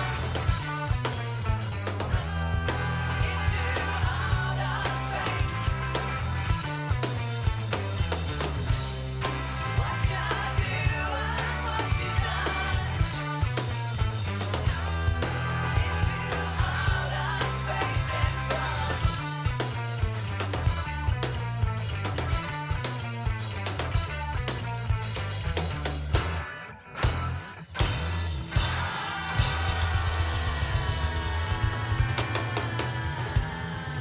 I live in hell. Tell you anything you want to know. He ain't gonna tell you everything, just anything you want to know. That's what's up. That is what's up. We're going to finish this next time. Like I said, I don't want to take it much. I just realized I can't tell time too well. We're approaching 10 minutes to 5 hours instead of the 4 hours like I anticipated. So I'm going to leave it with this at the moment. But I have to say, if I was in a pinch, didn't want to use this sidecar for some reason, didn't have it, any of the above, and I wanted to maybe just use the DBX, the Massive Passive, and the Bus Comp, it does sound pretty good. It doesn't sound bad. It's a different sound than the sidecar. I don't hate them. I actually kind of like this. These three things get me close to this. Pretty close to it. As close as, they're going to be different always, but a little bit of each, like a 1 dB on this, 1 to 2 on the Buscom, 1 to 2 dB on the DBX, and the EQ in front of it, just like the sidecar has the EQ in front of it.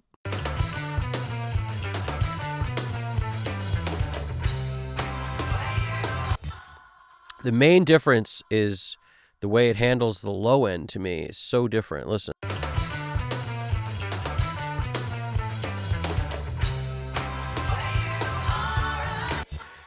The way it handles the low end sounds more like it's after the compression to me. That's why I was always so confused how that manual says it's the opposite.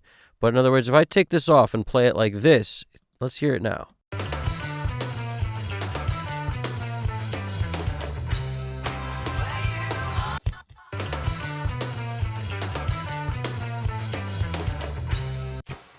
Compare that to this.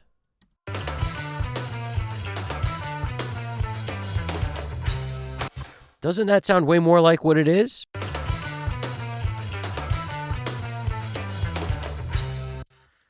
Compare that to this.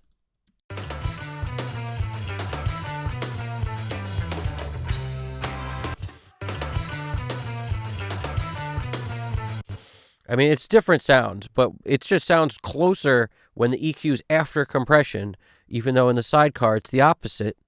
That's why it's confusing. But it's not. I mean, it's straightforward. EQ, compressor below it, so that's the order, but it just doesn't sound like that.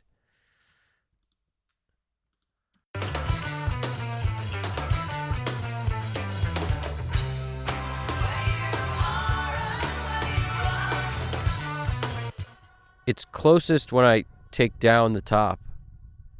When I take down the top a bit by going to a half and then bringing these up to make it the same 2, taking this down to 1, like just by leaving it here, it's at 1 because this is now at a half of everything's divided by, in half. That sounds way closer to what this is doing. With this after it even. Let's see. It's still much darker. Like, it seems like I gotta boost something in the center to get this to actually get close. Like, this high boost ain't cutting it. It's like I'd have to pull up another EQ altogether to get it to do it. Yeah, it's just a very different sounding EQ. Is probably the biggest change in this. And the whole thing sounds different, but...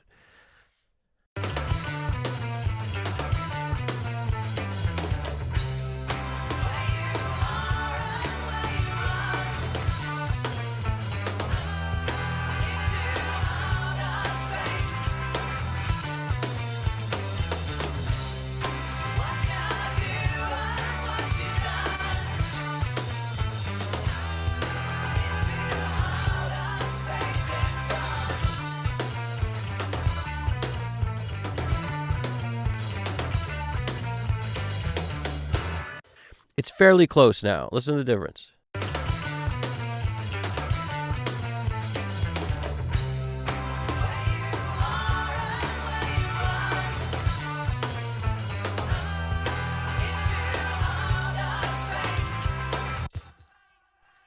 It's fairly close.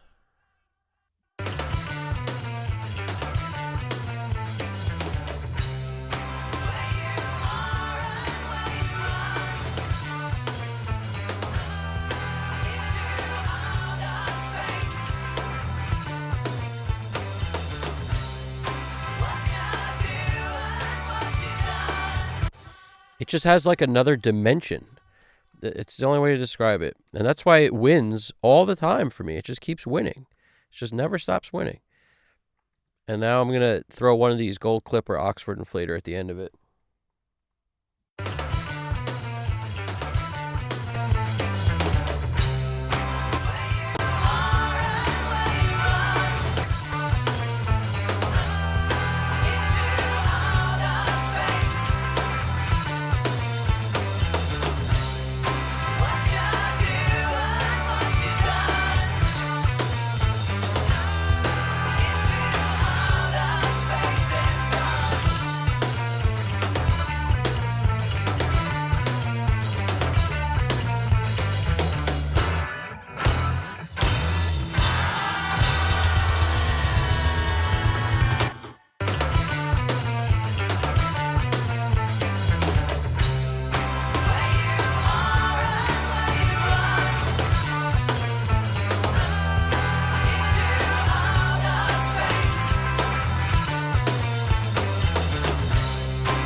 Okay.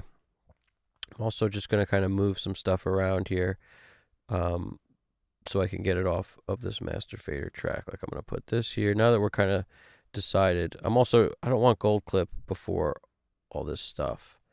Actually, if I do anything, I'll probably put it at the end of the chain. Like, let's just get this here out of the way.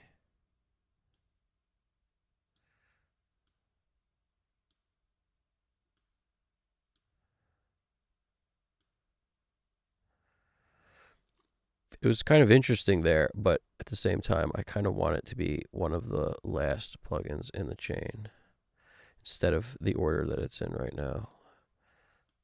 Like, for like kind of over here.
Just when you thought the party was over, I decided to throw Oxford Inflator back on it. I'm just kidding. That thing's crazy. That thing's crazy.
See, the interesting thing, I have to blab about this for a sec. The Oxford Inflator works kind of well at the end of the chain after the ML4. Some reason that works. When I put any other like gold clip there or something, it doesn't seem to work as well because there's so much level coming out of the ML4 that it makes the gold clip have to get lowered a lot. Whereas Oxford Inflator handles that level from the ML4000 so well. It just handles the level. No matter what, it just holds it down. And with the gold clip, I have to lower the input so much so that I'm not clipping a crazy amount in the plugin. So the gold clip works better in front of the ML4000, it seems, at least in this song. It's a source dependent. However, in this song, gold clip before it definitely sounds better to me. Whereas if I'm going to go with the inflator, it's going to be after it. And if I use both, maybe I'll use both. But at the same time, We're calling this. We're shouting out the call out. I like the picture of, what is that? Cats? Is that a cat in there? If your cat needs your attention, try getting a pit bull. You can't leave them alone for 5 minutes. They get suicidal. Oh man. Yeah. I was in a relationship with a girl who had a pit bull who was what was it, the blue kind? The blue, wherever they're blue. They're basically like that awesome shade of blue. And that was the worst part of the breakup. When she left, she took the pit bull, obviously, because it was her dog. And boy, was that sad.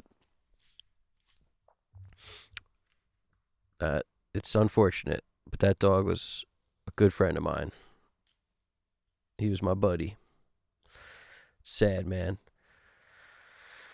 I think they changed some rules about like parental rights of like the parents of people who have pets now, where it's like you can't claim pets as property or something. I don't know, something crazy. Something nutty. Something nutty. But yeah. So yeah, you saying that about the pit bull made me think of it. You're right. Anytime like I'd go to jam or something and, you know, the dog was upstairs, it would chew something I loved. It would just destroy something I loved because it wasn't like their part of the jam, and it's like, how dare you not bring me to your jam? And it might as well have said that. It's like, I would have been freaking awesome. Put me on bass. That dog was giant. It could have easily played bass. Didn't, though.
We're going to go with this for now. Gold clip going into the limiter, Oxford inflator on the back end.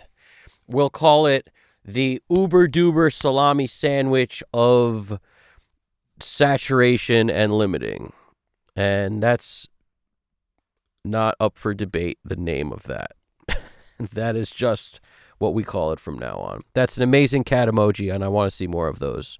That's fantastic. What do we got? I'm going to the chat right now for our final wrap-ups here. We got a bunch of cool stuff. What do we got? They've got the new SSL 360, as far as I know, makes the SSL interfaces customizable.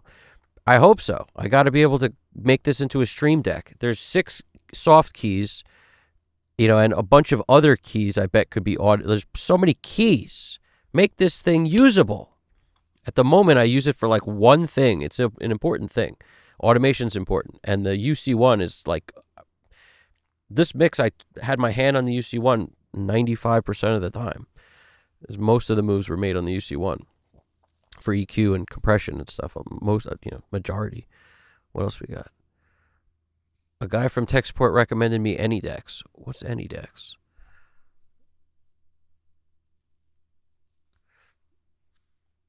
Native Linux version of Steam Decks. I can't tell if the Steam Decks thing is it sounds like something I heat up my freaking roast beef sandwich on. Q-Track, Reaper. Nice. I use a Reaper the best. Reaper. Niles is talking about, other than Ableton's racks and Bitwig's modularity, I've not seen a DAW do something that I can't replicate in Reaper. I like to hear it, Niles. Danny Lyrica, same over here. Same over there. Same everybody. Everybody who, yeah. Must be nice. Must be nice having Reaper over there. Close enough for rock and roll. You probably already know, but on the sidecar, the compression is after the EQ, but it's before the filter section with the buttons. Yeah. Me and GDP looked that up when I was very, it just, doesn't it sound like, I know that's how that plugin's routed, but if you try to match that, like I was doing, it only gets close when you put EQ after compression. You tell me what that means. I don't know what that means, but I could tell you that that's what it means. When I throw the EQ before that compressors, it's like becomes, the effect of that plugin is such where it doesn't sound like spank at all. And the definition of spank to me is driving EQ into compression. It gets that spanky type compressed sound. You don't get that at all, or at least not the way I use it, because I kind of go easy on it, on the gain reduction. I don't get that spanky sound out of that plugin at all. So to me, when I hear the non-spank, this kind of totally different type of compression, the EQ is coming after it, even though it's not. I know it's not, but it just doesn't make any sense. It's just how it doesn't sound like it's not. It's like we need a recount on that. Can we get a double check on where that EQ is in the circuit? Come on, let's get a double check on that. Let's get a double check. I know what it says in the thing, but I'm saying, whoever wrote the thing, double check. I'm not sure if that's true. We'll find out. I mean, if it is, it's just a testament to the weirdness and rarity of that plugin and what it's about. It doesn't sound like anything else, to me. And I remember when that came out, there was a couple comments that. There's always a bunch of people who comment ridiculous stuff. The more people view things, there's like a percentage of people that comment ridiculous stuff. And somebody's like, oh, great, another freaking, another channel strip plugin, like just what we all need. It's the opposite of that for me. It's like the weirdest, most unique, perfect mix bus thing that I've found yet. To me, it doesn't sound anything like any channel strip, and it's nothing, I don't know, it's so weird. Weird because I can't figure out how to create anything that gets close to it. And I've tried many times with 100 different plugins to try to come up with some combination that gets me close. Today I tried that, massive, passive, and whatever, and the 2 compressors didn't get close. I mean, it gets kind of close, but it's still far away. It's still like a football field away. But you can kind of see it in the distance. Yeah.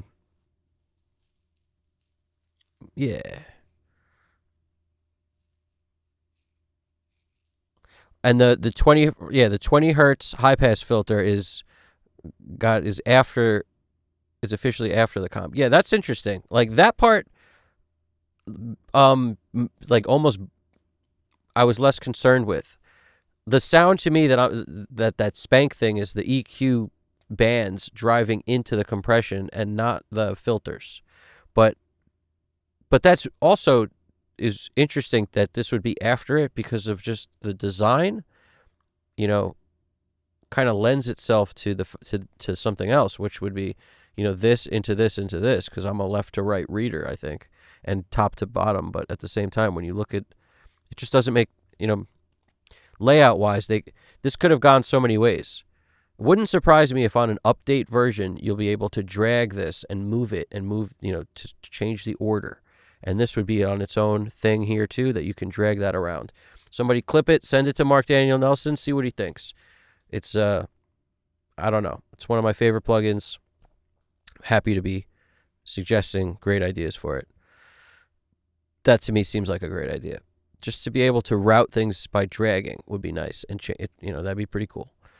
But the thing is awesome as it is, so maybe it's not possible, maybe it's not necessary. Either way, one of my favorites by far. But it's cool to know that the filters are after the compressor. I did not know that.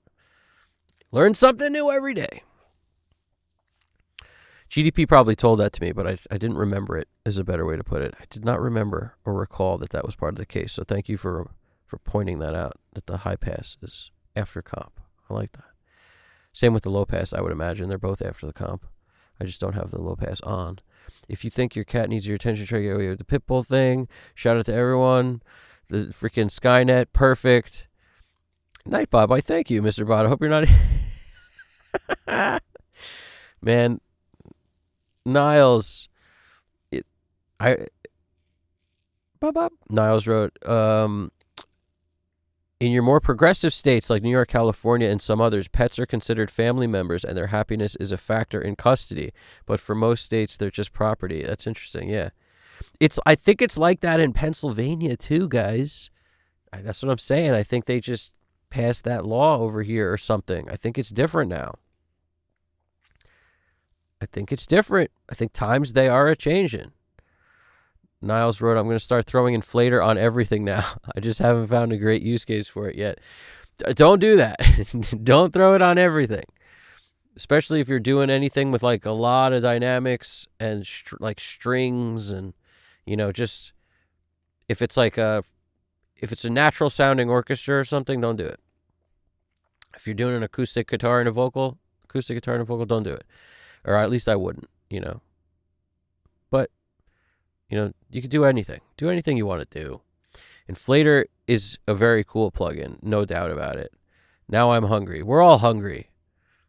We're all always hungry. Don't you? I'm starving over here all the time. Niles wrote, yes, PA is one of those family member states. You're right. Yeah, I don't think it was like that forever. I think they changed up. I think somebody was like, hey, some dog mattered to some state senator or something, and now all of a sudden, bada bing, we're in there.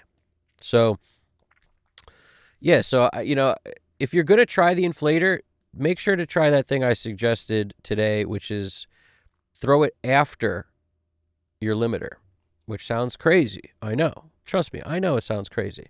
But if your ML4000 is your limiter, which is not your typical limiter, if you notice, and I could be, maybe there's some hidden menu or something on here, there's not a way to set dither on this. There's not a way to set, there's no true peak function. So it could be a function and a factor of the fact that this thing is freaking old. It's a factor of the fact that this plugin is one of the OGs. But I also think it's just not your typical limiter.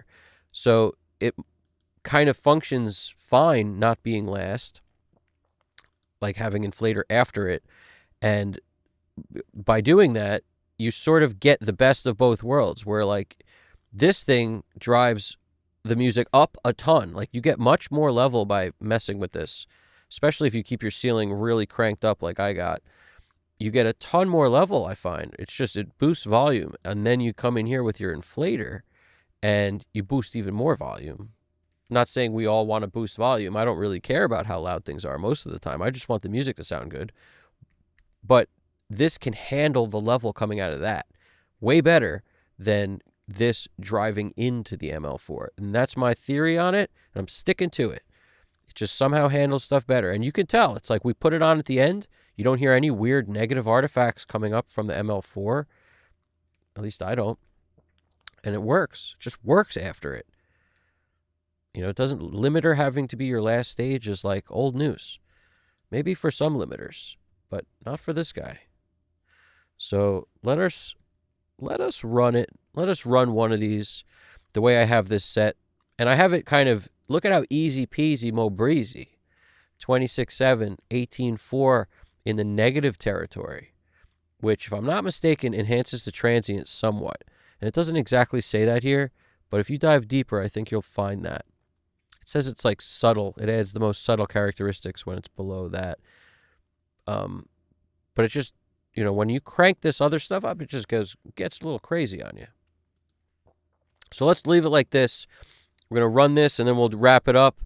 And I'll be looking at the chat while this thing's running, because the end of this thing is a big outro craziness. So just don't get trapped in space while that's happening. Let's run one. Here we go. So we're going to save it as M1 first, because it's our M1. And this is part 1 of 2. Part 1 of 2. I just want to stress that we are not finished. We have not done automation or flavor saver vocal stuff at all. Maybe it doesn't need it. Possible. But we haven't done any of that. And like, just kind of a fresh look at it, and any little minor tweaks that always are inevitably going to happen once we've automated. There might be something. We'll get to that in a second. Wave output down the center. I like the middle output, the regular output, not the physical output. Bada bing. Okay. M1, wave, 1314, interleave, 24, 96, add MP3, import, bada bing, put it in the right place.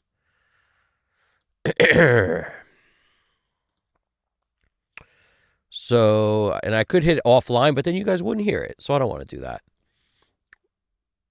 Okay, good to go. I'm going to turn the mic off, and then we will rock and roll, and I'll be back momentarily. So let us keep doing the thing. Let us keep doing the thing. I'll be over there. What do we got? Jason Dothridge. What's popping over there, man?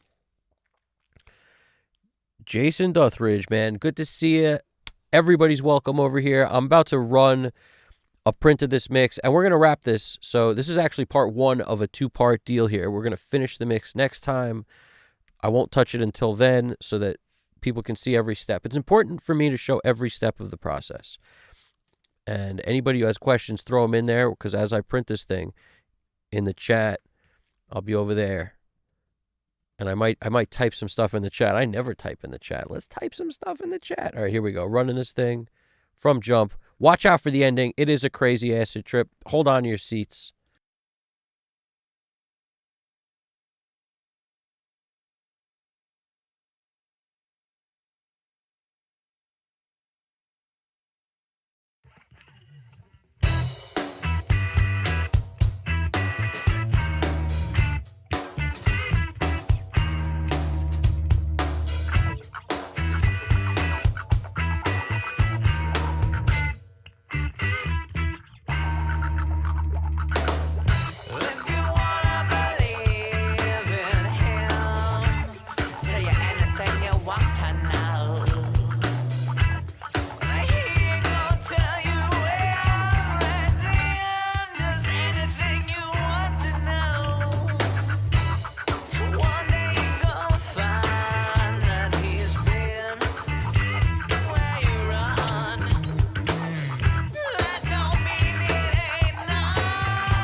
Sorry, I hit stop because there's some weird freaking sound things happening on my end, like computer weird, like glitchy things it sounded like. So I just took off some plugins that were bugging us a little bit because we're fairly plug-in heavy, and we got so many effects that are sends and stuff that are not even doing anything. They're off. They're all off. So I might as well just turn these off. I feel like when their stuff is bypassed, it makes your computer work harder every time. Am I wrong on that, GDP? I'm curious. Every time there's like sends on that aren't active, what happens exactly? Does it mess with processing power? In other words, like that's really my question. Does it affect it in any way? Because it seems to me the more I have crazy stuff routed, even if it's bypassed, it treats it like it's live, and the crazy routing affects processing power in some way. Am I off on that? It'd be good to know. I'm curious. I'm just taking off bypass stuff. It's kind of good to go through and clean up your session every once in a while anyway. Like just go through. You could make sure stuff's not automated. That's usually what I do. Make sure nothing's automated to like turn on at some random crazy spot. But that's why I go in the menu. If it's automated, it'll show up here. That's like the easier way than opening each plugin to check what you've automated and what you haven't. Like in case one of these was automated, see like little micro shift, the bypass. Let's see if it's actually engaged in doing something. Oh, it is. Okay. So like little micro shift, you wouldn't want to take off. That one we'll leave on for whatever it's doing, even though the track is at it's not doing anything because this is at negative infinity. So for this song we didn't need any of that, but I'll leave it on just for the sake of posterity. We're gonna leave it on. Do flop. Okay, what else? Any other stuff we could bypass? All right, we cleaned the session up pretty good just now.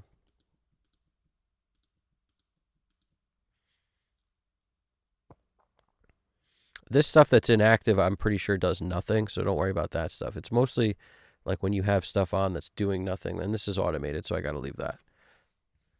All right, sorry for that fake out. Here we go. Doing it for real this time. Doing it for real.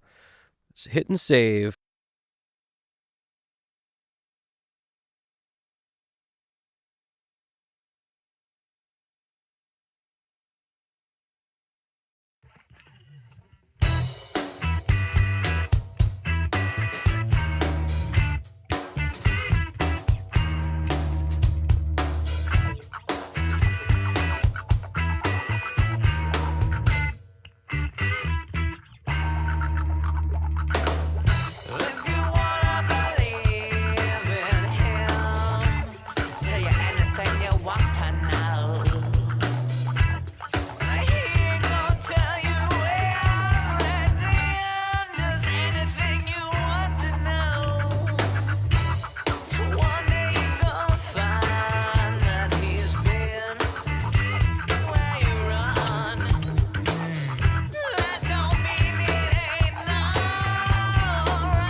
All right, we are back now.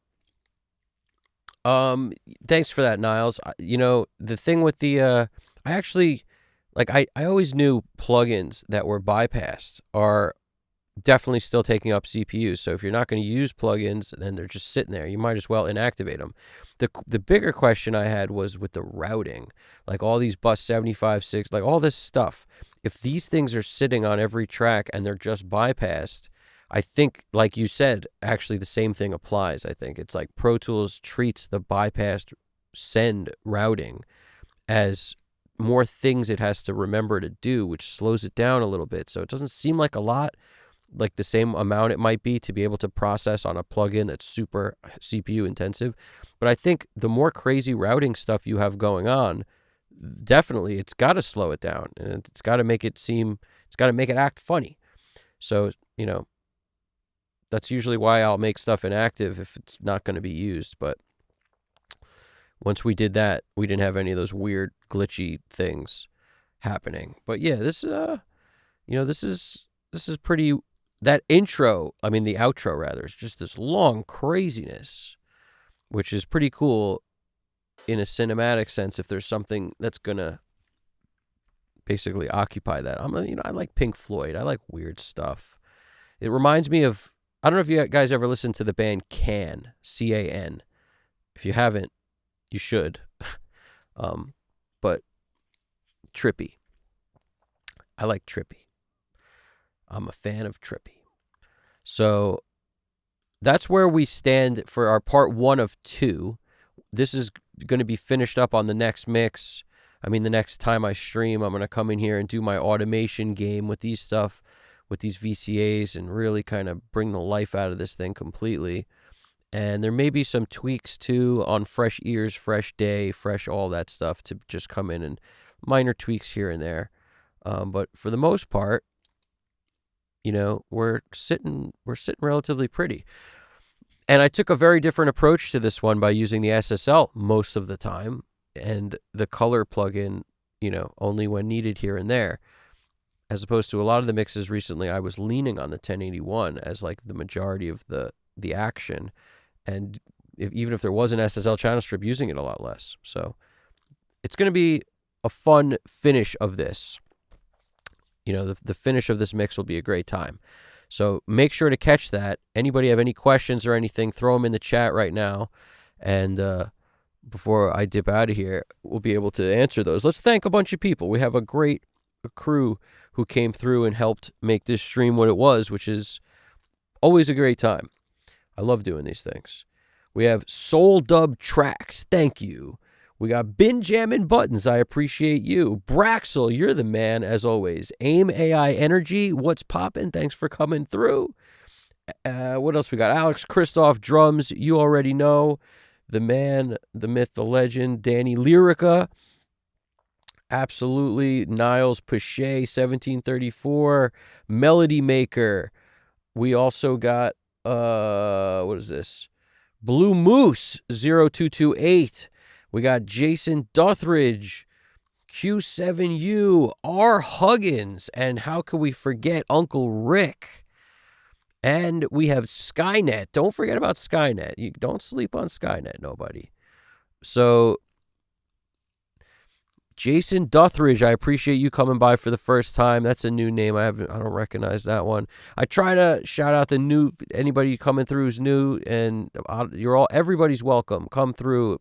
Chill, hang, do your thing, ask questions, play Guitar Hero, whatever you guys want to do. Mix a song while watching the thing. It's all good.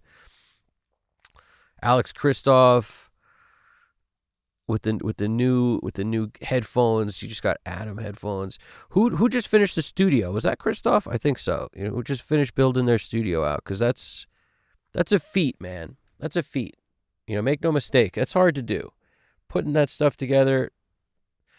Like, just finishing anything is tough. And when it comes to stuff that's like, you care so much about, like a studio or whatever, building that, whether it's walls or, constructing anything, I just know how difficult it is. So, huge shout out for that. And anybody working on anything, finish it up. Do your best to finish it up. That's your first priority. Finish it up. You can't go to the next thing till you finish up. And you got to clear the catch files out of here. Melody Maker, another newbie. I appreciate you coming through, man. The newbie with an awesome hat on. I'm a fan of the hat. What else we got? Yeah, I think I caught everybody. If I missed anybody, I apologize, and I'll make sure to catch you in the next one. And it's a huge thank you for everybody checking it out, hitting the like button. I appreciate that a lot. Turn your bell notification jam on so you can catch the next one of these. I hope you caught the video I dropped today. If not, check it out. I wound up using the MIC-DSP ML4000 and the inflator in that video, and basically explaining what, some of what Chad Blake's mix bus was, which is kind of why I went the route I did today a little bit, because I was very much like just still in that headspace of got to use the ML4000, got to use the inflator after it. So because of that headspace, some of this is different than typical. But if you caught that battle, the Battle of the Titans between the Clash of the Titans was one of my favorite movies of all time, by the way. If you haven't seen it, you should check out the original. It was ridiculously cool. And the dude who made a lot of all the stuff in there that's monsters and whatnot, because it was made so long ago, that's all freaking clay figures. They made that stuff out of clay and then filmed the clay and moved it in stop motion style. It's kind of amazing when you realize that stuff was all made by it's handmade. Talk about, it's special effects. That was handmade special effects. Pretty amazing. Anyway, Clash of the Titans between the sidecar and the bus comp and the DBX combination with the massive passive. That combination, it got close to the sidecar, but there's just something about that sidecar that as soon as you get the volumes kind of close to each other, the sidecar just won for me. And it usually does. And I don't want it to. The more times it wins, you get an inherent bias built in where now I expect it to win. So I become less and less, non-objective. I become very much man, that thing's probably going to win because it just keeps winning. But that doesn't mean I'm going to ever stop trying other things, because I love trying stuff. And I have so many ridiculous plugins that, they all got to get a turn in a way. The plugins I don't touch for a while are the ones that are the most likely to be used on the next mix. For example, the Mag 4 EQ, I want to use that a bunch on the next mix. That would be a good one to throw on the mix bus instead of the Manly or the Curve Bender. That would be a good EQ to stack up with other things to try and beat the sidecar. So maybe that's going to be one of the Clash of the Titans. Maybe that'll be a next video I make. Just a couple different, battles, and then let everybody pick what they think, sounded better on whatever given sample I use to determine to use the freaking, for whatever audio I pick.